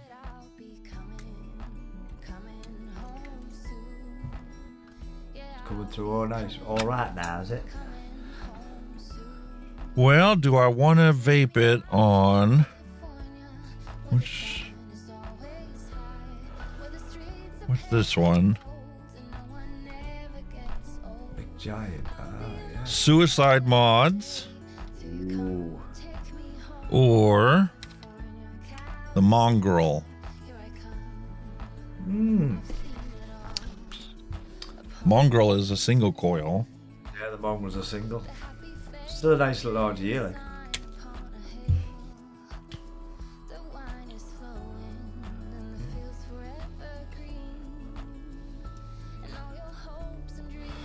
We'll see what this Prince tastes like. I still have not added any sweetener to it. Oh, right. Do you want sweetener in yours? Oh, hell yeah. You better believe it. Actually, you know what I'm going to do? I'm going to take this little Capella bottle of Super Sweet. I'll fill it up and throw it in your box. Oh, thank you. That way you can always add more if you get something that you don't think it's sweet enough. Sounds like a plan. Because I got a big bottle of it. Well, just hopefully UK customs are a bit more generous from America. That's. Listen, I'm sending it to you as a gift. Literally Yeah. putting it on the declaration as a gift. Shouldn't have to pay customs on a gift. Oh, it's not so. I don't mind paying in for it. You know, it's just it's sitting at customs.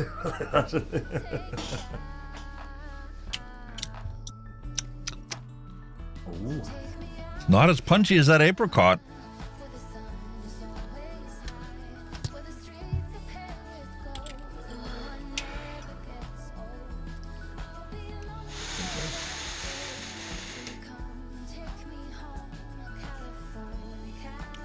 Turn the airflow down.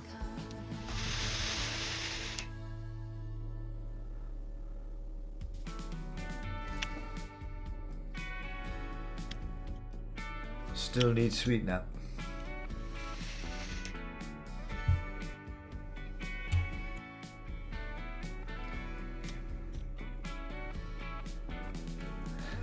He's adding some it. Right on the coil. More sweetener.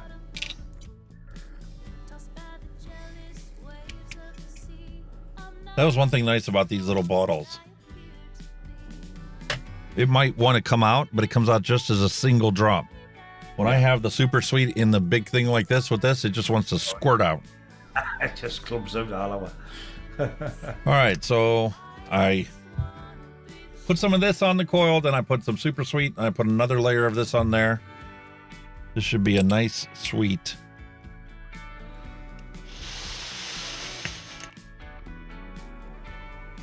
That's what it needs. Sweetener. Oh my God, does that taste like a custard now? I can't believe it. That's all it was missing. Yeah.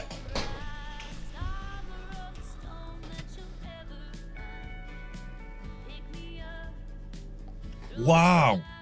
See, it's nice. The Like, when you- When I was just vaping this, I didn't get any custard and didn't really get any fruits anymore either. No strawberries or nothing. Put that sweetener in there.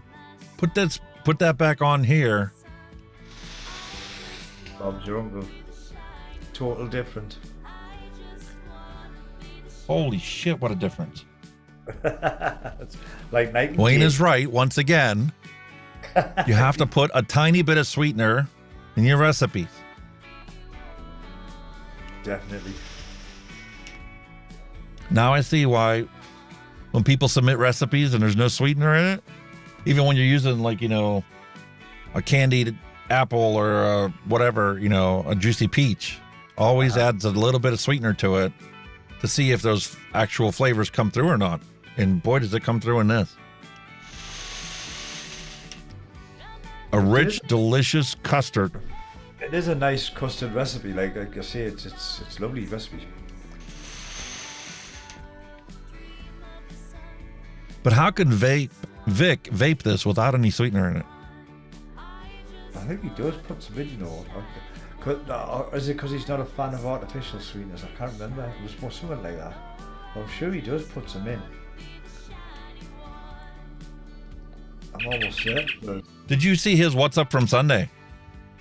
no, I haven't seen much of anything lately. Like I say, I've been very busy. He went on a bit of a rant. Apparently somebody ruffled his feathers on a Facebook forum. Because, you know, it's that time of year where you have the e-cig click awards. So you go on their website and you go and you vote on your favorite reviewer, your favorite mod, your favorite juice. Which he's won the last 3 or 4 years running because Yeah. he's got. Well, long story short, somebody shit on his, whatever you want to call him, on his post and about him as a reviewer. And the idiot that did it bothered to say that artificial nicotine was bad. The synthetic nicotine was a bad thing and it's going to ruin everything in the world and it's bad for you and you shouldn't use it. Meanwhile, you know, synthetic nicotine's been around almost as long as vaping's been around. It was shortly after vaping was invented that they realized, because of regulatory hurdles, this is something that's worth investing in, researching and learning how to do. Plus, from a PR perspective, there's definitely going to be a benefit to the fact that you can say there is no tobacco legit in this vaping product. No. Yeah, there's a synthetic form of nicotine in there so that people don't go through withdrawal symptoms, but there's no tobacco in it. Mm-hmm. Oh, weed. I've heard, like I say, like synthetic nic, like, but I mean, but I heard like a lot of rumours, you know, going around that it wasn't suitable for inhalation or something like that, and you know, you hear all the crap with it, don't you? So the scaremongering stories as usual, like you do get with anything vaping related. You know, they said it wasn't bad for you, and you couldn't inhale it, and you get lung issues with it because it. Yeah, right. Sure. I mean, it kind of pisses me off as much research as I've done for the news and whatnot, and read all the scientific studies, and I'm in the consumer group, and Clive Bates goes and he reviews 40, 60 scientific papers every single week, the good, the bad, the ugly, calls them out on it, whatnot, in this consumer group, and he sends it to us, and you have access to the same things that he has access to read them yourself. Yeah. But it's just, it flabbergasts me. There are no scientific studies that are published and readily available for you and I as a consumer that says, okay, we tested Capella's sweet guava mixed as a 5% solution in the VGPG with this nic level, and this is what levels of toxicants and byproducts we found using this vaping device at this wattage in the normal ideal thing. I know the research is done out there. There's been a couple things. Who was it? There was a hospital, or was it the UK Cancer Council? Somebody put a video out there where they actually did have the scientists that are working for British American Tobacco researching that exact science, talking about where he finds these flavorings, generally speaking, on the continuum of risk. Yeah. And he talks about, these type of flavorings are the worst of the ones that we have, but even those are 94% safer than what you would get from a single drag of a cigarette. Exactly so.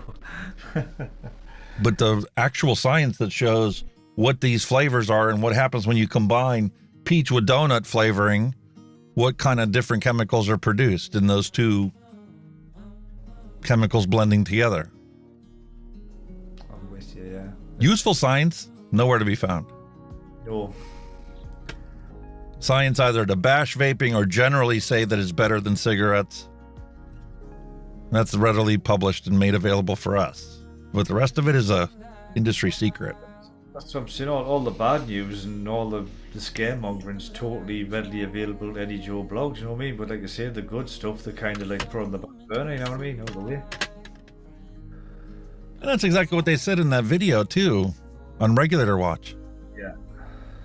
I mean, the studies that are out there, just in the population level, smoking is down 96% or 90%, but I don't even remember exactly what the statistics were. But it was above 90% fall discontinuation in 20 years. That should be something celebrated. Of course it is, because like I say, it was a thing, one of the 50s, 60s, 70s, that was a big thing, the cigarettes, I mean, there was adverts on TVs with it, you know what I mean? I remember, like, Marlboro, you had the cowboy, didn't you? Hey, I'm on the Marlboro, you know what I mean? Marlboro Man died of cancer. Yeah. Lung cancer. He had the cancer, so there you can. That speaks for itself, doesn't it? But in the last 20 years, that means since 2000, we've had a 90% decline in cigarette smoking in the United States. Not worldwide. Worldwide, the number of smokers is actually increasing. Yeah.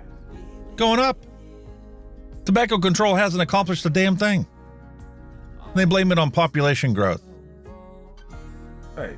China's one of the biggest culprits in India, and they're the big smoking countries, aren't they? Massive. They're the biggest tobacco producing company in the planet. Yeah. Yeah, massive, So when they massive. ban flavors, I'm like, pff. So you don't care about your population either, do you? Nope.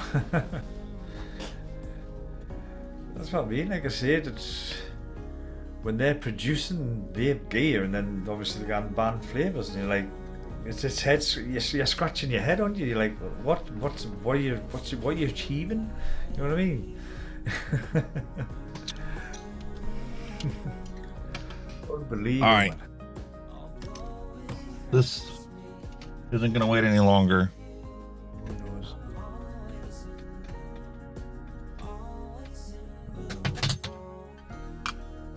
The prince needs some sweetness. It needs some sweetness, as you found that out. So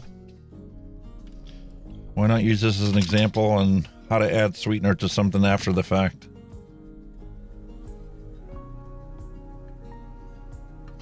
Okay, we're going to tear that out, but to figure out how much we're going to be putting in, go to our recipes.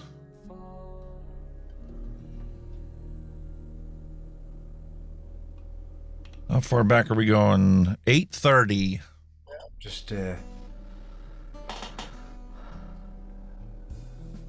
just having a quick look at chat there, see if there's anything going on. Oops.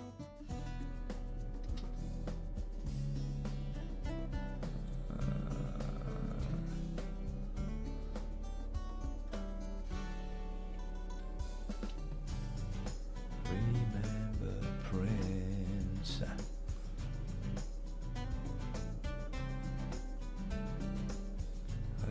I'm going to go with 1% because I like mine sweet. And you can clearly see down here in the bottom, 1.2 mils of super sweet will give us 1% in a 120 ml bottle, which kind of makes sense if you think about the math. That's awesome. And being that this is no longer 120 mils in here because I've probably vaped 20 mils out of it, I can literally go to 1 gram of super sweet. Drop that I'm in. going to save this. Switch to overhead. Pull out the super sweet. We're going to put 1 gram in here. Does that mean about it pouring out of there? And shake and bake.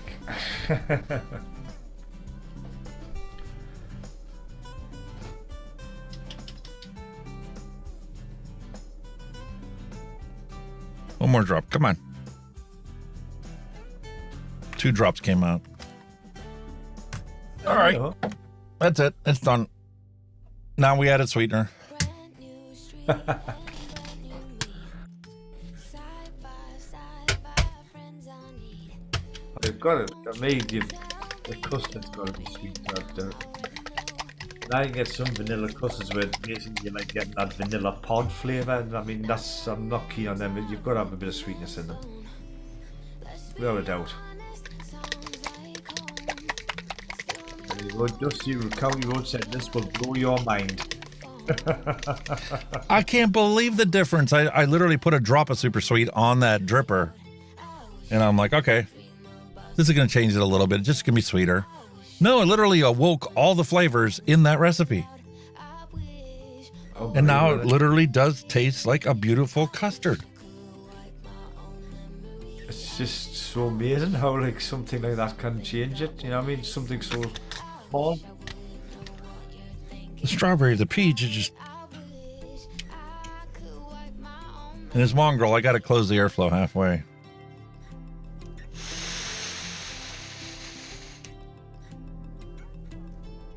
Yep, and I might even turn the wattage up a little bit.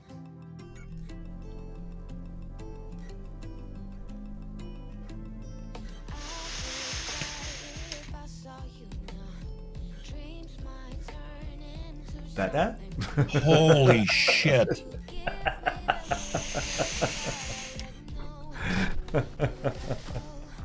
That is fantastic. Really that much of a difference?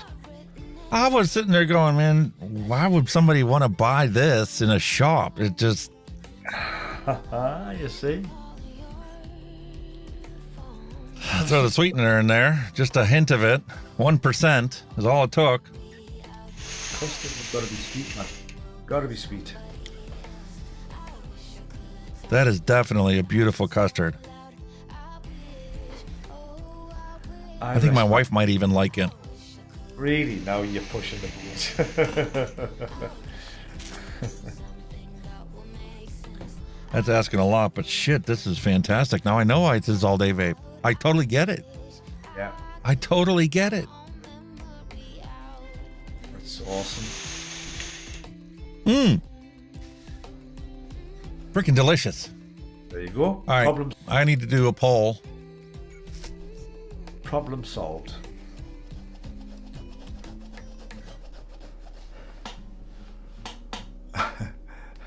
Even Palm Spraggan said the look on your face. I'll bet. Start a poll. Oh.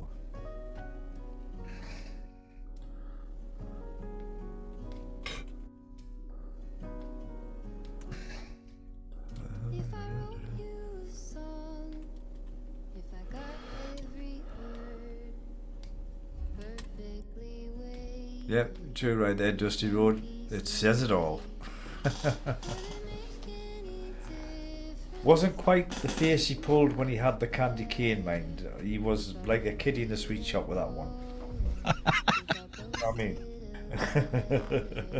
No, that's true.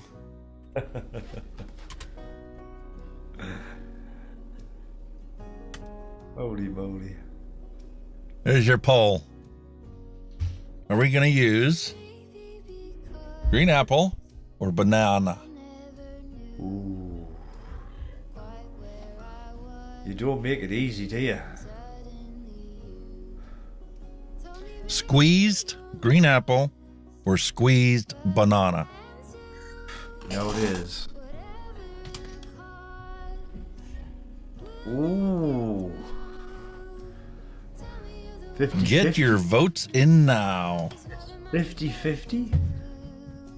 if you are not the one for me, then tell me now what I could do. Ooh. 60-30. We are going to be putting this into the Aegis Solo. Oh, very nice. If I told you that I don't know where I'm going, don't know what to say, but I go without knowing. If I told you that Yeah, you've got like I don't know what to green apple is pipping it at the moment. pray, You're just so raw, Jesus Christ. tell me you're the one for me now, 'cause what am I Holy moly, man. if you are not the one, not Oh. for me, then tell me now what I could do. So let's get this thing opened and unboxed. See what she looks like. I have the Aegis Max. We've had the Zeus kit. Matter of fact, we've had multiple Zeus kits.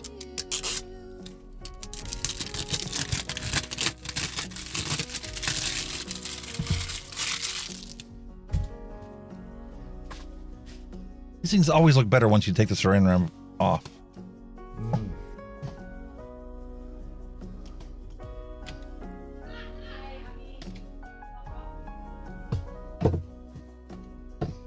Nice blue.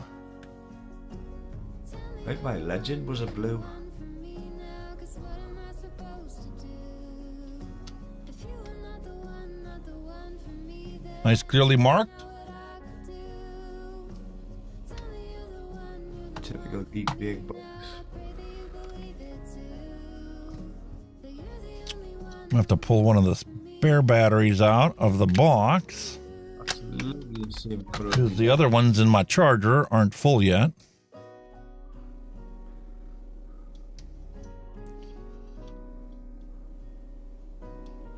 It's got the same type of. If I wrote you a song, if I got every word This one's a lot more. perfectly weighed, It's a lot tighter. The threads are very short. The Aegis Max has, I think, an extra thread or two to put this on, so it catches a lot easier. Yeah. I've got a short thread on it. See that flicker on the screen? They It's a sync issue. That's something you don't have with this Freemax.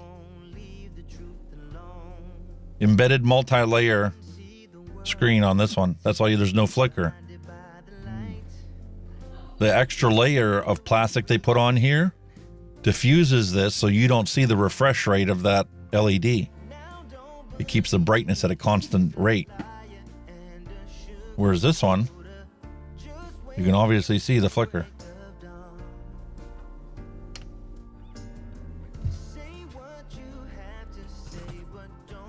Also included in this, we have ourselves a tank with a stock coil in it. Interesting choice of foam packaging, gluing that onto the bottom piece. But I can see on an assembly line how that would be beneficial. And then in here, I have a spare coil, USB Type-C cable,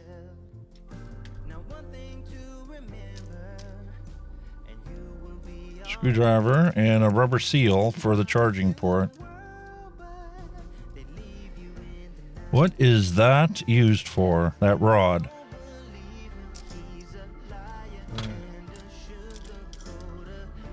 Rod. It's a coiling rod. Ah. So it is. Spare O-rings. They'll rebuild. Can you rebuild the coil head, do you think? No, you can't, can you? Nah.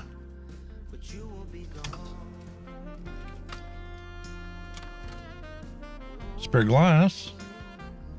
And our USB-C cable. Is it a sub-ohm tank and all? There's the tank. We'll take a closer look at it in a second, but to my knowledge, this is a stock coil sub-ohm kit. Why would they put a coiling rod in there? That is a very good question. What else would you use that coiling rod for? Could it be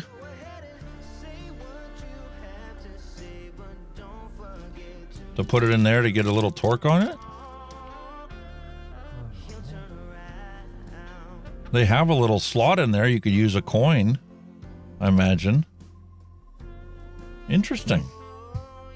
That's odd. It is very odd.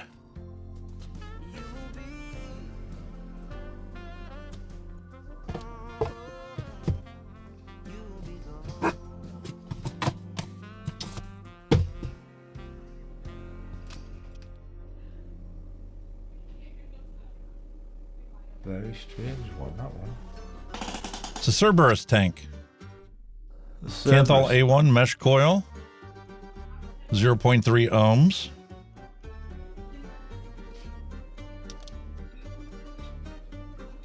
Why is there a rod there?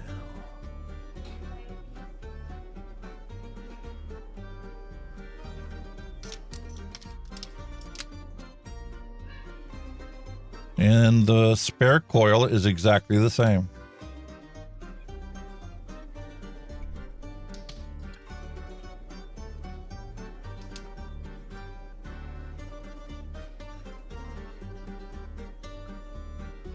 Trying to see why that rod would be there. I have no idea why there's a coiling rod. What you just saw one. Let's have a look.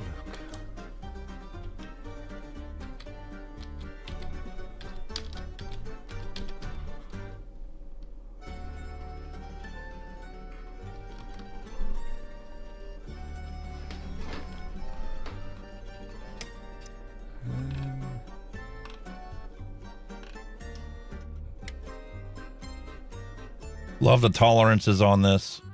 Beautiful feel for the airflow control. There's some definite tension in there, making the adjustments on it. Love the threading onto that, on that 510. Quarter turn top cap.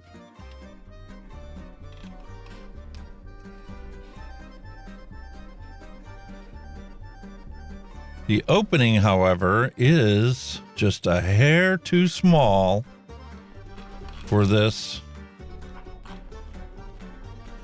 tip on the liquid to fit inside there.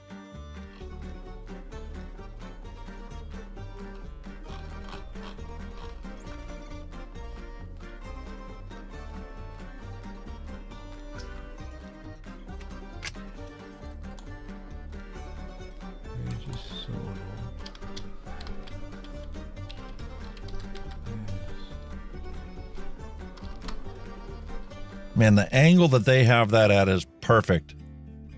It's loose, and then it just slightly gets tighter and tighter. Fantastic. About to leave, already packing. Come with me, I'm not really asking. We'll get away to a place where we don't know. I'm very confused with that. About to see the world in action. What we can be. Did they sell this kit with a rebuildable tank on it? I'm just wondering if there's, wonder if there's like a rebuildable thing to get on with it.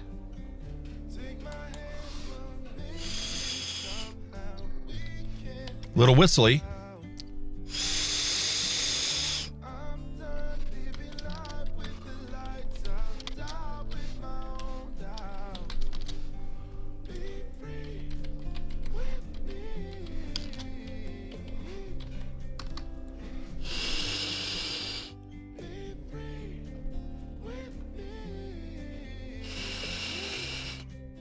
I don't know.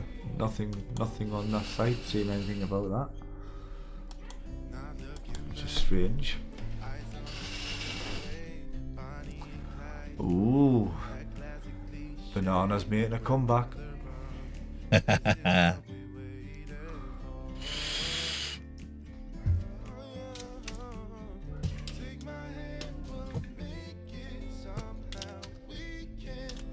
I think I still have a box of these coils. Dusty County Rubber Stage should vape nice. These L2 came with juice tanks. They vape real nice, but the coils didn't last long, about a week. Yeah.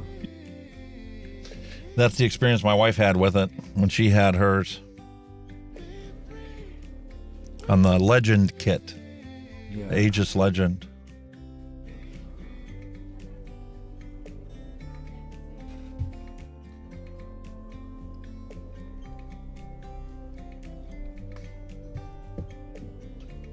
And since I jumped the gun and spoiled the opportunity to use the flavors you picked by putting the prints in, because I couldn't get it out of my mind how fantastic that tasted.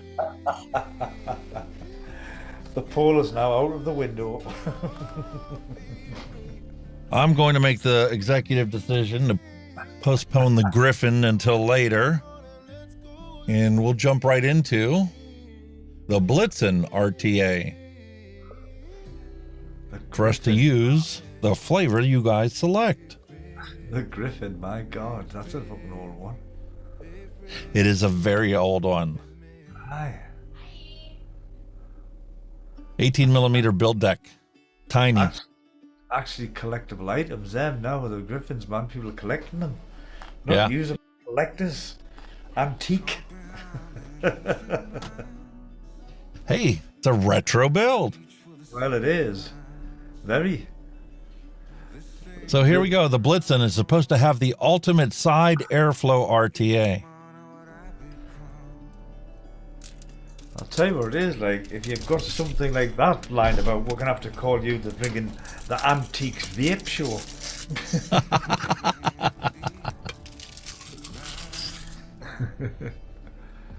Lordy do.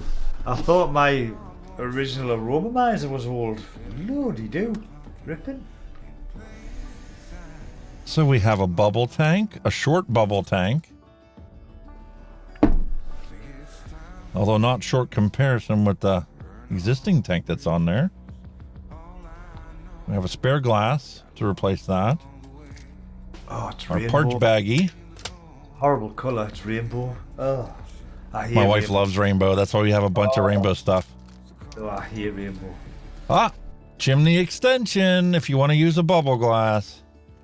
There you go. 510 drip tip. Rainbow, man, no.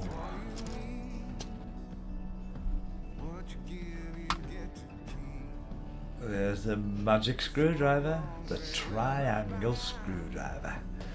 Mm-hmm. There's your chimney, your extension tube in it. And look, it's rainbow. Could have made it clear. Nice. Build deck. Flat. The only problem is the angle that they're putting the screws in to tighten them. Because your coils are going this way, which means the flat spot should be this way. And that's where the juice goes in. Still like postless decks or the soils to build on. Yes, they are. Just drop the coil in. Which, by the way, they did not include. Some that don't do it now, really, don't supply any coils.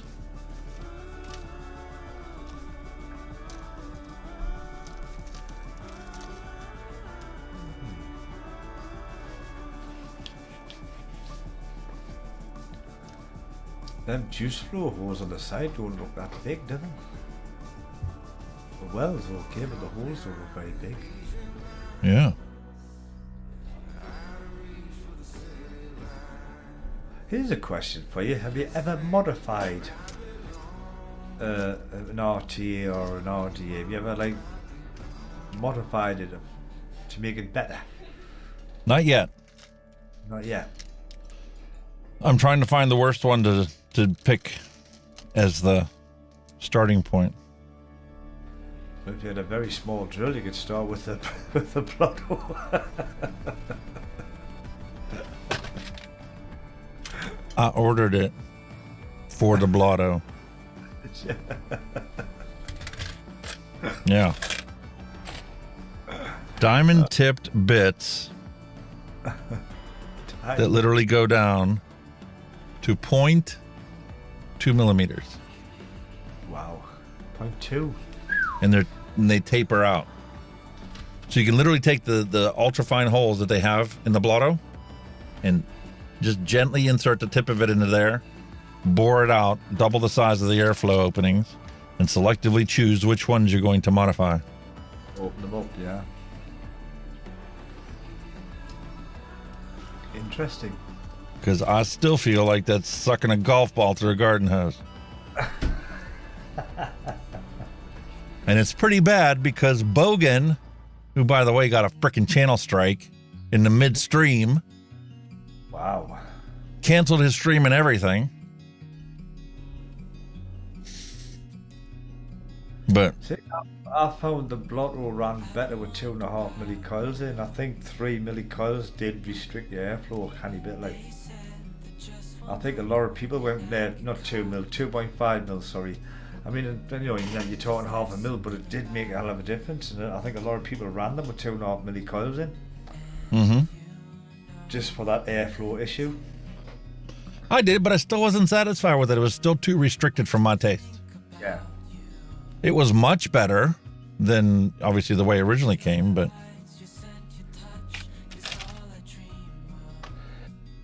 Weird, man. But I didn't think he was a type of guy who liked restricted airflow, because now when he's vaping on mechs and everything, you know, he has them wide open, and the amount of bloody vape he takes in is unbelievable.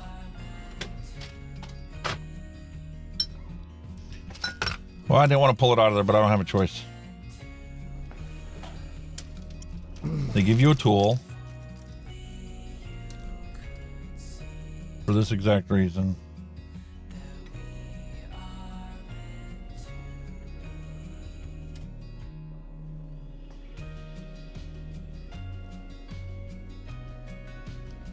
Darren Stone, hello and welcome. He said still going, it's a drinks lol. I haven't even had another one. I've just had the 2 because, like I say, we'll call it a school night. I've got me up. Well, wait a minute. You allocated 2 for today? Where's my other one? I've had me 2. We're gonna go with Down Home Punch today for our second can. Smaller than the first can.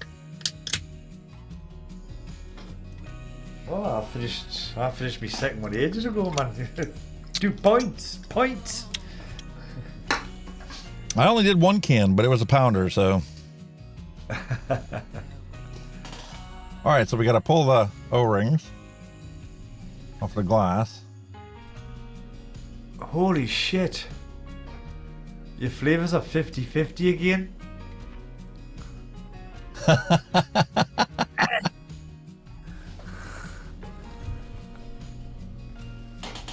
Did you vote?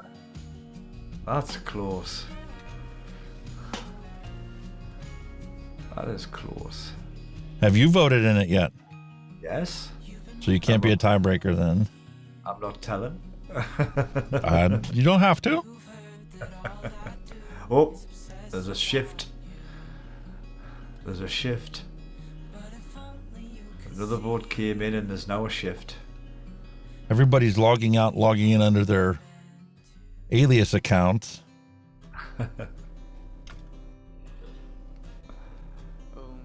All right, so we got the O-rings on there. Got the chimney extension on there.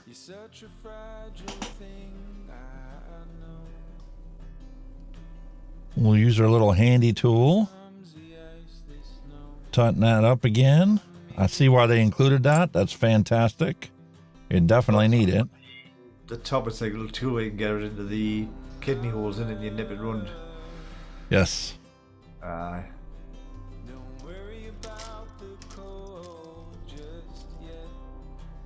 Definitely needed that. Don't crank it down too tight because you can break your glass. I've seen that happen before.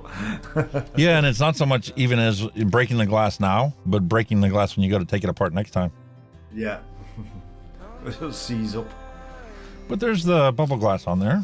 That doesn't look too shabby. I mean, you like to see everybody, you know, like if you do change your glasses on your tanks, don't crank them down. You don't need to. That if you crank them down, they've got rubber seals, so you're just going to crush the seal and it'll just knock it anyway. You know, just give them a little nip. That's all they need. That's what you need to do, Kenny. You need to sell a torque wrench for your atomizers. Oh God. An atomizer torque wrench. That would be like cotton wool in it, you know. Ideal. Look, okay, that's the ideal torque. Put it together. What are you using as the tensioner? A spring out the biro pen? You got an old ballpoint pen, right? They have springs in them you could use. Yeah, that's it. 1.5 of a newton to tighten torque. It was a fine balance finding out the exact right torque that you need to do this, because it needs to be tight so that you don't, crush the O-rings. Yeah. But if you did it too loose, this top is a twist top. Yeah. It screws on with threads. So if you crank this down too much and the threads stick inside there, you literally unscrew the lid. Yeah. And then the other option is not to tighten this the whole way down either. It's just a small, you just need a little nip, if that.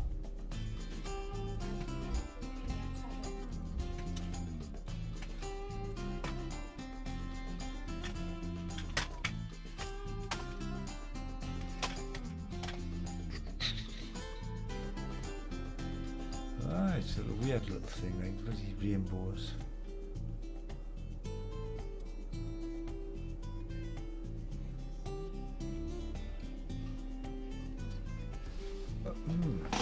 That's what we're putting in them.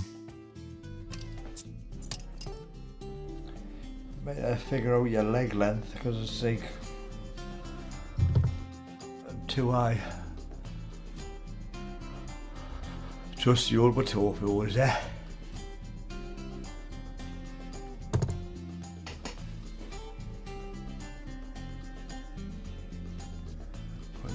3.16.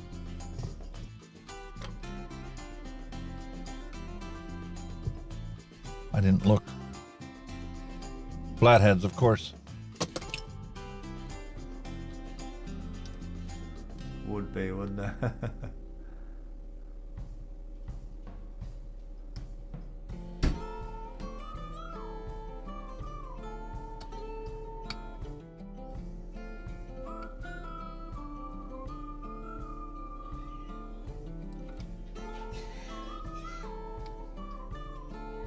I shall quickly. If I get pay rid of- attention to the camera, I probably would do a little bit better here. You do, don't you? Oh, they're back. Because to I can 50. literally see down the shaft.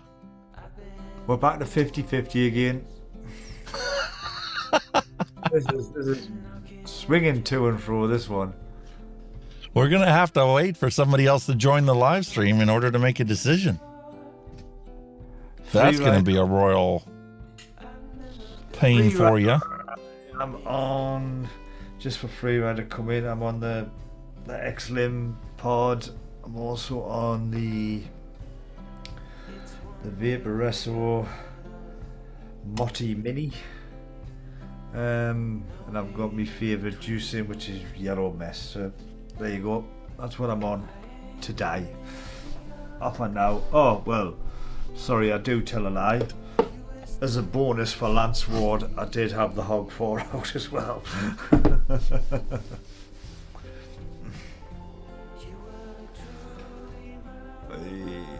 So rough guess, I'm looking at 4 millimeters depth on that deck.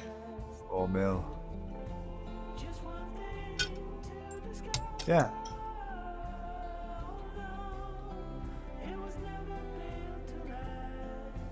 I'm gonna go with 6 because you can always cut it shorter.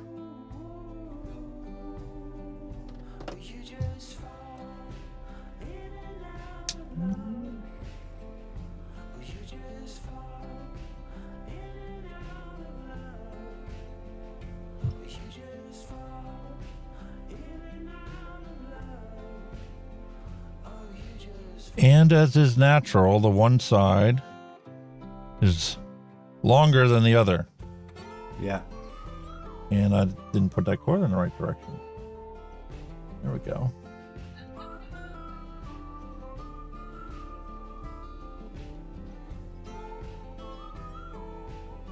Do a little tester.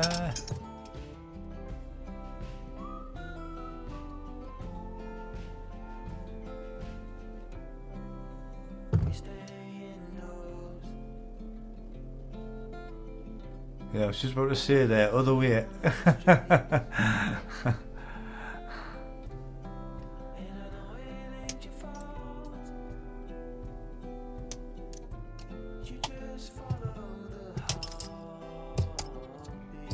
Joys of building there.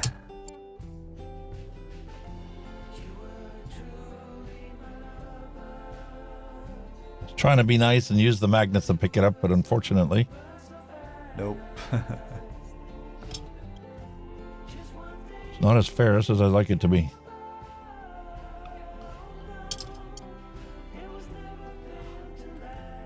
Right. While you pop them in, I'll have to go to the little boy's room again. 2 shakes. Oh.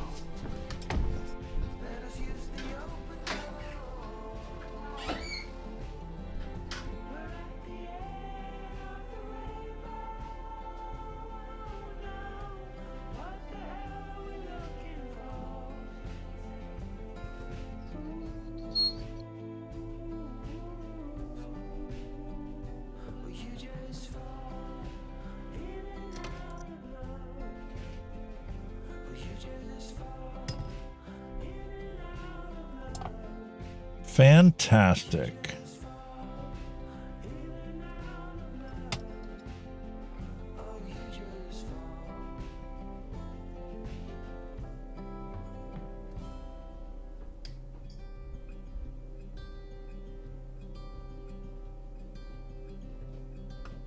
Look out, here she comes.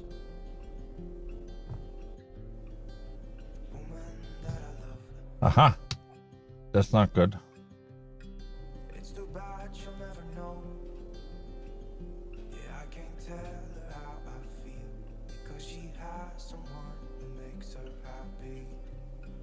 I'm a ghost in these, Never a dull moment when you're trying to do things on camera. or at least I try to be. 'Cause I hope that I'm not showing how I feel for her, but she won't feel the same for me. I've got this picture, Pre-bent the lead so it wouldn't coil up like that, but it's still coiling. it's just the two of us, just the two of us. But I know I'll have to try to let her go. It's because I didn't need to pre-bend them.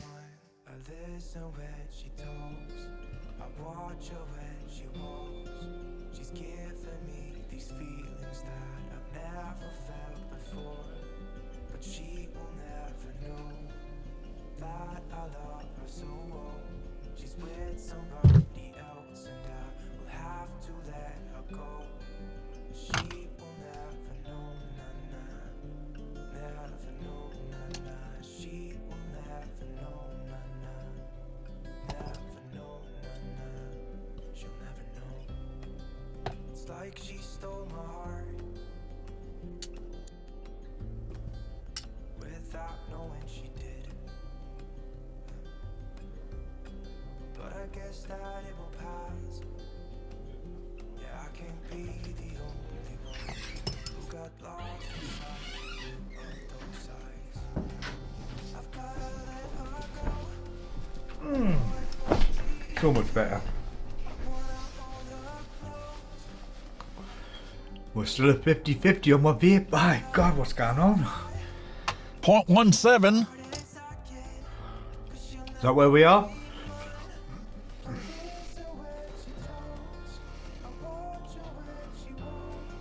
She's giving me these feelings that I never felt before. She will never know. Holy moly.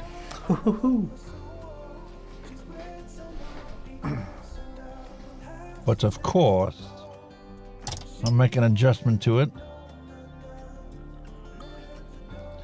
And ruin how fantastic it was. Starting to burn in already. There we go.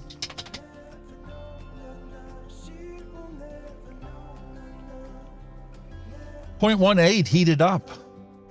Wow.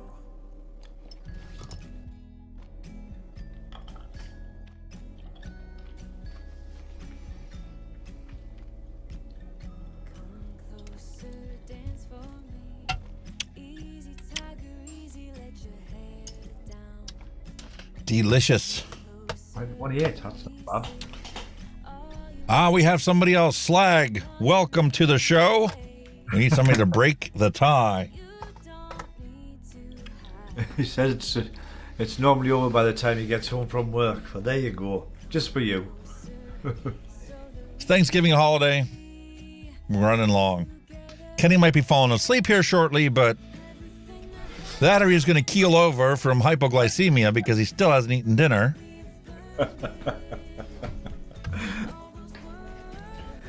If we were in the same country, I would DoorDash him a dinner.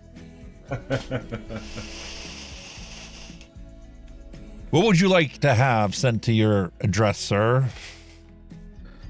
What would you be in the mood for? Fish and chips, pizza? Well, actually, I believe I've got a KFC sitting in there waiting at us. Are you a bloody fool? Go eat!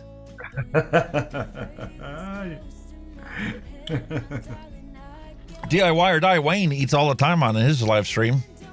When he does, especially when he does it by himself. But it's very, I think it's spicy, that one, isn't it? I think we've got the rice box, so I think there's a bit of spice. I'll be like going, Ooh, rice box. a rice box. See, when you say KFC to me, I'm thinking, like either chicken strips or, just fried chicken, and then you get potatoes and coleslaw and a biscuit here. Oh, That's the standard. We kind of like the rice box. It's like, you get a bit of salad, Mexican rice, your chicken fillet on the top with some mayo and a bit of, oh, it's lovely. Fantastic. Yeah, they have the rice as an optional side here. Oh, love them.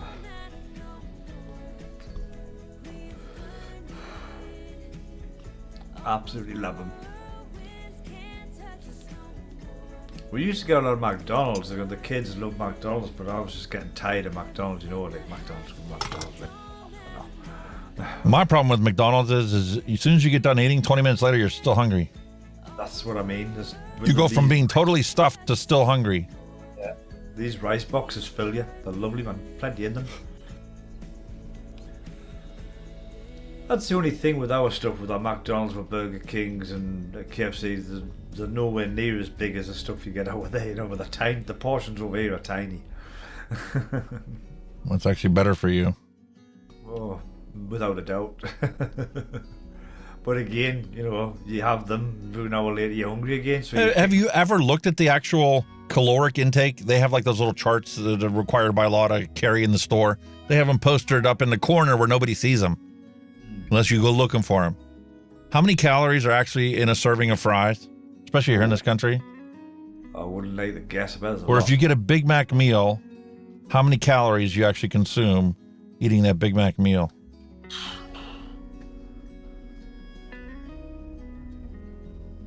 $1,500. Just for your sandwich without sauce. That's just for the sauce? That's for the sandwich without the sauce. Really?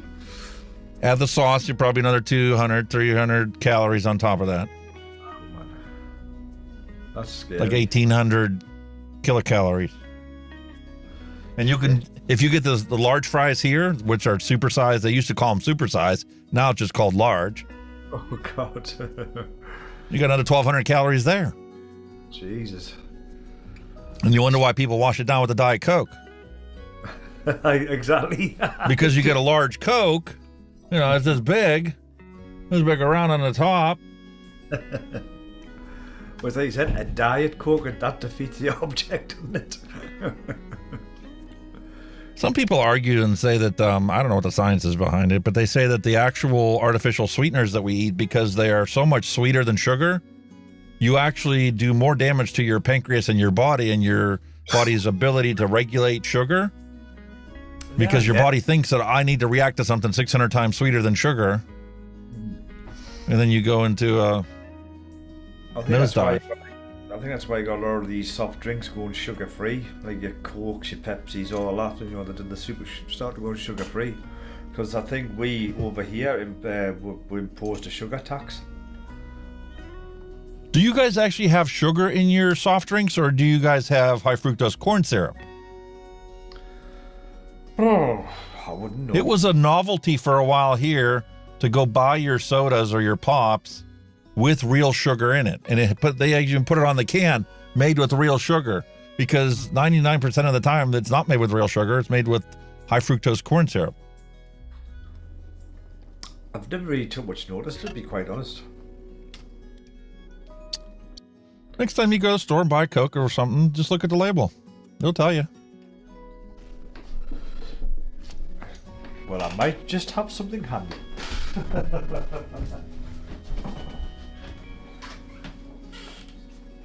The well in this tank is deceivingly smaller than it looks. I wasn't going to thin the wicks out. I was just going to drop them down in there, but they will not fit.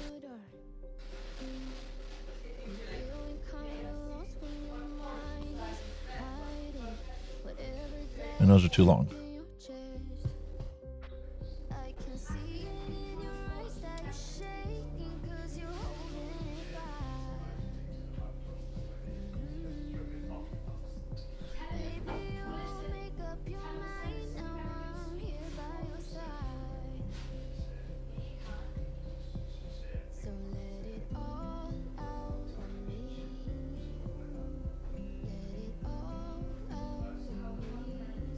Still too tight.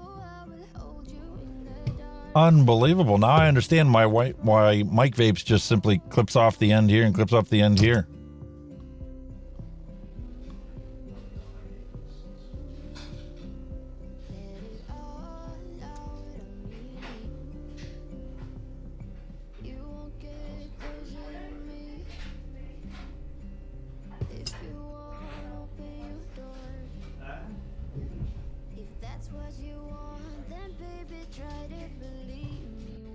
Nick is going to love this pile of cotton.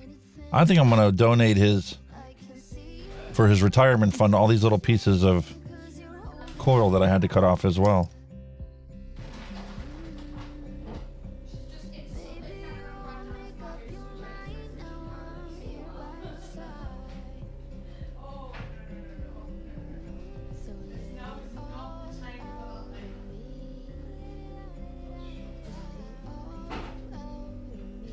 Nice and loose feeling in here, but obviously enough that we've filled the slot. And I'm going to tease these ones so that they go straight down.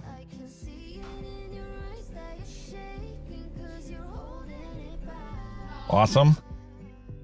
Taking a little longer than expected, but it's what happens when you go long on a live stream. That's why I took it, because it's spare. I'm just gonna. I've been ordered to eat some food, so I do apologise. No apologies necessary. Can take a fat chicken.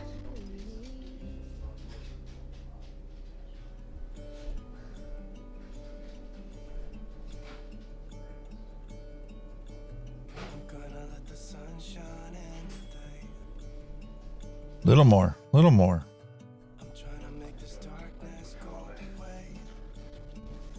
Sorry, dog. You're getting on.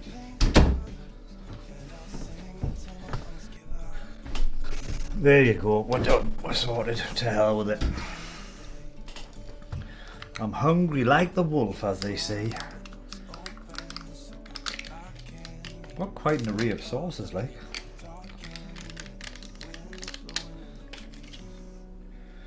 Not enough to dip in it. It's amazing how much sauce we actually go through. My wife made Chinese the other day, and she has these chicken egg rolls, and it just wasn't the same without duck sauce. Ooh. I'm not really. I mean, I do part-time driving for a Chinese shop. We do kind of get like a meal at the end of our shift as well. So I'm not really a Chinese fan. I'm more of an Indian's.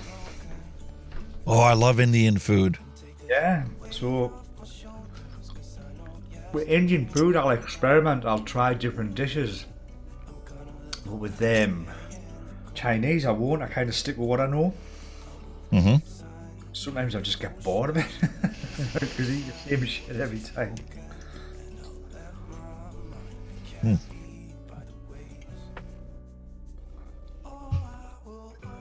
All right. Ooh, what happened? Wrong button. Great Dusty Sorry. County. Sorry. All right, so we're finally taking a drag here on the Aegis.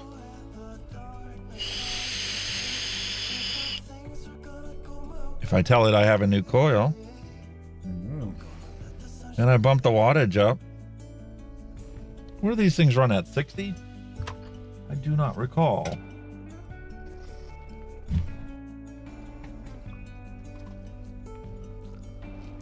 The Aegis Solo with a Cerebus tank. I don't think that's too bad a time if I remember the Cerebus.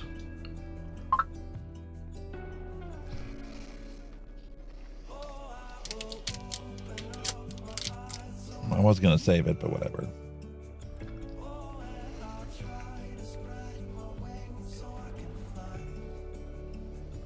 $30 to 40 watts. Eh? 0.3 ohm coil. That's 0.3. The 0.16 coil that we used to have looks very similar to this. That was up there. So we're only at 30. That's why the 18650 would last all day. So put it at 35. It's 0.36.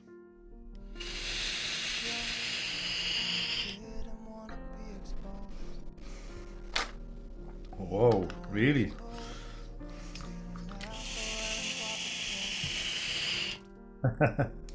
Look like you're enjoying it.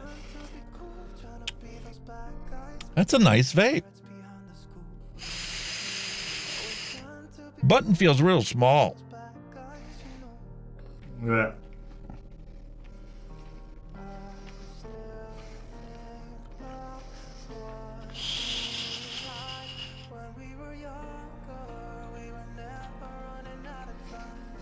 Compared to the Aegis Max.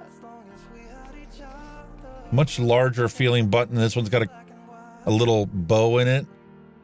So you can feel it when you put your finger on this one. Just an odd, small hexagon shape. That looks a bit strange, doesn't it?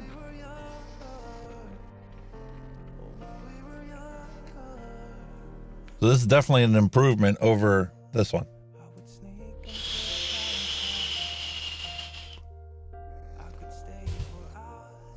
Very airy.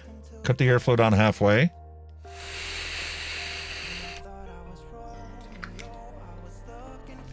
Less whistly, more flavor. Get a little warmth to it.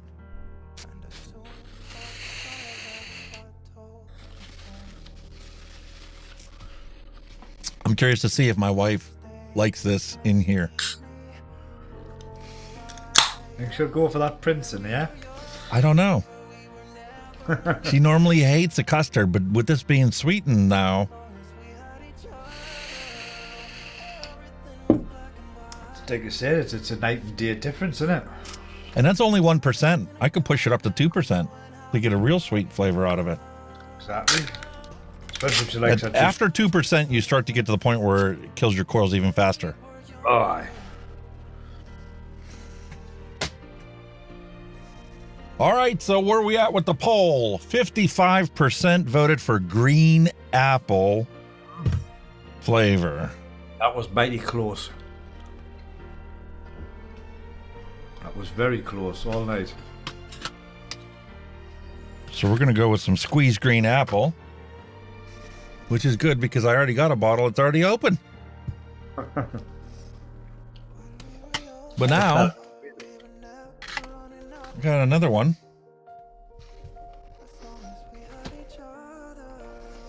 Because whichever one my wife prefers, obviously it's going to be hers. So she can get off of that Heisenberg. She was vaping that the other night. We were laying in bed watching the latest thing. It was Married at First Sight. Oh, God. And let me tell you, I've never seen a show that consumes more alcohol per episode.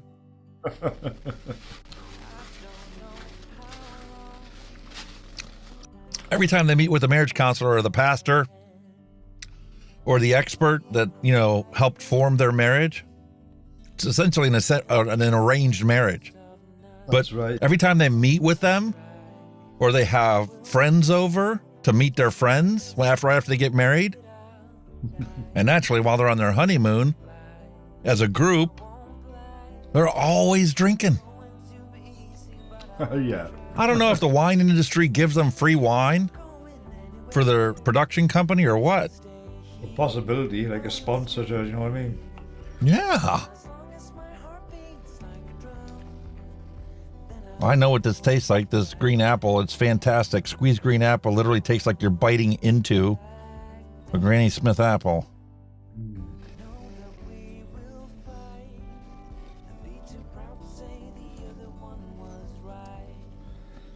Still 0.18. It kind of be a nice granny volts. Yeah, we can bump it up to 50.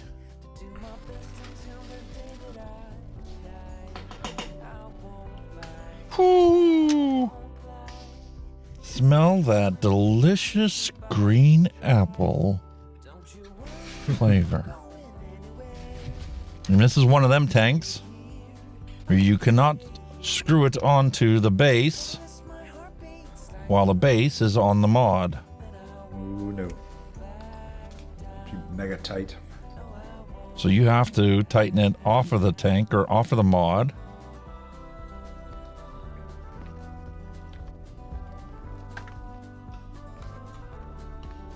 And take our delicious custard, put it off to the side.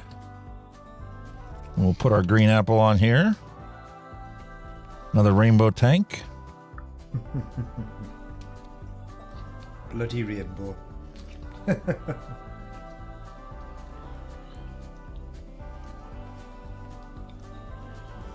Actually, I kind of like the rainbow for the fact that it's not going to wear off. This rainbow is literally a heat treatment they apply to the metal that colors the metal that way. Bit like when It's you not heat like... your goes through Yeah, that and it's colour. not like an anodized finish that can get scratched or a paint that can get scratched or chip off.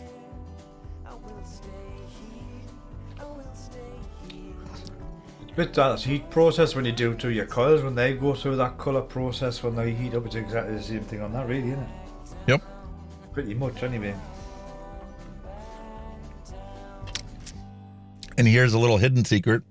If you like to dibble dabble and DIY, you can sand and buff off this color, this rainbow. Mm-hmm. And you're going to be left with the stock finish, an aluminum looking finish on this tank. If it's a zinc alloy or whatever material they made this tank from.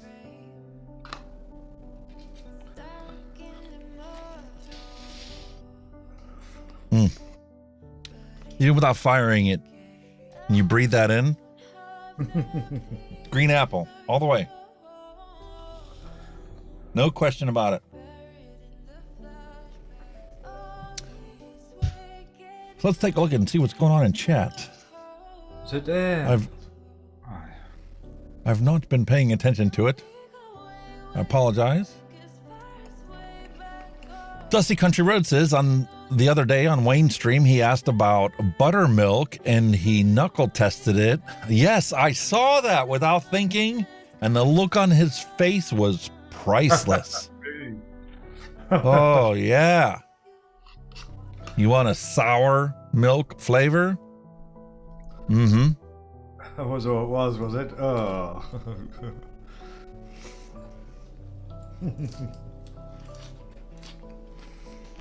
He says the man has to eat, especially when the lady of the house said so. I completely agree with you. Oh, yeah. My wife has a pet peeve. We were watching this show, the Married at First Sight, and they actually brought up something that my wife was so happy to hear, because she gets annoyed when somebody says happy wife, happy life, because it's not just about the happy wife. It is. So on the show, they said, happy spouse, happy home. Ah. She was so happy to hear somebody refer to it that way. Because that's what it boils down to. You both have to be happy for your relationship to work in the long run. It can't all be about one person.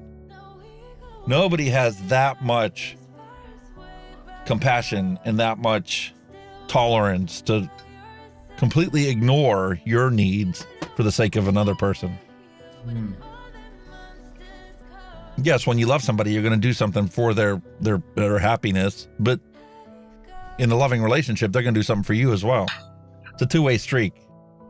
I think it's just like because it's more of a rhyming thing, you know, wife and life, you know, just a Oh, yeah. got a bit of a punchy catchphrase type of thing. Well, in the show, they said, you know, happy spouse, happy house. But there's actually a big difference between a happy house and a happy home.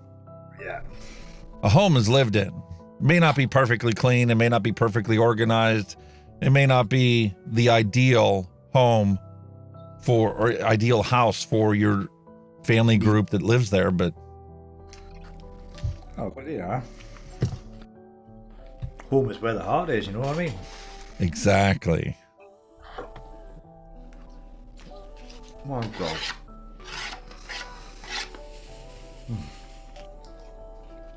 That was so good. All right, so we're at 0.18. That's definitely going to need more than 35 watts. We'll go up to 65.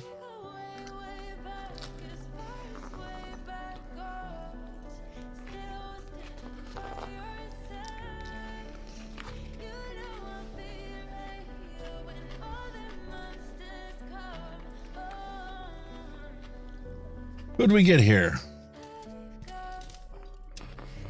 Dusty Country Living. Hello and welcome. That was the person who voted the extra vote. That's Dusty Country Roads. It's proper. He brought his wife onto the stream and said, I need you to vote. Welcome to Dusty Country Roads Wifey. Dusty Country Living. These are a mouthful, these on the blah blah blah. Wow, it tastes different in this tank. Really? It's not as sweet as it normally is. Then again, with me drinking this Jack Daniels, that is super sweet.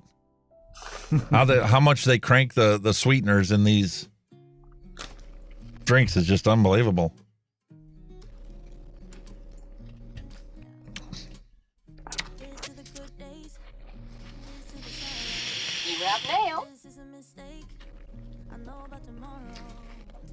Interesting combination. Apple and punch. Apple cider. Where's my apple donut? Where'd I put that at?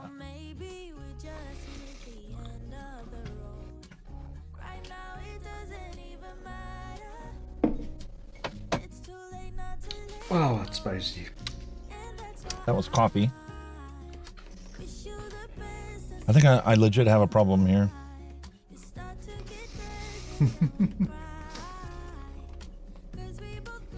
Too many vape things. We were supposed to clear all this stuff out today. What's going on? What's happening, man?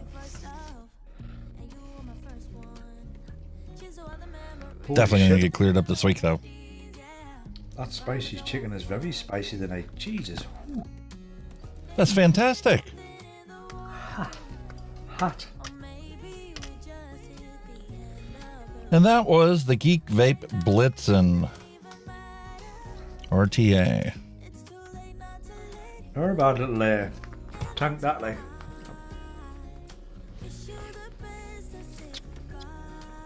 I think I got one in the kit or something. Looks kind of funky as tall as it is on this Aegis Solo.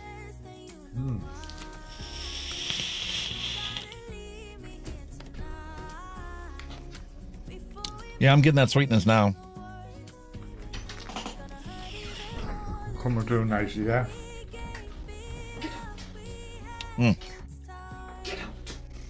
Delicious. There you go. It's alright. The question is now, which one of these two is my wife going to take? If I had to bet money on it, I'd say the apple. I got it playing with the custard though. I'm not calling it custard. I'm not going to tell her it's a custard. It's the Prince. Which consists of a very delicate vanilla Yes. cream.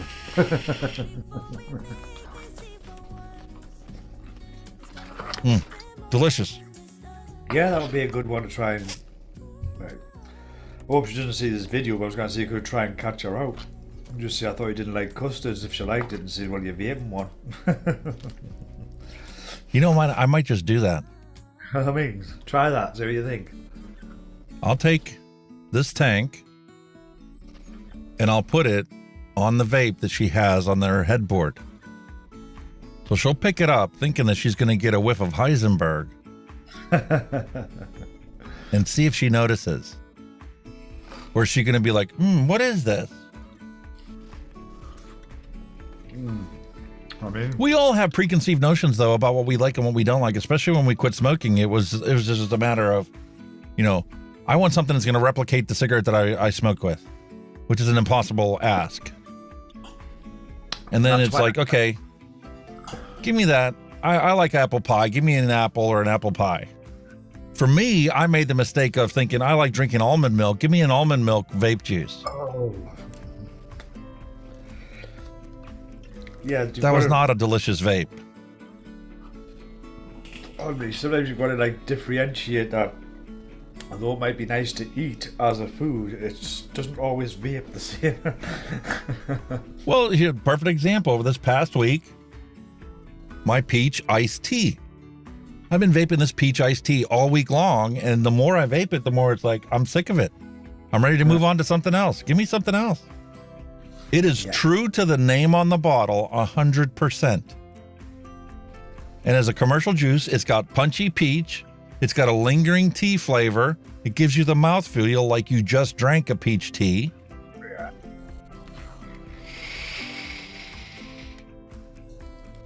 But it's not something.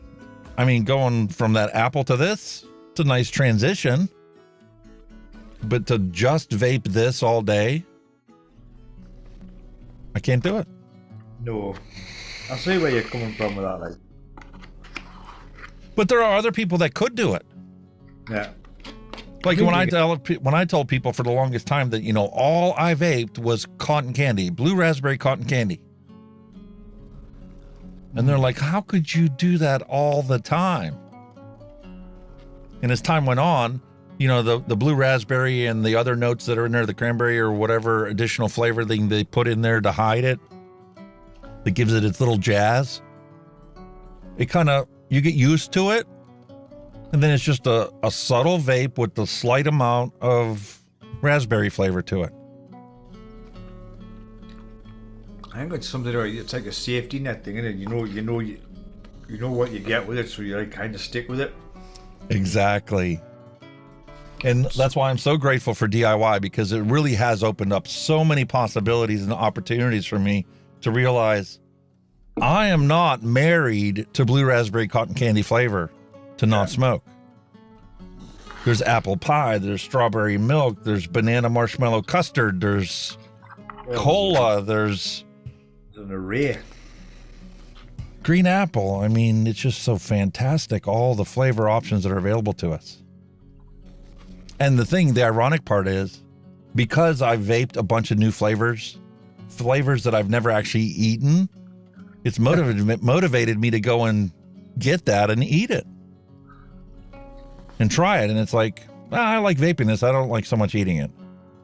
And there's been a couple things I've discovered that, oh man, you know what? That is actually really delicious. I don't know why I never tried it before. Yeah, there's that side of it now. Yeah.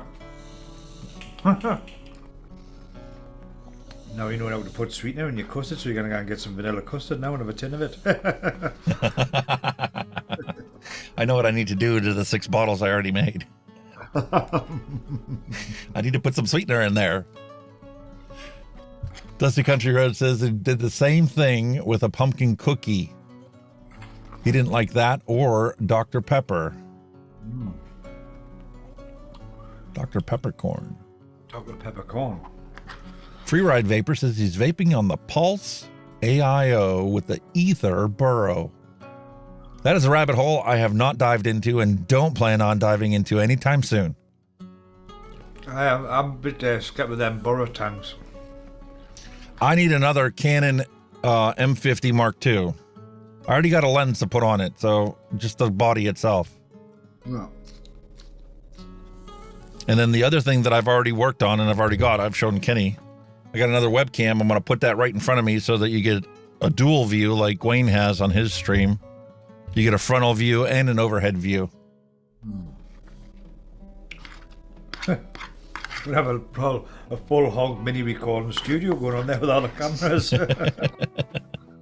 Well, I told you I want to rotate my desk 90 degrees. Yeah, that's right, yeah. Right now I'm facing the back wall of the house. I want to rotate it 90 degrees so when I talk this way, there is no echo to my voice and it just sounds more natural, which allows me to use a different kind of microphone mounted on the camera. So like when I do a news report, I don't have to sound like a radio DJ giving the news. I can sound like a news person talking on a standard microphone. But the main reason for that isn't so much, you know, the audio changing. It's the fact that I want to be able to move my vise over to the side so I can literally start learning how to do my own coils. That'd be cool. It was easy with the Diadalis. I mean, yeah, it was a little fiddly and yeah, you had to tweak the settings and everything. But once you got the settings right, you literally left the thing spinning and it was just literally making the coil. There's a bit more, like they say, a bit more to by doing by hand. Like it didn't. it's not as easy as it sounds like. I mean, you've got to take your hat off for some of these coil builders. Like, Oh my especially God, yes. But it's fantastic to be able to have a nice 1 foot section of Clapton coil. I can literally twist and make my own coils. Oh, Get yeah. half a dozen coils out of this. No doubt. And then we've truly become independent from any business whatsoever because this is all readily sourced materials. Oh, you buy They it, use yeah. this in jewelry making and all kinds of other hobbies. Well, that was bloody tremendous. Fantastic. I'm glad you stopped to eat. Oh, We've been going for 5.5 hours. You believe it or not, 5.5 hours. bloody hell. Listen, I was going to go long today, but I didn't think it was going to be this long. You mean it sound like a marathon? No, I had a goal. I had laid everything out that I wanted to get us through. You know, all the different options that are available. I wanted it to include everything that we normally do. We don't always do everything. Yeah. Sometimes we focus more on mixing recipes. Sometimes we focus more on tasting old ones and making it better. This time it's Thanksgiving. I want to be grateful for all the wonderful things I have before me to keep me from smoking. And Totally agree with you. Totally agree. if Yeah. we run long, we run long. So be it. That's it. Well, it's just like also, you know, if you get some, pardon me, good conversation and chat as well, you know, I mean that makes it all worthwhile as well. Very, very true. Because we're all one big community. Yeah, man. Oh no, that's very odd. So you're liking your little X-Slim. Yeah, but it's very odd that you've just had a very hot, spicy chicken. Oh yeah. Not vaping. It's very. There's no taste. It's just simple as that. All I can taste That's is something very we haven't had in a while. I'll have to come up with, you know, some dinner idea one of these nights. Have something spicy. Although we've finally gotten to this time of year, Thanksgiving's here. It's definitely time for me to start making some chili and cornbred. But I got that's this honey cornbread that we make to go with the chili. Oh yes. But I think they put a bit of extra zinger on the zinger tonight because that's what. Oh yeah, fuck that out. Listen, there was one time I made chili, and a friend of me dared me to try this Dave's Insanity sauce. It's the name of the hot sauce, okay? The bottle was only about this big for the hot sauce. And see what's coming with that. And I was making my normal slow cooker, 6 quart or whatever normal slow cooker size is. And I shaked it like you do hot sauce. It was so hot, couldn't eat it. I made another batch of chili, took half of the new batch of chili and half of the old batch of chili that was already hot, and it was too hot for me to eat. I ate one bowl of it and gave the rest away to all the people I knew that loved hot and spicy food. Yeah, good man. I've got a threshold, but above that, oh no way. Absolutely no. It seemed like curries, you know, like you know yourself with Indian curries. Oh, you yeah, can curries. You can get very hot Indian curries. I think is it the Fal? I think that's a very hot one over here, and obviously your Vindaloo. My God, we were all out on a night out with some friends, and I'd never had a Vindaloo. So I said, oh, what's all the fuss about this Vindaloo? I said, "Cowie, is it?" And I had a spoon, and I just went a big straight, and you know, and I was like. And I went, well, there's nothing happening. But then about 30 seconds later, the heat started to kick in, and then I was like, the sweat was dripping off. The eyes were watering, my nose was running, and I was like, I was gulping glasses and glasses of water. I mean, I had beer and everything, but the water, I was Milk. literally glasses of water. But everybody just thought it was hilarious. And now I know I should have had milk. But everybody was going, yeah, get more water, because obviously it just made it blow up worse. So everybody just thought it was hilarious. But I've been a clever clog to say, there's no wrong with that, and then bush. But every orifice was just streaming in my face. When I was growing up as a kid, that's how hot my father liked to have his hot food. There's a Hungarian dish called lecsó that my mom used to make for him. It's essentially stewed peppers and tomatoes. Okay? But he would want it so hot that when he ate it, his face was beet red, and if he was dripping down sweat, he was as happy as a lark. Oh, kidding on you, Jesus. That's how hot he loved his hot food. I just can't understand how you can enjoy I can't food. do that. It's painful. Yeah, Dusty Country Road's right. That sounds bloody painful. It is. It's like you can't taste. You just literally instantly destroyed your taste buds for the rest of it. It wasn't just a case of like it lasted 5 minutes. My whole mouth was like that for like 2 days. You know what I mean? I couldn't taste nothing for like 2 days. It was that hot. So I thought, well, how can you just honestly, to God, it was unbelievable. But I have had they made a smarty ass. It's not that cracked up, was it? Never. Dusty Country Road said he has a Hippie Gold Reserve V3. It's really good, and he's been cooking curry, chicken, and steak. Oh, very nice. Sounds fantastic. Kind of been a good steak. That's another. I haven't had a steak for ages. Ages. Really? Good old steak. No. Hey man, it's like getting rare over here, man. You know what I mean? Oh yeah, it is. It's rare and it's expensive. Exactly. But I would rather go 3 weeks without eating steak to buy the really good steak than to buy the crap steak and eat it every week. I think though, Angus cattle up in Scotland, I reckon they're nice steaks off them, like fucking delicious. But I had like a bad experience with one once, you know, because like I think I had a hangover and went for a meal, and they had that steak like it was like still breathing on the plate, you know, it still had nerves and twitching. It was that rare. Now it's just like. You know what I mean? Yeah, my daughter likes it that rare, and I mean, it must have just been dip plate. That's how rare. I was like, no. Medium well. That's where I lay on the spectrum. Well sides. Sometimes I like have some pink on the inside, but the outside I want it really cooked.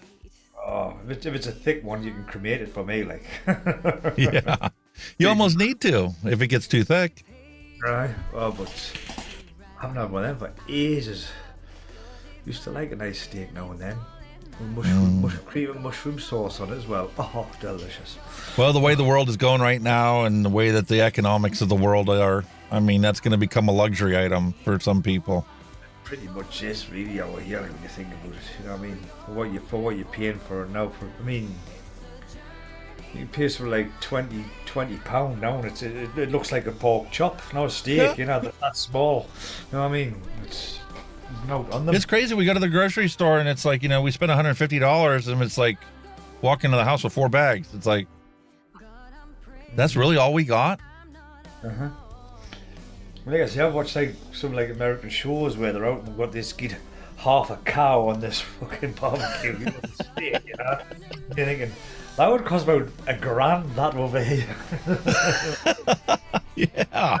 It would cost a fortune with the size of the steaks that they had like on this program. I went, no way. Because you could never get that over here unless you actually owned a farm. Butter steak curry over rice. Absolutely delicious. I bet it is. And now. tender. Uh-huh. Oh, yeah. See, I've just had something to eat now. You made us hungry again. Stop it. Stop. I'll have to go and get some dessert. We had rigatoni with meat sauce yesterday, and that's what I'm going to be having for my dinner. Leftovers. Oh, well, I've still got some. We did some spaghetti bolognese. I've still got a load of bolognese sauce left there, you know. So I mean, I could go nice on a nice thick, crusty bit of toast or something. Yep. Bit of crusty bread with it would be lovely. Hurts my wallet when I have to fill up the truck. Oh God, don't tell me that, eh? Fuel's gone ridiculously good. It's starting to creep up again over here, like the cost of fuel. We're hitting like nearly, we're hitting around the 190 mark again per litre. Creeping back up. There's a gas company around us, convenience store company, that is offering $1.99 per gallon gas for the Thanksgiving holiday, but you have to buy the ethanol 88 blend of fuel, which is 15% ethanol. Government says it's safe in any vehicle made after the year 2000. But if you look at the owner's manual inside the vehicle, we got a 2010, we got a 2000, my truck's a 2000. You look inside the owner's manual, it specifically says do not use anything with more than 10% ethanol in it. The seals and the engine and the fuel system weren't designed for that extra ethanol. I mean, I don't know what the difference is over here, but like, I think mine's 98 octane or something, so I don't know if that's got anything to do with that. And which I don't know how they grade it over here. It's just weird, but it's what you're getting a gallon, we're getting a litre. It's crazy, isn't it? Absolutely nuts. Unbelievable. And the thing is, when you look around on the news, you know, with me doing research on it, I see this stuff all the time. There's countless companies right now laying off hundreds of employees, big corporations. You know, people are talking about Twitter, you know, he laid off a bunch of people and a bunch of people voluntarily quit, but there are literally tons of corporations right now mass cutting employees, hundreds of employees, so that they can cut their labor force so that they can meet their profit goals for the end of the quarter. I mean, here at the moment, what I've noticed is they're crying out for drivers of all kinds, whether you're like a delivery driver or bus drivers. The bus services are constantly advertising for drivers. There seems to be a big shortage of drivers around here lately for some reason. I don't know. It's just weird. Yeah, there's lots of different places around here that are offering, you know, big wages. The Five Guys Burgers is offering $25 an hour to cook hamburgers. Yeah. Now, granted, it's an upscale hamburger joint, so I mean, you're going to be paying $12 for a hamburger, but still, it's just unheard of for them to be paying that much.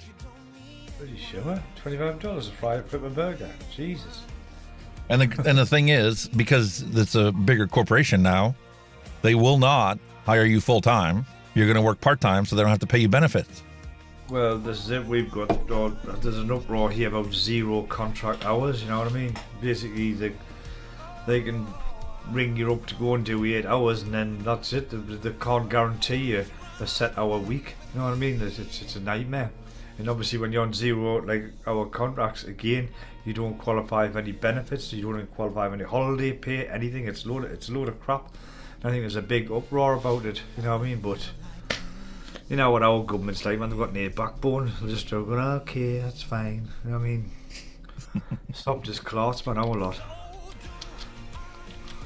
Our politicians here are bought and paid for, every single one of them. Doesn't matter what party you belong to, they're bought and paid for. It's crazy, man, isn't it? It's all, like you say, all money. And the thing is here, it's not that the elections are rigged. The elections aren't rigged. To get on the ballot to actually run for an office is unbelievable. How many signatures you have to get and how many different areas and regions. It's disgusting. The system is set up so that you don't have to rig the election because you rig the process to get on the ballot. It's crazy, man, honestly. I think it's like that most places. I mean, like I say, they have a hoo-ha with our parties, you know, conservatives, you know, like who like does the donations, you know, the big fat millionaires that do all these donations to get, you know, the little perks out of it. You know what I mean? So I think it's a similar thing wherever you are, really. You know, one way or another, your politicians or your people in power are influenced by money one way or somewhere along the line. You know what I mean? It's just unfortunately the way the world bloody works, isn't it? Yep. It is what it is. All we're stuck to do is to make the best of what we can with what resources we have in front of us and available to us. So, 1 US. I'm just doing a quick check here. 1 US gallon is equal to 3.7 litres. Mm-hmm. So that's 3.7, isn't it? Jesus Christ. So for example, you would go like 3, we'll just round up at 3.7 for argument's sake. Right? At, what's it? What's your price per litre? 190. So that's, say 2, 3, 6. That's 570 for 3 litres. So say half a litre. 703 a gallon. Yeah. That's what you'll be paying over there on our prices. Would that ever happen where you were? Diesel is that price. Thereabouts. Pretty close. Bloody hell. Depends on where you get it from. But when we went up to camp, to close camp, Aye. yeah, it was $6.75 or something a gallon. I'm surprised by that, like. Very surprised. Because our diesel's probably roughly about 10 pence more a litre than petrol. Well, it's a lot more here than that. Aye. Well, that's very odd. I would never have thought the diesel was more expensive over there. I thought it would have been cheaper, if anything. Well, diesel also has more road taxes Ah, because the truckers that are traveling across the country are the ones that are paying the majority of the taxes to repave that road when it goes bad. that's like the big haulage companies and shit, yeah. Well, that's what I'm Yep. saying. Like, that's like the argument over here, just about that you might have to say with it every 5-6 year gallon, man, Jesus. Finally got around to ending that poll. I should have done that earlier. Yeah. Well, sir, we're at 5 hours and 44 minutes. I think it's time for us to wrap this up here. I'm sure you need to get some rest. It's a marathon, that, like. As you can see, Yeah, it's time for me to go downstairs and make myself some dinner and pull out the bread for the rolls and get those to start rising. Come on, guys, look at the times on the screen there. It's only 5:39 where he is. It's 10:39 where we are. And that's friggin'... And actually, quite frankly, the rolls are going to take 8 to 10 hours to rise. So me pulling them out now is actually a bad choice. I should wait until my wife's on her way home with the nephews to pull them out, let them rise overnight, Yeah, and then throw them in the oven first thing tomorrow morning. that's a good idea. So therefore now you've got a free day. Now you don't have to pull them out. You know, but I do have more cleaning to do. I cleaned the stove and ran the self-cleaning cycle on the oven yesterday. My wife cleaned the bathroom the day before, so you know, you got to get the house somewhat tidy for the relatives to be able to sit down and enjoy themselves. Yep. It's always the same when there's people coming, right, tidy that, tidy that, tidy. It's tidy. No, it needs tidy. Yeah. Unfortunately, with all the time that I've been dedicating to this channel and to, you know, keeping the business afloat, despite, you know, people taking forever to pay, it's just one of those things. It's like that's always gets put on the back burner. Like, I'll get around to it. I'll do the laundry, you know, next week or this coming weekend or. It's just that the life stuff gets in the way, doesn't it? You know, that's what it is. Just life gets in the way of this stuff. You know what I mean? You're like, Yeah. Before you know it, that little tiny chore you had suddenly becomes a bloody mountain. Comes a day-long task to get accomplished. Yeah. If I would have simply spent, you know, 20 minutes, run the sweeper, take the trash out, clean up a little bit, fold the blankets. Job done. Yes. And then you go 3 days later and it's like, I'm sure that pile was much smaller too. It's life, mate. You're not the only one, trust us. Everybody does Yeah. it. It's also easier though when you put your pressure on you and you realize, okay, I have to get laundry done. You know, we're starting to run out of underwear. It's time to get the laundry done. And then you just plow through it. It's like, okay, as soon as the dryer's done, you hear it buzzing, go down there, fold them up real quick, throw them in the basket, switch to the laundry, and go do something else. Yeah. Oh, yes. The domestic chores, sir. Yes. But if I want to run a YouTube channel, it's got to be my role. Definitely, mate. Oh, without a doubt. Nice. No wrong with that. Nothing wrong with that.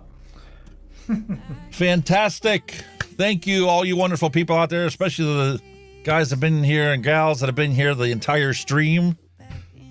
Never thought I'd actually have a 5-hour plus, almost 6-hour stream and have all you wonderful people hang out for the entire period. According to YouTube, people don't watch this stream more than 20 minutes. I don't believe it. There's some of you I see here the whole time. But it was fun. I had a lot of fun opening up all this stuff. I'm so thankful for all of you out there. I'm so thankful for everything we have before us today. It's just going to keep getting better. We keep working towards that goal. That's absolutely brilliant. Absolutely brilliant, guys. Absolutely tremendous. Like I say, we just thought we'd be talking to shadows by the time that we reach this far. See, this is what happens after we normally cut the stream off at 3 hours. You know, Kenny and I sit here and jibber jabber for another hour or two afterwards. This time we just kept the camera rolling. Just rock and roll with it. All right, folks. Peace, love, and a hunky vape is my wish to all of you out there. Hope you have a fantastic Thanksgiving. And we'll see you all next week. Take care, everyone. Tried to build my walls up, but you're taking them down. It's tearing me apart. I can't pretend. Now I have to get over you again.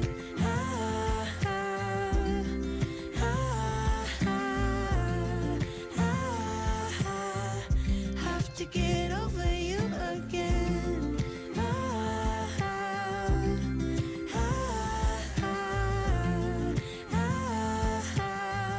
Have to get over you. I keep on making the same mistake. I always let you back in. When I begin to get myself together again, you are back once more like everything's the same. I tried to build my walls up, but you're taking them down. It's tearing me apart, I can't pretend. Now I have to get over you again.